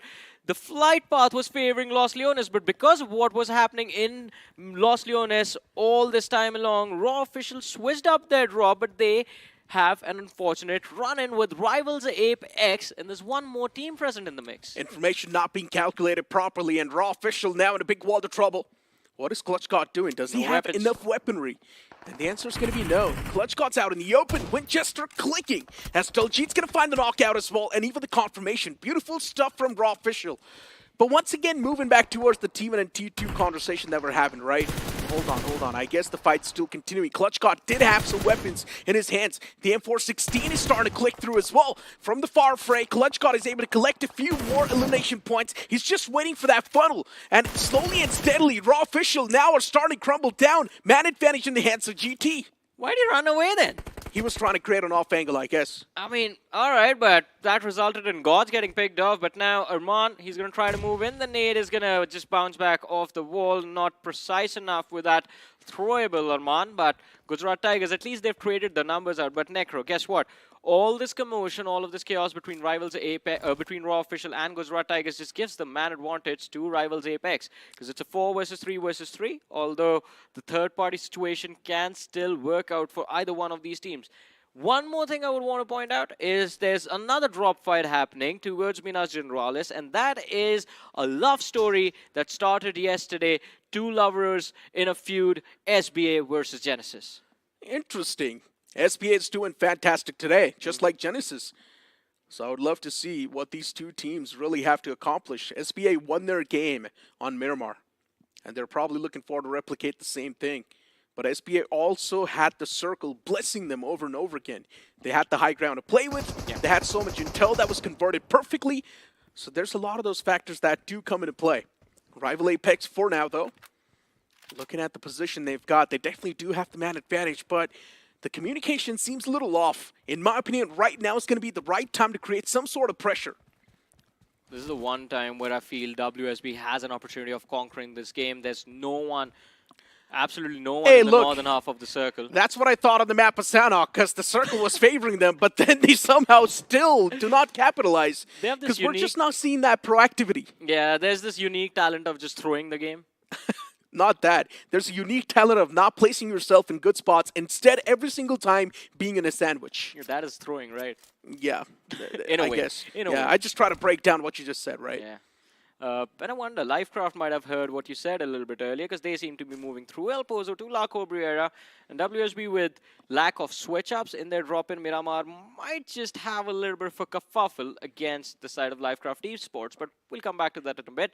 First, Genesis versus SBA. Both the teams, once again, understanding the intensity, and Shadow cannot even be a part of direct fight, because Shadow's hit low. SBA's got the man advantage as well. Right now, the fight's clearly stringing on the side of SBA. But still, things can be like a pendulum, back and forth. You cannot really underestimate a team like Genesis. Veterans in that lineup. They have a lot of experience, especially keeping themselves calm in these type of scenarios. While SBA, you have a few experienced players, but a few rookie faces too. It's a big mixture. And so far, it's been working out, so you never know, man. Right now, it definitely does seem like the tides are favoring the players of SBA. Momentum in their control, the man advantage still holding strong, but it is Genesis. They are going up against a team that's sitting at the top of the leaderboard, and Aryan, though. Ooh, Apollo. He was waiting patiently, and he strikes at the right time. Aryan taking the drop, but Apollo should be able to find that frag. The trade for Genesis comes through. Giving back to the community.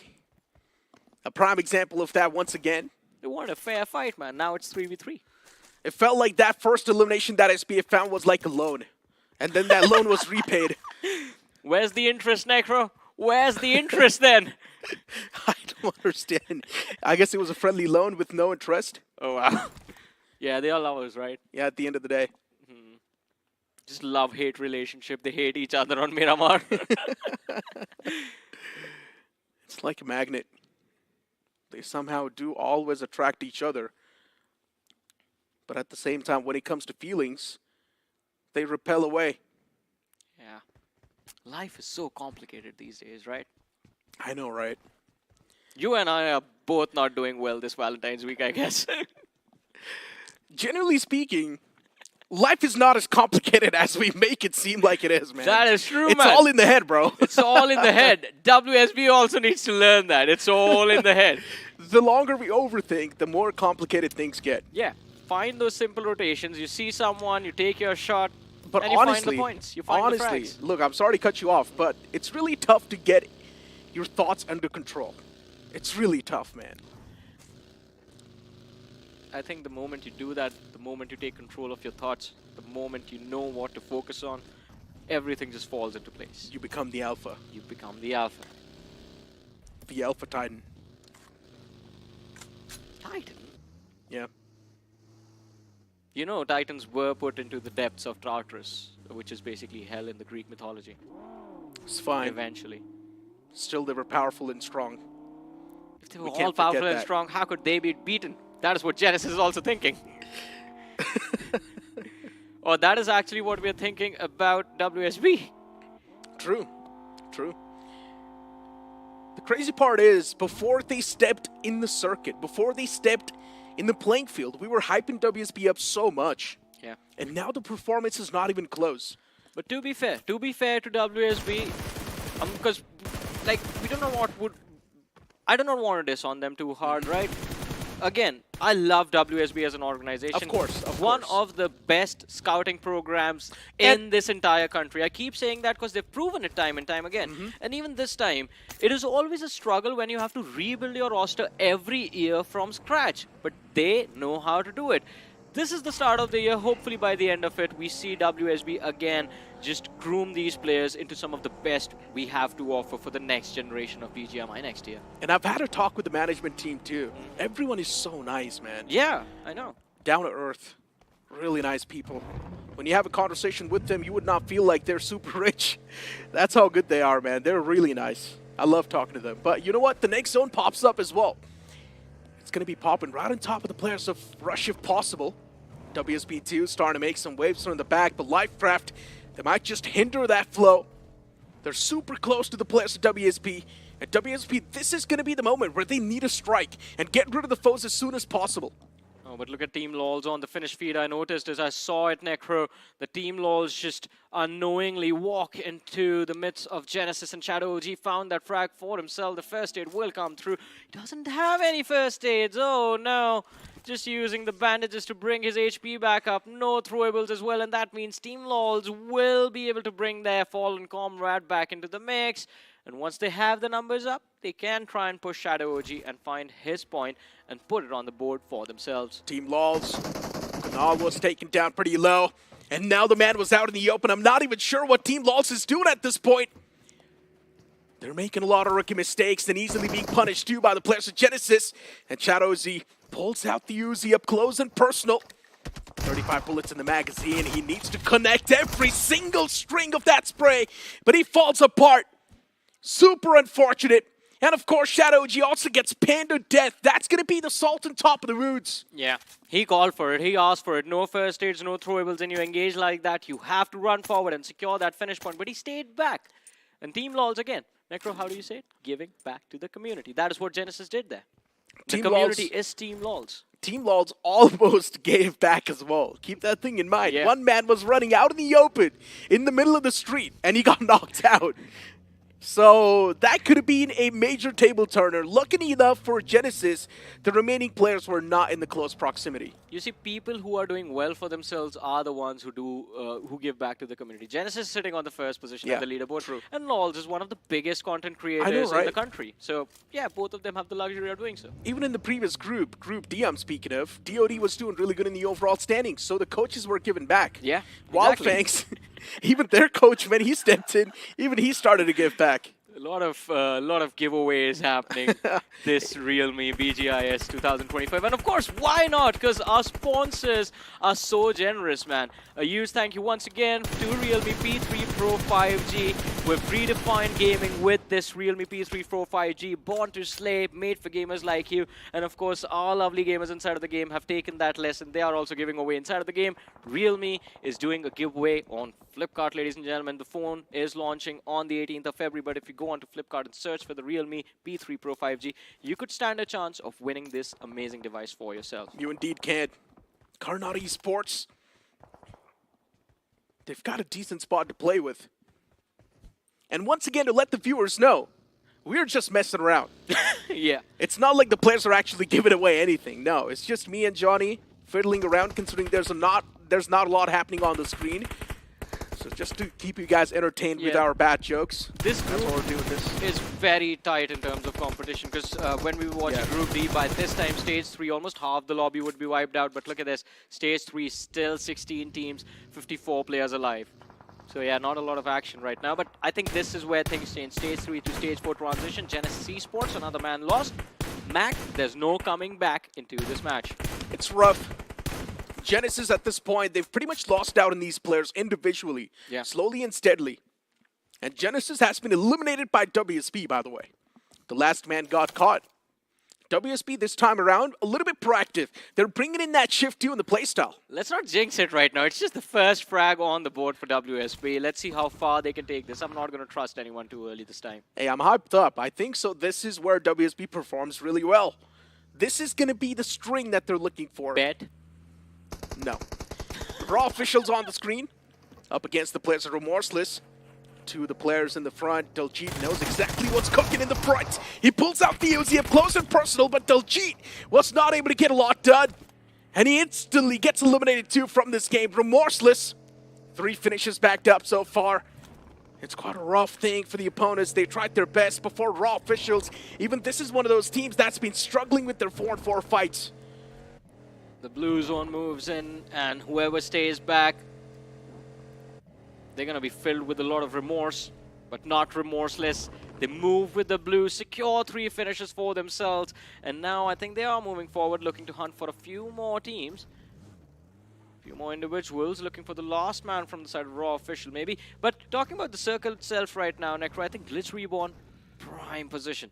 It's just the 3-1 split that I'm a little bit worried about, but they have control of those high grounds for themselves and will be able to gather a lot of information. But hey, winners of the previous Miramar SBA, can they make it happen again?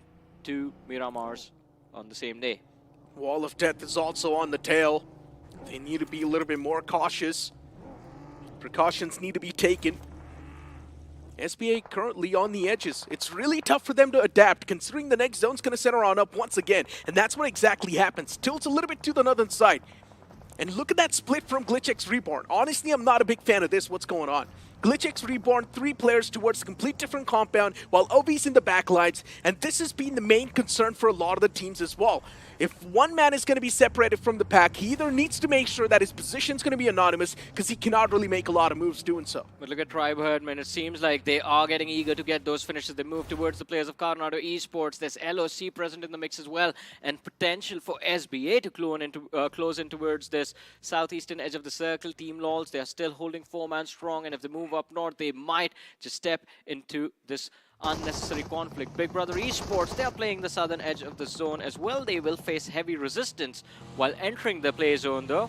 And I wonder what is Big Brother going to do about this. But here we have it. SBA still looking to take on the players of LOC. SBA Esports, LOC in the front. The players instantly do want to back away because they know a few players have entered the territory. And LOC instead, they want to respect the opponents. You can see one man driving away while Punisher is still up close. Wants to collect that extra bit of information before backing away. And he eventually does so as well, reuniting with his comrades, which is probably going to be the more wiser option. But SBA this time around playing from edge to edge, I would love to see how this one pans out. Considering the previous Miramar, they were in the smack center on a really good spot. Team LOLs up against Big Brother Esports, Wanted backs away, knows that there's a lot of threat. And I like this respect. Oh man, I mean, you like the respect. I think it might just be a little bit of hesitation from the side of Team LOLs. Big Brother Esports though, Wanted moving up, looking for information. As soon as they get that info of the 2 players up on the high hill, high ridge, I think Big Brother Esports will realize that all they need to do is just hold back. In the meanwhile, though, Coronado Esports, I believe, have found 1 pick from the side of Team LOLs. And LOLs, the numbers are going to be reduced. It's just a 3-man roster remaining. Could be the opening that Big Brother Esports wanted, but Remorseless not slowing down. And this time, they run into the arms of Rush, if possible, Mizo. It's going to be a full-blown push from Remorseless. All the 4 players looking to push in tandem. Utilities, of course, tossed out before they want to make any sort of confirmed movements on the map. Even Big Brother Esports, the fight between Team LOLs and Big Brother Esports breaks out. And over here, they're just tossing in utilities back and forth constantly. Rush, if possible, they're taking a bit of that damage, but knowing the fact that both of these teams do want to hold their own territory, it seems all good in the hood for now. None of them want to make any sort of push, but Johnny, keep your eyes on the elimination feed. Big Brother Esports, they pretty much wiped out the existence of Team LOLs. Yeah, Coronado Esports were the one to kick things off, and LOLs, the final nail in the coffin for them came through Big Brother Esports, but Remorseless, holding on to the spot for so long, have drawn the attention of Lifecraft from the distance as well. Shots fired into the smoke, which was lobbed out from Remorseless just to deny vision and isolate the fight into Rush of Possible Mizo. By the way, look at the formation of Rush of Possible Mizo. They have an off angle, finally put it to use. Grant finds the opener, but can they follow up with the other 3? Important pick. That opener's going to open up a lot of possibilities, considering probably a revival's going to come through. And on that revival, if they find a perfect nade connect, that's going to seal the deal. Flick YT as well from the off angles, doing a lot of damage. And now Remorseless, they're getting knocked out slowly and steadily. One more man to go. That's going to be the last man trying to hold on to things. But it seems like even that last man will be denied soon, as he's taken down super low as well. And Remorseless, they have been systematically dismantled. Just one more man to go inside of that smoke. Grant, he spots out the player, and the UMP-45 will nail it down. Oh, in the distance, they instantly follow up, looking to take out at least someone from the side of Lifecraft as well. But the distance was a little bit too much. But I think Rush of Possible means that they have to celebrate this 4v4 win. Very clean, exactly done by the textbook. First knock onto Grant. You know the scouter for the side of Remorseless is taken out. They use the opportunity to run around the flank, find the second knock, and once you have a 2v4 advantage, you do not care. You just run towards the opposing side. And Rush if possible, they made it happen very clean. But Rivals Apex, they are in a kerfuffle of their own against the side of Lifecraft. Nade God, he has been good with the nades this time. Not so much. Rough luck.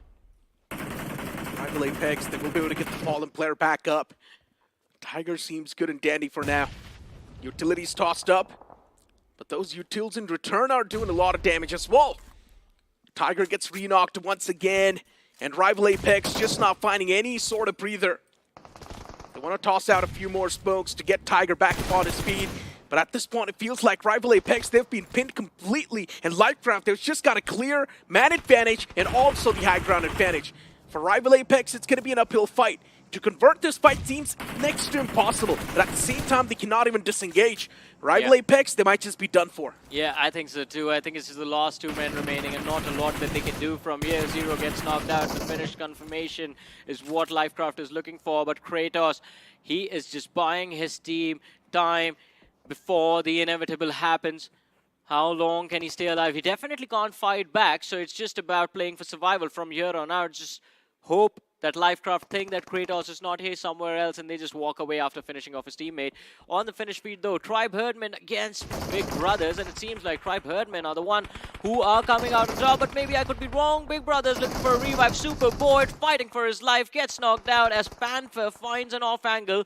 Fragger is gone for a revive. Wanted is going to be brought back into the mix, but Panther, oh no. Why is it when you have the opposing players all cluttered up that the players with the prime position have no utility? But Fragger with that nade finishes things off, and it's Big Brother Esports with 7 eliminations on the board, 3 players still alive. Magnificent, that's all you can say. Yeah.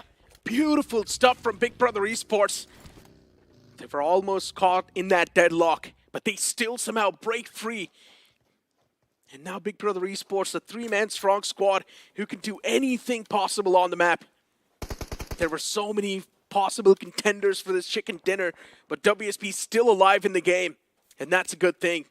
You've also got Lifecraft right next to Rival Apex, and keep this thing in mind, the fallen player is once again back upon his feet. In my opinion, Lifecraft should be a little bit more aggressive, but instead Lifecraft is just holding on to that ridge constantly. Yeah, I think they're just being extra careful. Even though they have the numbers advantage, they have the high ground as well. Everything they can work with to try and finish off Rivals Apex and then look forward to taking the edge of the circuit from the western side. In the meanwhile, Coronado Esports, I'm worried about them, Necro. They are focusing on LOC while their back is compromised thanks to Big Brothers being there, so they can be caught in the crossfire. And as I say that, Stone BGMI knocked and finished off, and Coronado Esports, the numbers are going to be dropped. The line of fire for Big Brother Esports working out very beautifully for them. But as soon as I say that, Bad OP steps in and he finds the trade knock against Big Brothers. Realme, B3 Pro 5G move on towards Flipkart, and you might just stand a chance to win incredible deals and also some incredible rewards. But once again, moving back towards the game, Big Brother Esports, they have been chiming inside of the fights left, right, center. As Coronado Esports, the man closes on up and he instantly finds those 2 quick strikes. Almost the third one could have followed up, but he gets taken down in return. Big Brother Esports wanted. The IGL steps up when his team needed him the most, and he saves the day. Molotov's out. Maybe the man can be re-knocked, but luckily enough, the revival comes through just in the end at the nick of time, and Big Brother Esports will survive to see another day. And beautiful stuff. Even the last man gets wrapped up. Coronado Esports, they gave it all they had in that fight. Why is it that whenever you want to see a nade, the players do not have any He had a Molotov and he knobbed it in the wrong spot. I understand he was trying to use his teammate to gather the information to be in the right position for that utility, but a nade would have changed everything, man. All three players, all 3 points wrapped up in a blink. Just breaks my heart. Anyways, top 8 teams. 23 players still alive. Rush, if possible, doing very well for themselves. And Necro, you're going to be happy to hear about this. WSB still in the mix. They indeed are. And they're in the center of the circle as well. Yeah. This is great. As I mentioned, this might just be the game that WSB is looking for.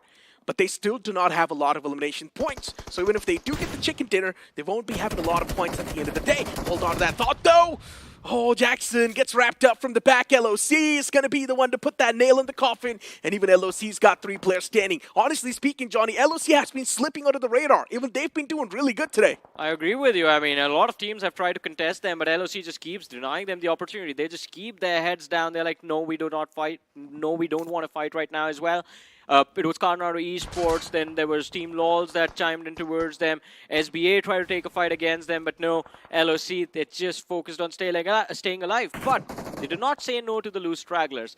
4 points on the board, 3 players still alive. They have taken control of that eastern edge of the zone. There's Glitch Reborn, Ralph OG, just an isolated individual towards the north side, and Snowjord from the side of SBA in the mix as well. Glitch X.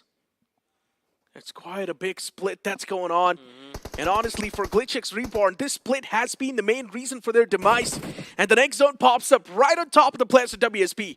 They've got the advantage, considering they have the only cover to play with. All the other covers will be in the form of ridges. And the teams will need to try and traverse through the open terrains, which will be super tough. Glitch X Reborn, all the 4 players on the board, even they have a strong force to try and make something happen. And you cannot really overshadow the fact that there's also Rush, if possible, Mizo right next to them. Oh man, this has to be the game for WSB to win. They need to drop a big one in this matchup. The stars align, the circle right on top of them, and everyone else out into the open. But this time it is Big Brothers who are capitalizing on the opportunity. 1 more point on the board, and Superboy is turning into Superman. 6 eliminations secured, and he's going to look for a few more as soon as Praga goes for the revive, brings his star player from this game back on his feet. He instantly tries to finish off the lads from LOC, but Ralph OG right next to them. All he needs is a nade, but I'm pretty sure that he's not going to have any. Incredible stuff. Glitch X Reborn, they will also be able to get the fallen player back up on his feet. But there's also Rex from the top, is providing that constant cover fire. Rex really does want to make sure that Glitch X Reborn will not be pushed when they're at their lowest. And Rush, if possible, they might just want to make that happen. But no, unfortunately, Flick YT gets knocked out thanks to WSB. Even WSB's playing this perfect. That defensive aura has been working out perfectly fine for them. The defensive gameplay, the proactive placement has been working out well. Glitch X Reborn now taking return shots against Rush, if possible, as the Manage X out in the open, but still Rex gets knocked out. And by the hands of Big Brother Esports, there's so many crossfires happening. Yeah.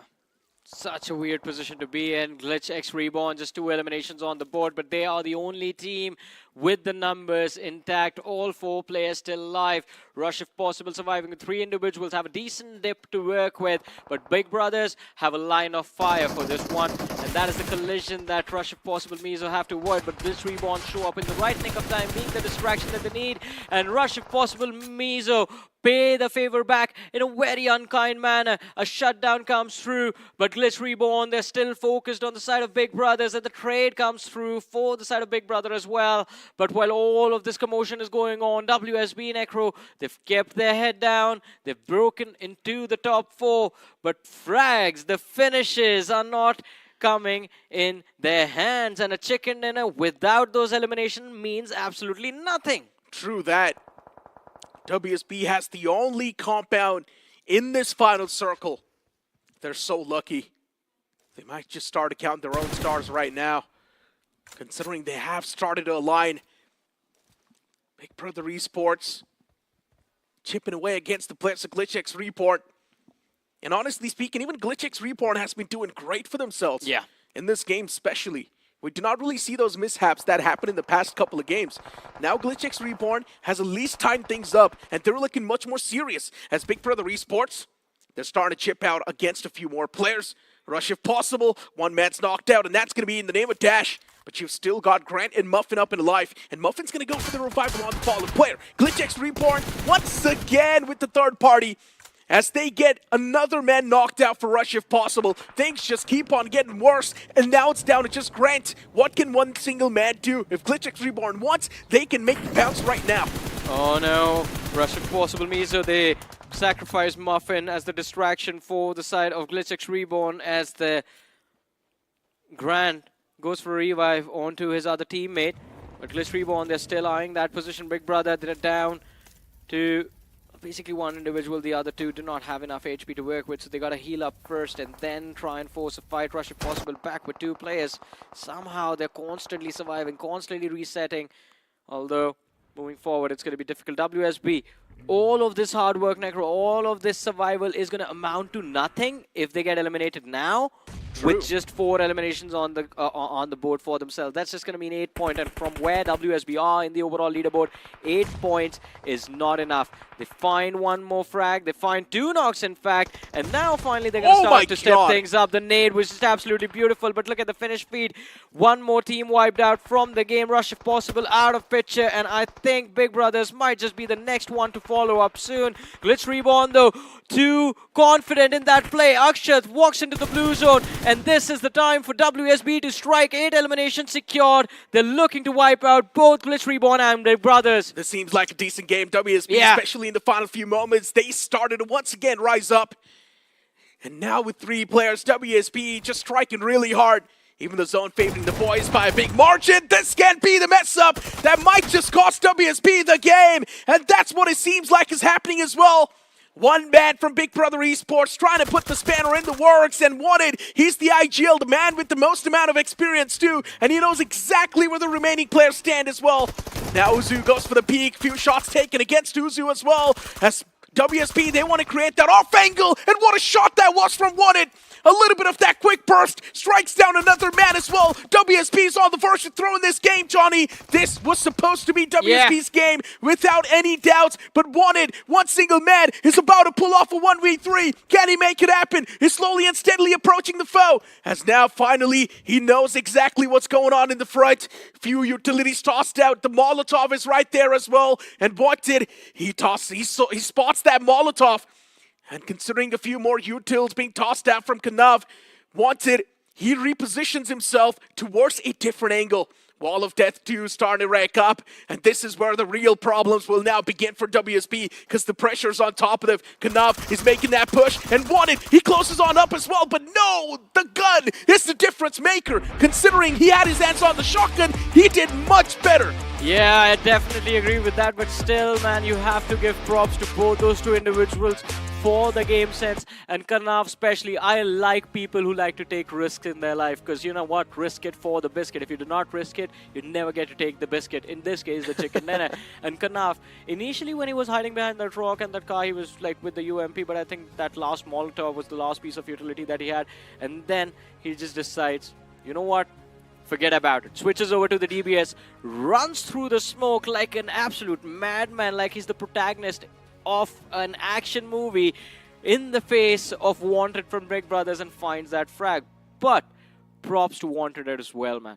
I mean, he was outnumbered and he brought it down to a 1v1 in style, I have to say. I know, right? Wanted, he almost clutched it out. It was so close. I generally thought WSB threw that.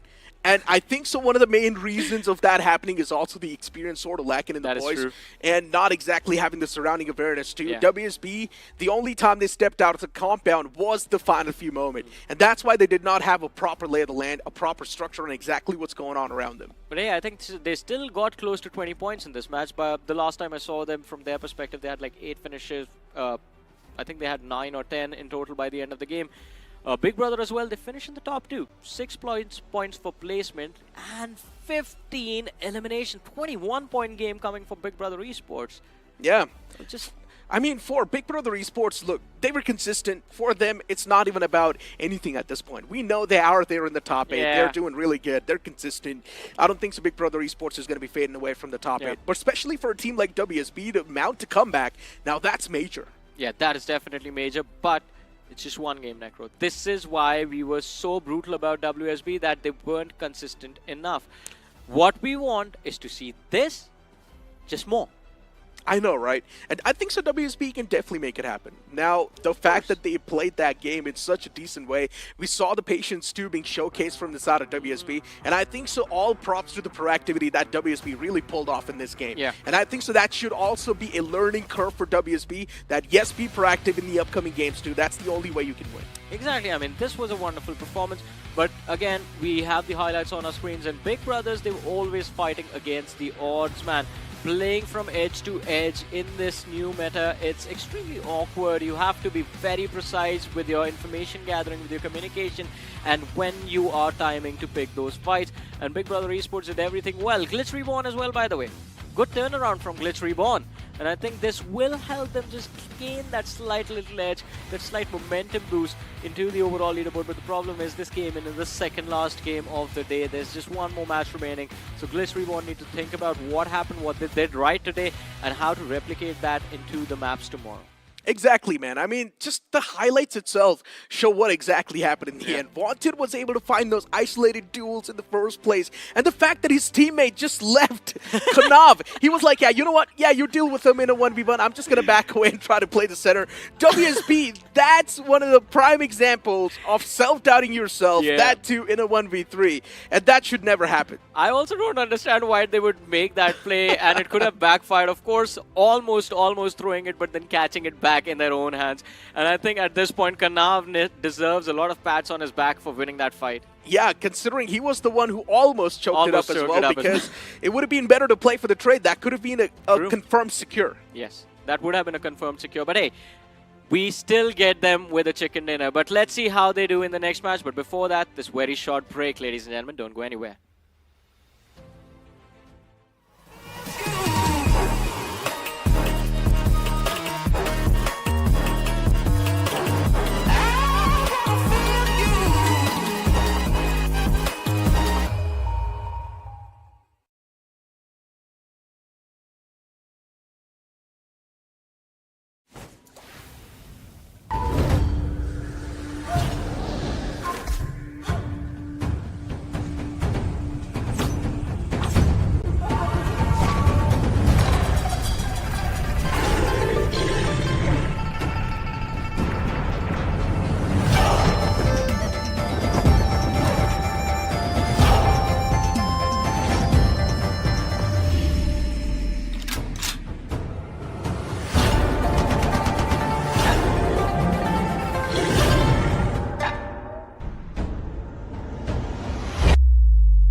Grind to survive is a state of mind. Legendary drive, eyes on the prize. I feel the gears turn, never hesitate. No stopping King Kong, beast is awake. I'm knocking down the walls, pounding at the gate. My hustle don't sleep, let me demonstrate. The iron in the fire and I want more. I intend to win the battles, yes, in the war. I'm the champ, I'm the champion. I'm the champ, I'm the champion. Boss beast, God, why I'm at the time. I'm the champ, I'm the champion.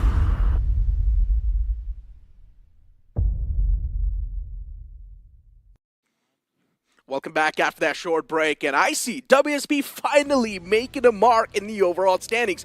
This might just be the comeback that we all are waiting for. WSB, they might just start to do good now. To be honest, I feel like WSB getting the chicken dinner is a small victory for them. It's a small of a long climb that they need to actually grind their way through, but still, again, I brought this up many times. Money is still money. $1 or $100, it's still money. In this case, some points for them is great for them to kind of push back a little bit of weight, but with this chicken dinner in the bag for them, it gives them a little bit of a small window opportunity to catch up, push towards the top 8. But still, it is still a long journey. It took them like almost, what, 11 matches to actually finally get something. Those were 19 points right there. And I guess that's also going to be a major catapult in the overall standings too, since WSB desperately needed a game like that. And they were really getting separated from the competition as well, because it felt like even when it comes to the firepower, even when it comes to the proactivity of the game, WSB was just not able to keep up with that. But something that's going to help you keep up with the performance and the competition is going to be the realme P3 Pro 5G. Move on towards Flipkart, search for the realme P3 Pro 5G, and you might just stand a chance to win this incredible device. Yep, and speaking of device as well, you can also win yourself some prizes by all you gotta do is very, very simple. Just search up Flipkart by typing in realme P3 Pro 5G to maybe get yourself some nice rewards. It is brand new, it is a fresh new design, of course featuring a glow-in-the-dark design. As you can see up on the desk as well, which is something on the desk right here, which I'm surprised after 5 matches is still there, despite having a masterful planning of heist planned by Necro as well as Johnny. So we gotta wait till the end of the grind, man. You know, we gotta wait for the cameras to go off and then maybe the hype will be executed. But you know what? Why am I telling you that? That's supposed to be a top secret. The MVP of the previous game is gonna be Superboy. We cannot really overshadow how well Big Brother Esports was playing in that previous game. And just look at the eliminations. 8 finishes just by this one individual player and the damage number of 973. The conversion was great. Yeah, and see, Superboy has been playing it as a scout role for the longest time. And for them to actually mix it up a little bit for Big Brothers, between him as well as Wanted, has been really, really smart. Like, Wanted is the guy that pushes them forward and gets the information. Superboy is the guy that makes the call in the final decision because he's the guy at the back. And for him to actually clutch it out for the team was just phenomenal coming from Big Brothers. And so far, Big Brothers playing Miramar has been something that is in the bag for them. Unfortunately, they only had one bad Miramar game, which is at the start of the day. But aside from that, everything has been going well for them. However, let's talk about WSB. You talked about Kana as well. The last final chicken dinner, he was the guy that clutched it for the team. And again, they almost fumbled and dropped the ball against Big Brothers. That is true, man. I mean, just look at the match summary too, right? You've got Alumin with 328 meters of longest finish. Now, that's long as hell. But you've also got 61 finishes racked up, just 1 vehicle finishes, and 8 grenade finishes. Recently, we're seeing the grenade finishes really being racked up by these players. Yeah, and when it comes to grenades, it's so far like without utilities, it is going to put you in awkward situations, right? Like if you don't have those Molotovs to actually get those exit frags or even those zoning potentials, and you have to expose yourself to actually get those peaks, it is going to put yourself in those very out of position, which may result in you getting picked off. However, let's talk about the point standings. Big Brothers had a big run. Even though they did not get the chicken dinner, they were able to get themselves 16 finishes. At this point, we can pretty much say Big Brother Esports have secured their slot in the top 8. Just by these games, they've done so. Big Brother Esports has been immaculately consistent. You move on towards WSB, 19 points as well. A chance that they're finally going to be rising up and making that comeback. You've also got Rush if Possible Mizo right there with 13 points. GlitchX Reborn with 9 points. LOC2, consistencies there on the board. SPA, the previous Miramar was a chicken dinner, but now it's a big dip. Yeah, and see, that's the thing about points in general, right? Like, we know for a fact that based on Group D itself, the 130 mark was the cutoff for Group D itself. And with that being said, you said about Big Brothers potentially guaranteeing themselves into a top 8. Right now, they're 104 points alongside with Genesis with 106 points. That means they're almost about 24 points towards guaranteeing them spots in towards the top 8. Exactly, man. Big Brother Esports, Genesis, I mean, the way these guys have been performing, they're honestly just exceeding limits. You've also got SPA today. They stepped up by a margin, especially on the first map of Miramar. On the second one, yeah, we're seeing that inconsistency sort of hit them. You've also got GT with 57, LOC2, 69 points accumulated. Coronado Esports there too. Now, WSB is the only team on the latter half of the board with a chicken dinner. Well, when it comes to WSB, they were sitting at like 20 points at the bottom. They were like at least 10 to 15 points gap between 16 and 15 plays. But with that chicken dinner, again, like I said as well, it took them 11 matches to finally get a big points, but it is a very, very long journey. Fortunately for them, it is only 20 points apart from getting into the top 8. So with that win, it is going to give them a small window of opportunity to climb back up, which again, may happen anytime soon, considering the fact that we have one more match to go and also 12 more to go for them, which is tomorrow and the day after. Exactly, man. But honestly speaking, now we're finally seeing that consistency sort of fizzle out for a lot of these teams. And I think so one of the prime example is also going to be Rush if Possible Mizoram. Because yesterday's day, consistency was there with the players of Rush if Possible. But on today's day, they're so on and off. In some games, you see them in the action. In some games, they're just not there at all. See, that's the thing about just timings, right? Sometimes it's a little bit more timing, sometimes a little bit more situation, sometimes it's just unpredictability. And that's why having fixed drop spots has been a thing that has happened throughout most tournaments as well, and especially when in the finals, right? We don't see a lot of these drop clashes because they need to start from their setups, and everybody's drop spots and initial spawn point is going to be the ones that dictate on how they are going to be playing in the later start of the story. So it all comes up from the start. I think early on, Karanadu in Sanhok in particular was a good example where, hey, you know what? I'm in between two teams. I just got stuck. I was put in this position because they don't have their individual spots. But in this map itself, I feel like everyone had a little bit of balance path on how they want to approach, and then choosing those timings accordingly is going to be very, very important. And so far, Big Brothers is one of those teams that I've mentioned this multiple times. They are the improvised version of Wild Fang's strategy, and they somehow make it work. Yeah, it feels like Big Brother esports are even better when it comes to accumulating the information compared to Wild Fangs, right? They seem a little bit more refined. I do understand Wild Fangs, they do have a proper coach, proper analyst as well, but still somehow Big Brother esports, they seem a step ahead. And knowing the fact that this lobby is even tougher than what we witnessed in the previous group, still Big Brother esports is so consistent. Yeah, and speaking of consistency as well, I think we have to give props towards teams like Genesis, as also with LOC, who's starting to actually do a little bit better throughout this couple of games. But in that map of Miramar, WSB as well as Big Brothers just completely stole the show, in my opinion. True. And I was expecting more coming in from GT as well as SBA Esports, but again, today's games, SBA Esports is the only team that has been very consistent, just low-keying, just trying to get those placement points rather than, you know, going for the end game. Yes, they've got a chicken dinner, they've got a couple of top 2 finishes, but aside from that, they have somewhat been consistent on positioning themselves in a way where they don't get messed up or don't get third party. And even if they do, they will take people out.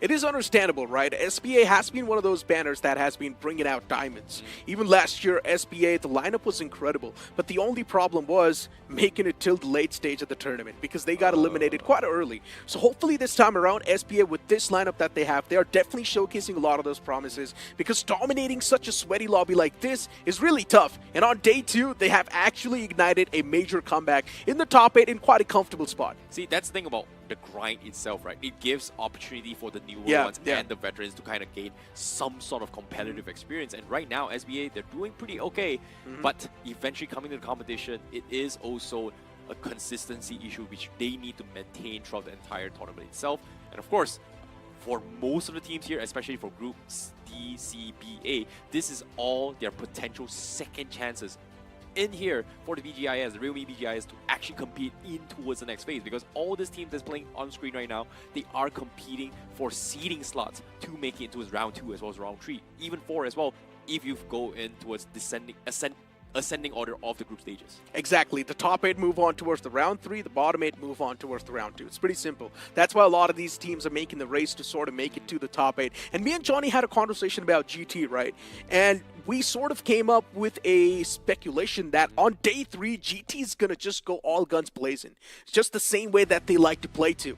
Because right now, it really feels like GT is just barely getting enough points to keep themselves still surviving in that race. And they're also experimenting with their playing for. We're seeing Mudit in their main playing for now, since Mudit was not exactly supposed to be the main playing for, because that's what we saw in the previous third-party tournament. But I think so tomorrow we might just see a major shift in the playstyle of GT.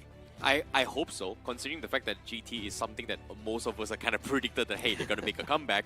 But so far, they have been consistently getting some points.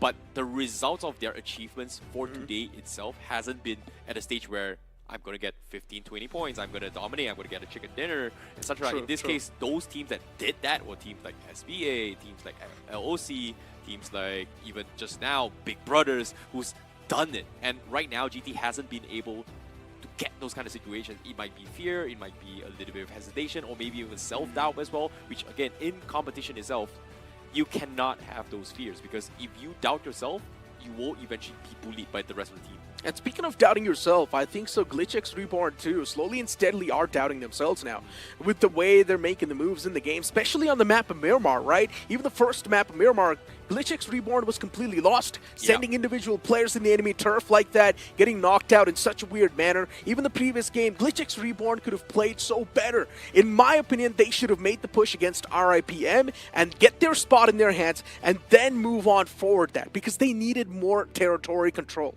Yeah, and when it comes to territory like this, I feel like it all comes down to adaptation. And with that being said, this is going to be the final match for today as we jump in towards the Erangel.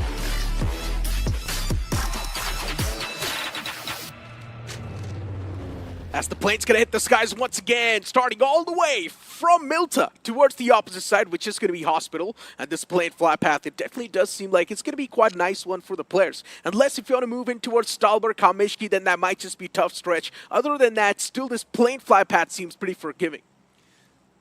Based on this flight path, it seems like all teams will be able to get their usual spots, right? But the question here is, where will the circle shift? Because based on the repetition so far, it has been centered in around towards Ruins vicinity, and every single time it goes there, teams like SBA, teams like Lowe's as well, who likes to be in the center of Ruins, will be like, hey, you know what, I'm on center circle, is great. But whenever the circle shifts out of Ruins, everybody gets messed up because of how rough the terrains are in Ruins. And I feel like teams like Lowe's in particular are praying for a circle like that. So that's something that maybe they might need to switch up the strategy a little bit here. And so far in today's earlier game in Erangel, we had it final zone all the way in Mount Everest, which LOC was able to completely dominate everyone on top of the hill. So it all comes down to where the circle is going to be heading off. And so far, the circle has been forgiving for any teams, to be honest. Exactly, man. I mean, especially SBA moving towards Novorupnoi. You've also got Karnata Esports moving towards Sosnovka military base. I'm just trying to search for a few more clashes in the final few moments because that's going to be the one to bring in that real spice. Genesis, WSP dropping right next to each other, and the circle seems like it's going to be centering on up towards Yasna Poliana and even those rice fields around it. We've got the map standings, and as we know, Karnata Esports, they have been the best performing team, especially on the map of Erangel. Another chance for them to try and get something done in this one. I'm curious to see how Karanadu actually plays this, to be honest. Like, the times that they have won and done well, most of the circles has been on the west side. And just because they are from military base, and usually, especially when it comes to Mirti Islands, you are expecting roadblocks on towards Milta or even Ferry Pier to try and cut off somebody rotating out. But so far, nobody has done that. And as you can see, rush if possible, Mizo, they are going to be making towards the west side. And as you can see, nothing super major. They are going to be pretty quiet. They're going to be farming up their ways here. Russian possible Mizo playing from the western approach, maybe even heading towards Georgopol. And that's where they kind of stock up. And fortunately for them, if they were to land towards that vicinity, and especially circle on towards Stauber, they have one of the easiest pathway to actually rotate in. And this is something that I think is going to be the potential win for Rush if possible Mizo, if they play their cards right. Indeed, man. For Rush if possible, look, yesterday's day was incredible since all the teams were trying to figure out, adjust to the new zone settings, considering they were playing that for the first time ever. But now when it feels like all the other teams have adapted, Rush if possible, we are seeing some genuine struggles brew up. And that's not a good sign at all. Rush if possible, even they need to start to level things up right now. If they get a little bit too late, we already know what's going to be the course of action. They're probably going to be there in the bottom 8. But if they do sort of level things up, we might see them in a better spot. I don't think this is going to be late for them this time, because considering the fact that this is the first time they've got Circle in their advantage, just because it's shifted up Stauber. They're all the way in Stauber and Kamishki as well. But nevertheless, on screen, we do see members coming from Big Brothers Esports. These are the teams that loves to play Edge Circle. And Jimmy, of course, definitely going to be one of those teams that really stand out. It is the player to watch out for when it comes to finishes as well as playmaking capabilities. But today itself, we've also seen lives from his teammates, especially coming from Superboy as well as Fragger, which we did see he kind of fumbled a bit in yesterday. But today, they're resetted, they're looking pretty strong. And of course, the top of the leaderboard, Jimmy, 18 finishes in total thus far. Superboy literally had 8 finishes in that one game. And that in itself just showcases the prowess, the firepower that this team really possesses. Big Brother Esports can definitely be a major threat to all the teams that are waiting to be unleashed in the Group A. I would love to see how this team really blooms in the competition, especially on towards the main event. But right now, we've got Genesis on the screen, another team filled with a lot of veterans. And so far, even they have been quite promising. A few players making their comeback after a year almost. And this comeback has been quite nice. Yeah, for them to be in the top of the leaderboard is just very impressive, to be honest. And Genesis Esports, they were one of the teams, when they play Erangel, is a force to be reckoned with. But based on this zone, they are going to be in a tricky spot. Just because of the fact that they are going to be playing the west side, they have to push in towards the northeast. Same can be said for teams who did not benefit from any of the circles from all the Erangel maps thus far. And you can see they're pretty happy about this because these are the teams that has to push into the zone late just because of the fact that it's so far away from them. I know, right? Tribe Herdman. Even this is another interesting team. And honestly, Tribe Herdman, they're also sort of on and off. Today, majority of the games they have been off, other than the game of Sanhok. That's where Tribe Herdman really showcased what they were capable of. And Sanhok is sort of like the favorite ground for Tribe Herdman, and I respect that. We've got the stats for Kutulis on the screen. 19 finishes, 3,102 damage dished out with 7 assists. Kutulis was ranked 2 as the most amount of finishes at the start of the day, followed by rank 1, which is Jimmy from Big Brothers. This time he's overtaken Jimmy and in terms of overall finishes. So in terms of fighting for MVP, this is going to be a battle between Kutulis and Jimmy. And I'm pretty sure there are a few more players up for in the name to try and compete by the end of today. But interesting enough, I like that you actually brought up the point about Tribe's Herdman, right? If you think about this, the team that has performed the well in Erangel is Karanadu Esports. But when it comes to Sanhok, it's Tribe Herdman. And whereas the other maps, it seems like both these teams kind of struggle on the latter half. I know, right? Karanadu Esports is a clear struggle though, right? Karanadu Esports clearly just plays every single Erangel so well. And then that transition towards Miramar sort of is a little shaky. And that needs to be ironed out. Something needs to be found, especially to try and get things a little bit more sorted on the map of Miramar. What exactly is going wrong? I do understand the playing terrain, the pattern of the map is completely different, but Karanadu Esports, at the end of the day, as long as you've got the firepower, I don't think so those things should be something that you would be worried about. Yeah, I'm curious to see whether or not how they take this approach, right? Yes, they've got the firepower, they've got the decision making, and I've seen them try to make a couple of pit stops down towards the East Bridge to try and gatekeep SBA, but this time they're dodging it again. They're not going to try and hunt SBA once more, whereas SBA may have the potential to do that towards Karanadu, and based on this map, you can see Karanadu is already making their way to the west side, so they're dodging SBA completely, while the rest of the teams who are already slowly making their way into the center of the zone. Yasnaya currently completely occupied with Raw. Stauber is going to be dominated by RIPM, which, again, it is their usual comfort spots, and I don't think they want to give away control from that. There's just so many places there that gives a lot of cover. 120 TZ. I mean, 120 TZ, first 3 games, okay. Especially the first game of Erangel, they were doing okay. Second game of Miramar, a little bit slipped out. Third game of Sanhok, there. But then later, we are seeing 120 TZ completely slip out, a team that's currently there on the latter half of the board. And honestly, Jackson in that team has been quite the instrumental player. 120 TZ does possess a lot of potential, but still for some reason they're not able to put it out there on the field. But as soon as I say so, I guess GlitchX Reborn, they're going to try to lay out a few more players off the opponents, and that's going to be by the name of 120 TZ. 120 TZ2, a return knockout upon themselves is not going to be great news as Jackson finds even Ralph. GlitchX Reborn taken down to just a 2-man squad, and Fanta, he's just driving across. Fanta wants to find at least one single run over to get the things back on even Steven ground as Rex is taking too much damage. And GlitchX Reborn, now the players are way too exposed. 120 TZ, they need to try and reposition themselves as well. There's so much intensity that's currently brewing up inside of this fight as Jackson hands out a death blow to Ovi. Well, what a turn of events, and now Rex, he needs to run for his life. And just like that, they lose 3 members in the process right from the get-go. Wasn't expecting this performance coming from GlitchX Reborn, but 120 XTZ, they're finally stepping up the game. Today is their day.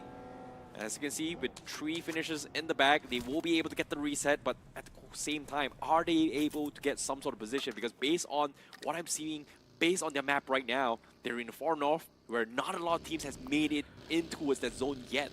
Honestly speaking, this is not a good look for GlitchX Reborn. They seem really weak while they get caught by a team like 120, a team that's struggling so much in the overall standings.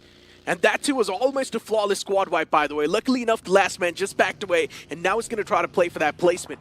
GlitchX Reborn is also one of those teams that's got a good mixture of new players and veterans. And if they're getting tackled in such a way, then really a lot of those questions will be raised soon. Tribe Herdman in a bit of that enemy territory this time around. That turf belongs to the players of GT, and GT really does want to defend it as well, as a few shots taken against Kutulis, but nothing exactly on towards him. No flesh connection yet. I think this is a good spot as in terms of pit stop for Triperman to kind of reset here. They need to find a way to actually save their vehicles, but at the same time with Porp getting picked off, ooh, not a good sign right there as Gujarat Tigers will be able to push up. But the question here is it worth committing to this fight considering that it's only stage 2? Especially when there's out and open, there's maybe potential threats around them as well. 3-on-4, GT in a big world of trouble.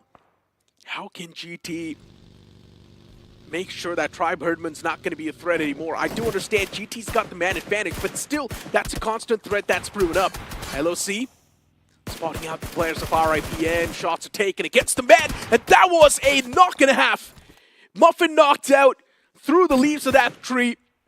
And now Rush, if possible, Miramar trying to get something done, but it really does seem like getting anything done in this spot is going to be much more tougher. Since LOC, they've got better grounds to play with. And here comes even the pounce from the opponents, but a bit of that problem coming in from Hazard too. He oversteps the boundaries, and what's going on? Grant's getting so many opportunities to try and defend himself over and over again. My goodness, they're trying their best to hold on, RRP Grant. Now, a little bit of trouble. Rush, if possible, Mizo somehow holds on. They managed to equalize this, and now Alpha Die being the last man standing. They're still outside the zone. They're taking too long to fight this. They weren't expecting company from the north side, but Alpha Die, he has to back off. Meanwhile, RIPM will be able to reset this and potentially push down. But little do they know, the circle may be shifting towards Stauber's vicinity, but seems like it's a big shift down towards the open fields of Yasnaya, and they have to get down from that hill instead. No more finisher points for IIPM. Gujarat Tigers, they're going to thrive in a circle like this. Genesis, they make the bounce against Tribe Herdman, considering they know Tribe's Herdman is super hurt, and Blitzpew gets knocked out as well. The man gets ran over by Shadow OG. Tribe Herdman taken down to a 2-man squad, and the same thing can be said even for the likes of Genesis, but without any problem. Genesis still somehow come out on top without breaking any sweat. Oh my goodness, this is disgusting coming in from Gujarat Tigers as well. Like, they saw Genesis esports from afar. They know for a fact that if you start shooting them, they will be forced to go for a pit stop. Immediately crashes into a Tri-Herman. And because of that collision, they just completely wiped off. But at the same time, while this is happening, Gujarat Tigers, they also left the building because this was the building they were occupied. And Team Lowe's was able to take it away. I don't really understand why GT backed away. This was a really good spot that GT could have played from. But Team LOL's really opportunistic, instantly capitalizing on this, getting their hands on this compound, as GT's now going to want to at least try and find a better spot. GT's still in the smack center, but they do not have a solid cover to play with. And Team LOL's, they somehow thwarted away GT. Interesting, right? I was expecting GT to just hold on to this position, but I guess because of the suppress fires coming from Genesis, as well as Team Lowe's, they were forced out. But with that being said, right now, Genesis Esports, they took cover, and now all they need to do is just abide time and just wait for the next phase of zone because they don't know where this place is going to shift. And interesting enough, there's not a lot of people that can actually push Genesis Esports right now, considering the fact that, 1, it's open fields, 2, they have a natural bunker to work with, and the only way to push into Genesis Esports is exactly how Genesis Esports wiped Tribe Herman in this position, which is a 4-man commitment with vehicles crashing into it. The fact that Genesis has got everyone on the board is really impressive. All the 4 players still alive, because Genesis took equal amount of damage upon themselves. And now, once again, back in full force. It's incredible. LOC, Alpha is going to be the only man surviving for now. That's remorseless. Even they spot out a few more foes just driving around in the name of WSB. And WSB once again making the same rookie mistakes that they did in the past. Not being proactive enough to at least try and secure that centric part. Speaking of shots here, remorseless, they are going to be bearing their fangs. They do have a decent amount of utilities, but at the same time, they're on a southern approach. Can they hold down the entire fort? But little did they know, sneaking up from the other side, we do have WSB Gaming as well. And as of yet, WSB is in no position to do much as they are pretty split off. As you can see on the mini-map as well, they have 2 on the bottom left and 1 outside the zone. So it seems like they are going to dodge remorseless. But as you can see, the circle going to be shifting towards the east side as well. And Gujarat Tigers right in the middle. They are split apart in terms of that road, but I don't think they can connect with each other, especially when the entirety of the team from the southwest corner is going to collapse into the middle. Yeah, shots taken. Hold on. WSP, they want some sort of revenge against the team in the front. That's going to be by the name of 120 TZ. And already Uzu was able to find Fanta. What a spray that was. Precise. Uzu's definitely got insane aim. Nothing taken away from that. The man's mechanically gifted. The only thing WSB really struggles with has been the positioning. The IGLing, the comms has been a major issue. But even Team LOLs, they step in the playing field now. Even they want a bit of that piece of the pie as they finally do manage to find the knockout as well against the man in the front. It's looking too bad for the opponents. How can 120 TZ make it out alive from that spot? Team LOLs too have got a line of sight. You've also got WSB constantly taking shots against him. It's a big problem. No, it is indeed, but fortunately for them, as you can see, Team Lowe's, they've already got a decent place to kind of gatekeep the rest from the west side. It all comes upon whether or not 120 TZ is going to be able to get out. As you can see, smokes are coming in, but at the same time, I don't think it's going to do them any good, considering the fact that long range has some sort of pixels where you can actually peek through this. Meanwhile, from the northeast corner, Big Brothers, they find themselves a nice compound, but it is under attack, and that's going to be RAPM from the north side, looking to try and push this up this hill, but it is still very difficult to push up. Yeah, Jimin Superboy left to defend it. Flick YT gets knocked out in the back. Things just keep on getting even rougher for the side of Rush if possible. An uphill battle that they're really choosing to take. But Big Brother Esports, they've managed to bring things down to even Steven. It's a 3-on-3 fight, seems pretty fair to me. But still the players up close and personal, something needs to be found right now. Dash is there, tossing in the util. It's not going to find anything. Big Brother Esports, they're constantly playing the tower defense perfectly. It is such a difficult spot. Like, Jimmy is the reason why Rush If Possible Mizo can't push up. And if they get the knock in, that means Rush If Possible will have that opening to break through. But it seems like Big Brother, they are going to concede this and back up and regroup. It's just not worth it to take this fight right now. Meanwhile, this happening, WSB, they get eliminated by 120 XTZ. And they will be bowing out on 14th place. But at the same time, while this is happening, 120Z is going to collapse to Karnadu as well. And just like that, they've been eliminated within an instance. Karnat Esports, after wiping out WSB, they did not even get enough time to reset. That's why 120TZ, they made the pounce against Karnat Esports, but still that pounce was not enough to wipe out the existence of Karnat Esports. This is their map, this is their territory. Karnat Esports, they always prevail on Erangel. Fallen players looking to be revived slowly and steadily. Beautiful place. Nade from the opponents. It's chipping out a lot of damage. And Stone BGMI, he needs to reposition. And that's what he does. But Genesis, those utilities are really starting to hurt. Karnat Esports, at least they're back up 3 players. But through the smoke, one man gets found. And that too by the name of Apollo. That's going to knock out Stone BGMI. And now you've only got 2 more players standing. Karnat Esports is Naughty and another man right there in the front. As Apollo from the back, he's been a constant threat. Oh my goodness, this is tough. Genesis Esports, they actually committed to this fight. Karnadu is lost 1 member, but I think they can get the reset because Team Lowe's from the sides is also applying pressure. And Genesis says, you know what, do we commit or do we back out? Because right now, they're not in zone yet. And it seems like, as you can see, Apollo, he scouts out members from Remorseless as well. He's taking some serious fire. They are going to try and regroup this, but Apollo gets a couple of bandage in. But he needs to make his way into his next phase, and currently, he's under fire. And it's a surprise. Remorseless. They didn't punish this. They didn't commit to this. Yeah, Remorseless 3 players right next to each other.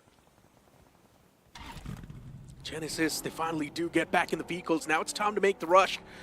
This is going to be the final rush hour, and Genesis needs to make sure, yeah, they know they're going to be catching a lot of those bullets upon themselves, but they do not even have any other option. They're using a broken vehicle to try and get something done, to try and get some sort of lay of the land, and finally they do manage to reunite with the remaining comrades. How is Genesis getting away with all this rotation every single time? Like, there's 11 teams across what?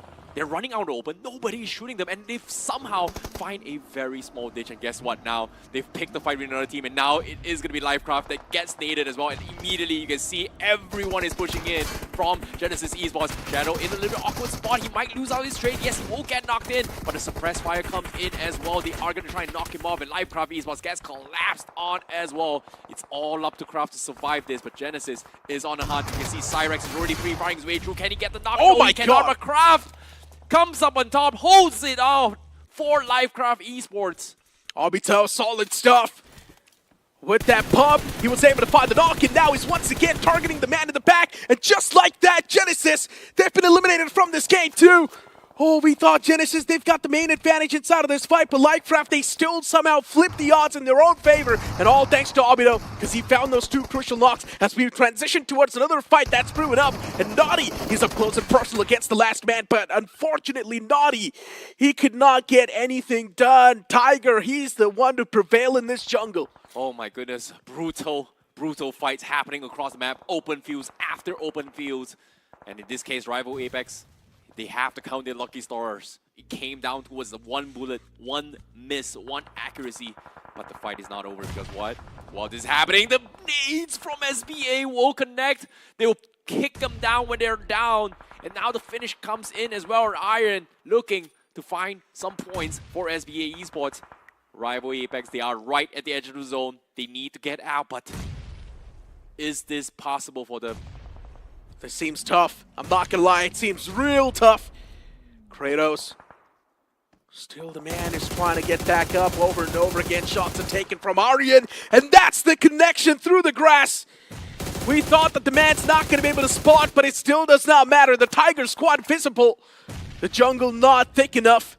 Kratos, the man's just bandaging himself up. He does not even have any sort of first aids. The wall of death is going to be chipping out damage now. He does not have enough time. He needs to make the moves right now. SBA up close and personal in the front. For Kratos, this is going to be an uphill battle since he does not even have the man advantage in the fight. As he reveals his position, he does not have any bullets in the magazine. He needs to go for the fresh one, and he eventually does that as well. 22 bullets in the mag, goes for the reload once again. He's only got 26 spare bullets, and he's wasting a lot of those bullets too, and eventually the nail will be in the coffin. SBA, beautiful stuff. They tried their best.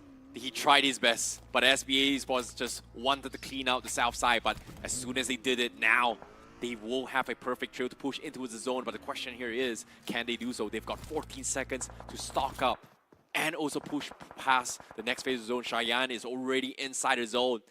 GT as well, already smack middle of it all, but they don't have a lot of cover to work with. They only have those vehicles to work with.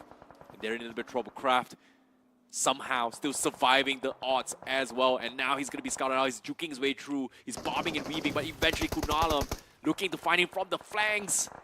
Right in the pixel, the Molotov will connect, and he is going to bow out as well. Team Lowe's makes it towards the top 5 finally, and now GT gets jumped on. Yeah, Armand's knocked out. The man gets ran over, but SBA is also facing a lot of the brunt inside of this fight. Ooh. And as the last man gets ran over by SBA, this seems like a piece of cake for them.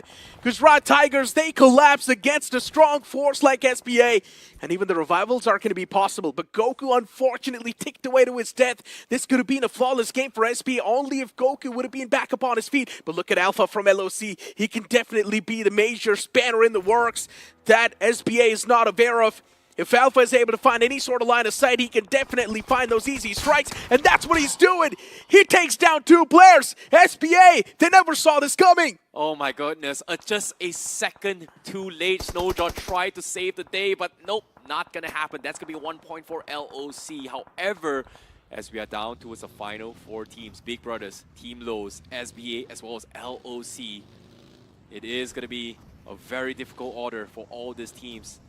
As you can see, the zone is going to be out and open. You can see from Superboy's perspective, he's a little bit afraid to push past towards the center just because they may get messed up by either of these 4 teams. Alpha die, last man standing, he finds one. SBA wants to clean him up. But as long as Alpha die is alive, it is going to be a stalemate between 4 teams. Indeed. Alpha, the man who put in such a major bummer for SBA, still thrives in that same vicinity. He might just have a few utilities to try and make it out alive from that spot, but he's way too exposed, and if the zone moves away from him, he's done for. He can't really do a lot in that scenario. But still, Team LOLs, 3-man strong squad, Team LOLs, they've got so much territory control, but you cannot really overshadow the fact that Big Brother Esports, they have been consistent through and through, and even they've got 3 players standing. Hold on! Even Sam could be knocked out. It's so bad. Big Brother Esports, they've got the man advantage. This is not looking too good. Sam finally patches himself up, and Kunal as well gets the revival on the fallen player. What a shot from Big Brothers Esports, especially from both Superboy and Jimmy. They are the long-range marksmen that you do not want to mess with. And as of yet, Team Lowe's, they have respected this. They have to go to the reset, but knowing Big Brothers, they know for a fact that the moment they get a knock, that is an opportunity for them to sneak past into the zone. And guess what? Fragger 01 already inside. And he's got good information to relay to his teams. Meanwhile, Jimmy continues his assault. Team Lowe's is still panicking. Who do they shoot? Jimmy is still outside the edge as well. They can't seem to find the opening knock. Joyish just boosting himself up before actually stepping inside of the action. Team Lols still 3 players strong, as now they need to close on up towards the circle. And we spoke about LSC and that last man standing. Even the zone moves away from him. Wall of Death now starting to close in. Big Brother Esports, even they need to move out of their comfort zone. Team Lols, they still somehow find 1 player knocked out, and that's quite unfortunate. The man needs to close on up, get the revival on the knocked player, and Jimmy realizes the exact same thing. But before taking any sort of shots, he's trying to patch himself up, boost himself up. Team Lols, they get the knocked out player in the vehicle, and now they're trying to make it inside of the safety lines before they get the revival. What? They actually picked up Sam in time, and now he's going to be in cover for the reset right at the edge as well. What a save from Joyesh. And Big Brothers, they're out in the open. Jimmy exposed as well. He's looking for those flanks, but Kunal this time is got him pinned. He needs someone to save him, and Jimmy is stuck in a very, very difficult spot. And Kunal is going to be suppressing his way through. Superboy scouts him out. He gets tagged up as well. But there's no knock yet from these 2 major fights. And while this may be the fight in the north, the south too, SBA as well as TLOC is still stuck at a stalemate. And because of this stalemate, these 2 teams has not been able to finish up their major clash at all. Big Brother Esports indeed looking like the Big Brothers in this entire game. SBA 2 now starting to spread themselves out a bit more. Just because of that one single man of LOC, SBA is now down to 2 players.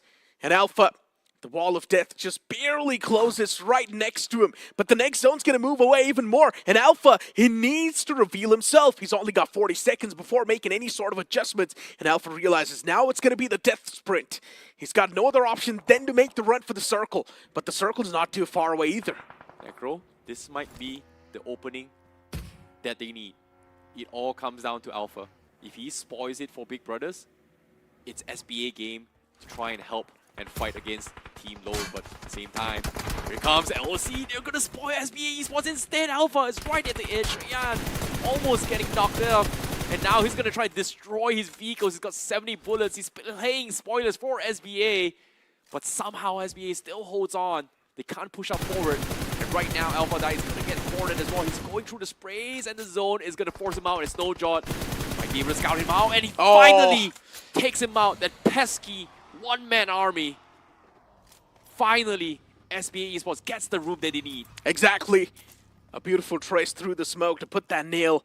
And now we've got SBA with 2 players, still looking pretty strong and confident. Shots taken against the man in the front, Big Brother Esports too. They can't just take a sigh of relief yet. It's a 2-on-3-on-3. Even Team Lols is in contention. Do not forget that. And both the teams, Big Brother Esports and Team Lols, they've got even Steven odds of taking this game home. While SBA, they've got the man disadvantage. SBA just needs to wait for Team Lols and Big Brother Esports to duke it out against each other. The game of snakes begin. Big Brothers has no choice but to spread out to gain some sort of a zone advantage while Team Lows is across the road. That means if the circle pushes them out in the open, Team Lows will be the first one to get shot in from both SBA as well as Big Brothers. It all comes down to who makes the first shot. And in this case, everyone is just gonna lay low. Everyone is gonna wait things out. Meanwhile, Team Lows, they are gonna try and set up potentially to try and rotate past. It seems like Team Lows, they will make the first move. It's time to move now. Wall of Death is gonna start to move slowly and steadily. Not a lot of time left on the clock. You've only got 2 minutes, 20 seconds before the entire zone collapses. And the Wall of Death damage will be so much that no one can withstand it. Utilities tossed out. Now it's going to be the battle till the end. It does not matter what sort of circumstances you're put into. You still need to be the one to come through victorious. SBA with just a 2-man squad with a man disadvantage. They're waiting for Team Lots to take a fight against Big Brother Esports, and exactly what SBA wanted happened, but Big Brother Esports is able to find the first strike. But here comes the spoiler from Snowjot. That's gonna be evening things out between both these teams. But still, you've got Team Lols as one man in the back, and that's gonna be by the name of Kunal. Even Kunal can play a major spoiler for SBA. It's gonna be a 2v2 between Big Brother Esports and Team Lols. As Big Brother Esports too, they're trying to play it a little bit passive, and SBA, they start to make the moves as they even put a bit of that spanner in the works against Team Lols. And Team Lols, they've been eliminated from the game, all thanks to SBA. Perfectly played, patience showcased perfectly. They knew exactly the right moment to strike. What a play from SBA Esports. It comes down towards a 2 versus 2. Cheyenne played spoilers, and now they are going to group up in the back and gank up on Fragger. But one well-placed nade is going to turn the tides, but can they do it? Molotov connects on Fragger. He's out in open, and that's going to be the knock from SBA. It's up to Jimmy to clutch things out. 1v2. Can he do it? No, he cannot. And Cheyenne, from an impossible situation, SBA Esports, they take the chicken dinner away from the two major teams. What a play from SBA Esports. Exactly as I pointed out and exactly as I theory crafted. If SBA Esports wanted to win, they needed to wait for these two teams to lock horns. Team Lols made the push against Big Brother Esports, and as soon as Team Lols lost out on one man, Big Brother Esports started to get a little bit more confident, and they got tunnel visioned so much on the players of Team Lols that they slowly and steadily started to move out of their covers. As soon as Big Brother Esports was taken down to a two-man squad, even Team Lols got that confidence. So even those remaining two players were so exposed that there was a direct line of sight for SBA. And SBA easily eliminated Team Lols, and then later on for Big Brother Esports, it's quite unfortunate that one single Molotov comes into play, and it just flips the entire odds in the favor of SBA. It comes down to utility usage, right? Yeah. Think about SBA's position. They had one of the worst run-ins from the south side. They had so much loot on the ground, but they just couldn't pick it up because of one player from the side of LOC keeping them unchecked. At the moment that guy got taken out, they were able to restock all those utilities. Whereas for Big Brothers and also Team Lows, they were trading blows and blows into utilities to a point that they had none to spare. In this case, it's a little bit unfortunate for Team Lows. They were desperate. I talked about this as well. They needed to cross the road. And the moment they make the first move, which is needed, everyone is going to gang on them. But let's not forget, Team Lols was super consistent throughout the entire day. Day 1 wasn't exactly that great, but Day 2, Team Lols has been really good. I do understand they still need to crack in the top 8, but I guess they're so close that Day 3 is pretty much going to be making the mark, and they can easily make it. Yeah, indeed. But at the same time, in case you missed out on that intense action, let's take a look at the highlights up on screen right now, where every single team was struggling to rotate into the zone because it is a complete open field. It came down to a little bit of skill as well as luck.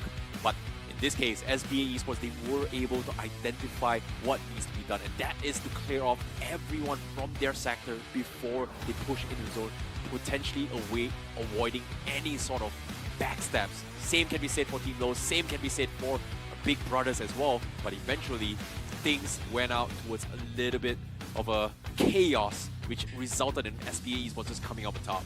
Yeah, I mean, for SBA Esports, every single thing was thought perfectly.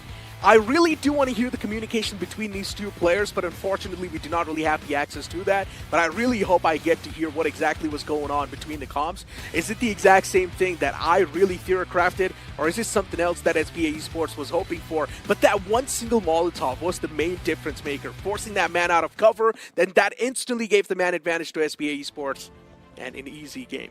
Yeah, it made them in a situation where it was 2 versus 1, right? Like you can see that the hesitation from Jimmy was like, you know what?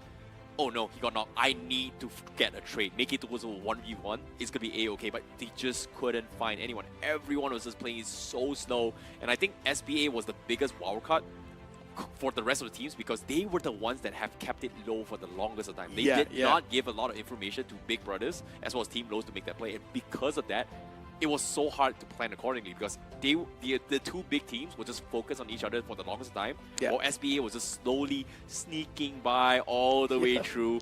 And for SBA to be able to sneak behind Team Lows as well as Big Brothers was just a nail to the coffin for both of these two big teams. Exactly, man. But honestly, I had a lot of expectations, even from a few more names like GlitchX Reborn in that game. But GlitchX Reborn, for some reason, they're not able to play the same way that they did in 2024.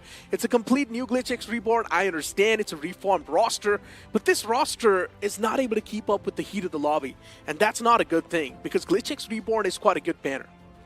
Well, to be honest, it's only been 2 days, and all things considered, it is still a long journey. Because, like it or not, win or lose, top 8 or bottom 8, you are not eliminated yet. You're just going to be seeded into round 2 or maybe even round 3. However, for those guys who are watching as well, this is a huge shout out to you guys because there is something new for you guys, and that is, of course, the realme, the brand that is redefining gaming performance with the realme P3 Pro 5G, which is up on desk right now with a brand new design, and that is featuring the glow in the dark design, because now you see this color, when the lights turn off, it glows differently. So it is give you guys a little bit of a slick look when you're going out showing off your phone.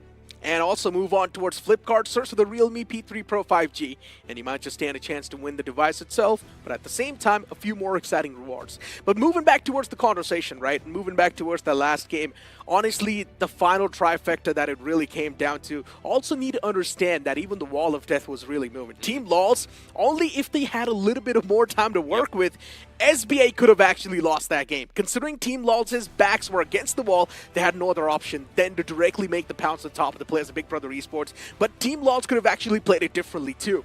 The only reason why Team LOLs did not make the pounce against SBA was because they did not have a clear line of sight on the players of SBA, and they did not exactly know where the players were placed. Agreed. There's just so much that could have happened. It came out of a situation of what if, could have, should have, done have situation. And again, 6 matches has passed. It's over. I'm curious to see what happened in day number 2, because today there were a couple of predictions that's been made by all of us, and it feels like some hit, some miss. But overall, after this 6th game today, what do you think of today's matches? Were you expecting some of these potential comebacks? Now, comebacks, yeah, they're there. A few teams definitely doing great, but pretty much it's just the known names dominating once again. That did on day 1, right? Genesis was super consistent. Big Brother Esports, games after games, doing really great. You've got Tribe Herdman as well, getting enough points to keep themselves in the race. And on the map of Sanhok, Tribe Herdman was unstoppable. Now, we did notice a bit of a change, and that was Karnata Esports. On this game of Erangel, performance was dipped. Okay, that was the only time they didn't really perform. But with that being said, let's take a look at the MVP for that final map itself.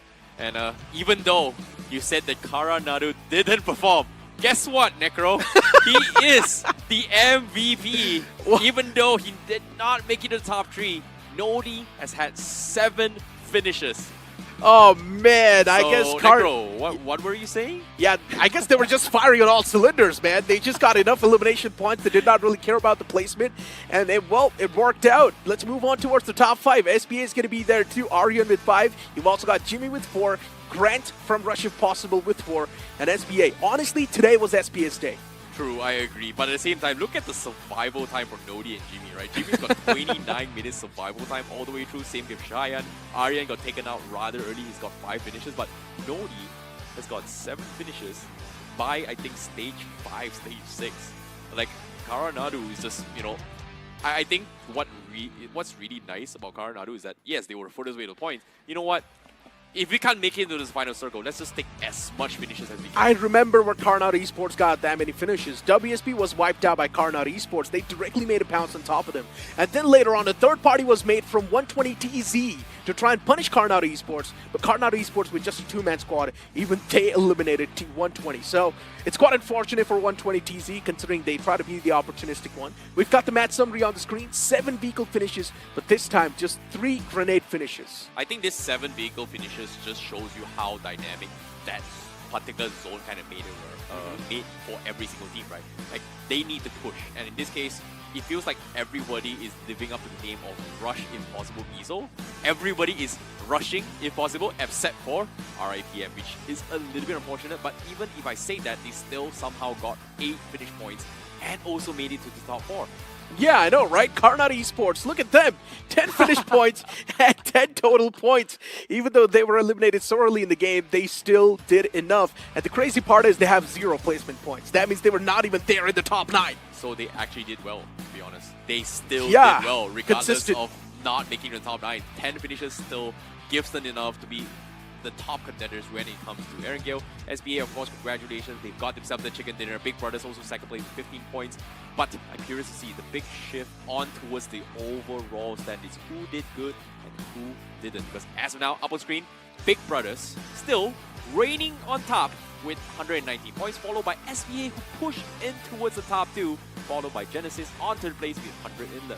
Let's speak of the comebacks right now. SBA, a major catapult towards the overall standings. Day 1 wasn't great, but Day 2 has been incredible. You've also got LOC making that comeback on Day 2. So these are the only 2 comebacks that we've seen so far in the top 8.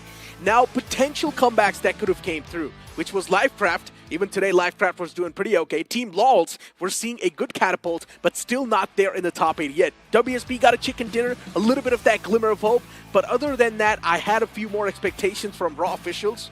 But look at them at the bottom. Yeah, it's a little bit unfortunate for them. But I feel like the 2 biggest comebacks to make it into the top 8 here, it's got to be Karanadu Esports as well as GT, right? GT, Karanadu, they were in the bottom half, and now, especially with the start of the day, Karanadu is sneak their way into the top 5. GT is going to be the cutoff in the 8th place. So I think it's still a win for these 2 teams. But I'm curious, did any of us get our predictions right in terms of comeback? Because from Mazy side, Team Lows, what do you think? Technically, Ravan got his prediction right, and even GT made a comeback right in the top 8. So everybody got it right except for Mazy. I think Team Rose did pretty okay. Yeah, they did pretty okay. Honestly, every one of us have gotten a decent prediction, but a good prediction would have been SBA. Yeah, I agree. SBA, because SBA was already in the top 8 to begin with. It's more like they've shifted themselves from 6th position all the way to the top 2. So I think all of us got it correct for now in terms of who's going to be making a comeback. So I like that this is the first time everybody is aligned on who has those predictions to make the top 8. So I think it's a W. Unfortunately, say GT has the lower one in terms of how much points they've got. Karanadu got to be the number 1. Like I think Rawan, as an addition to realme BGIS as a newcaster, got his prediction on his first go. Dang. Honestly, GT was a safe pick. Let's be honest. GT was on the for us is a safe pick. Yeah, GT was on the 9th spot, making it to the top 8. They just needed one more spot. But Karanadu was like way down below, and now he's in the top 8. Yeah, a good prediction would have been SBA though. I'm not gonna lie. If Mazy would have picked SBA today, then things would have been better. Mazy picked SBA yesterday.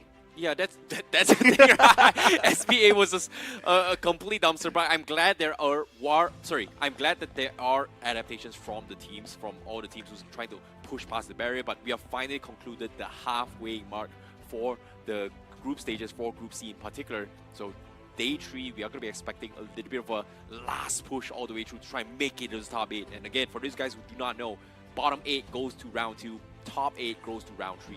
Understand this, there's a reason why Mazy is known as the curse. Because when he predicted SPA, they did not do good. When he did not, now SPA is currently in the top 8 looking pretty comfortable. I agree. But for these guys watching at home, I hope you guys had an enjoyable time here for the realme BGIS 2025 grind stages, because I certainly did. This has been a long journey for some of these teams, and of course shout out to our amazing sponsor for making things happen as well. The realme P3 Pro 5G is the reason why we are here as well. Thank you guys so much for making it happen. But my name is ICBB12, he is Necro, and we are going to say goodbye to you guys. See you guys tomorrow.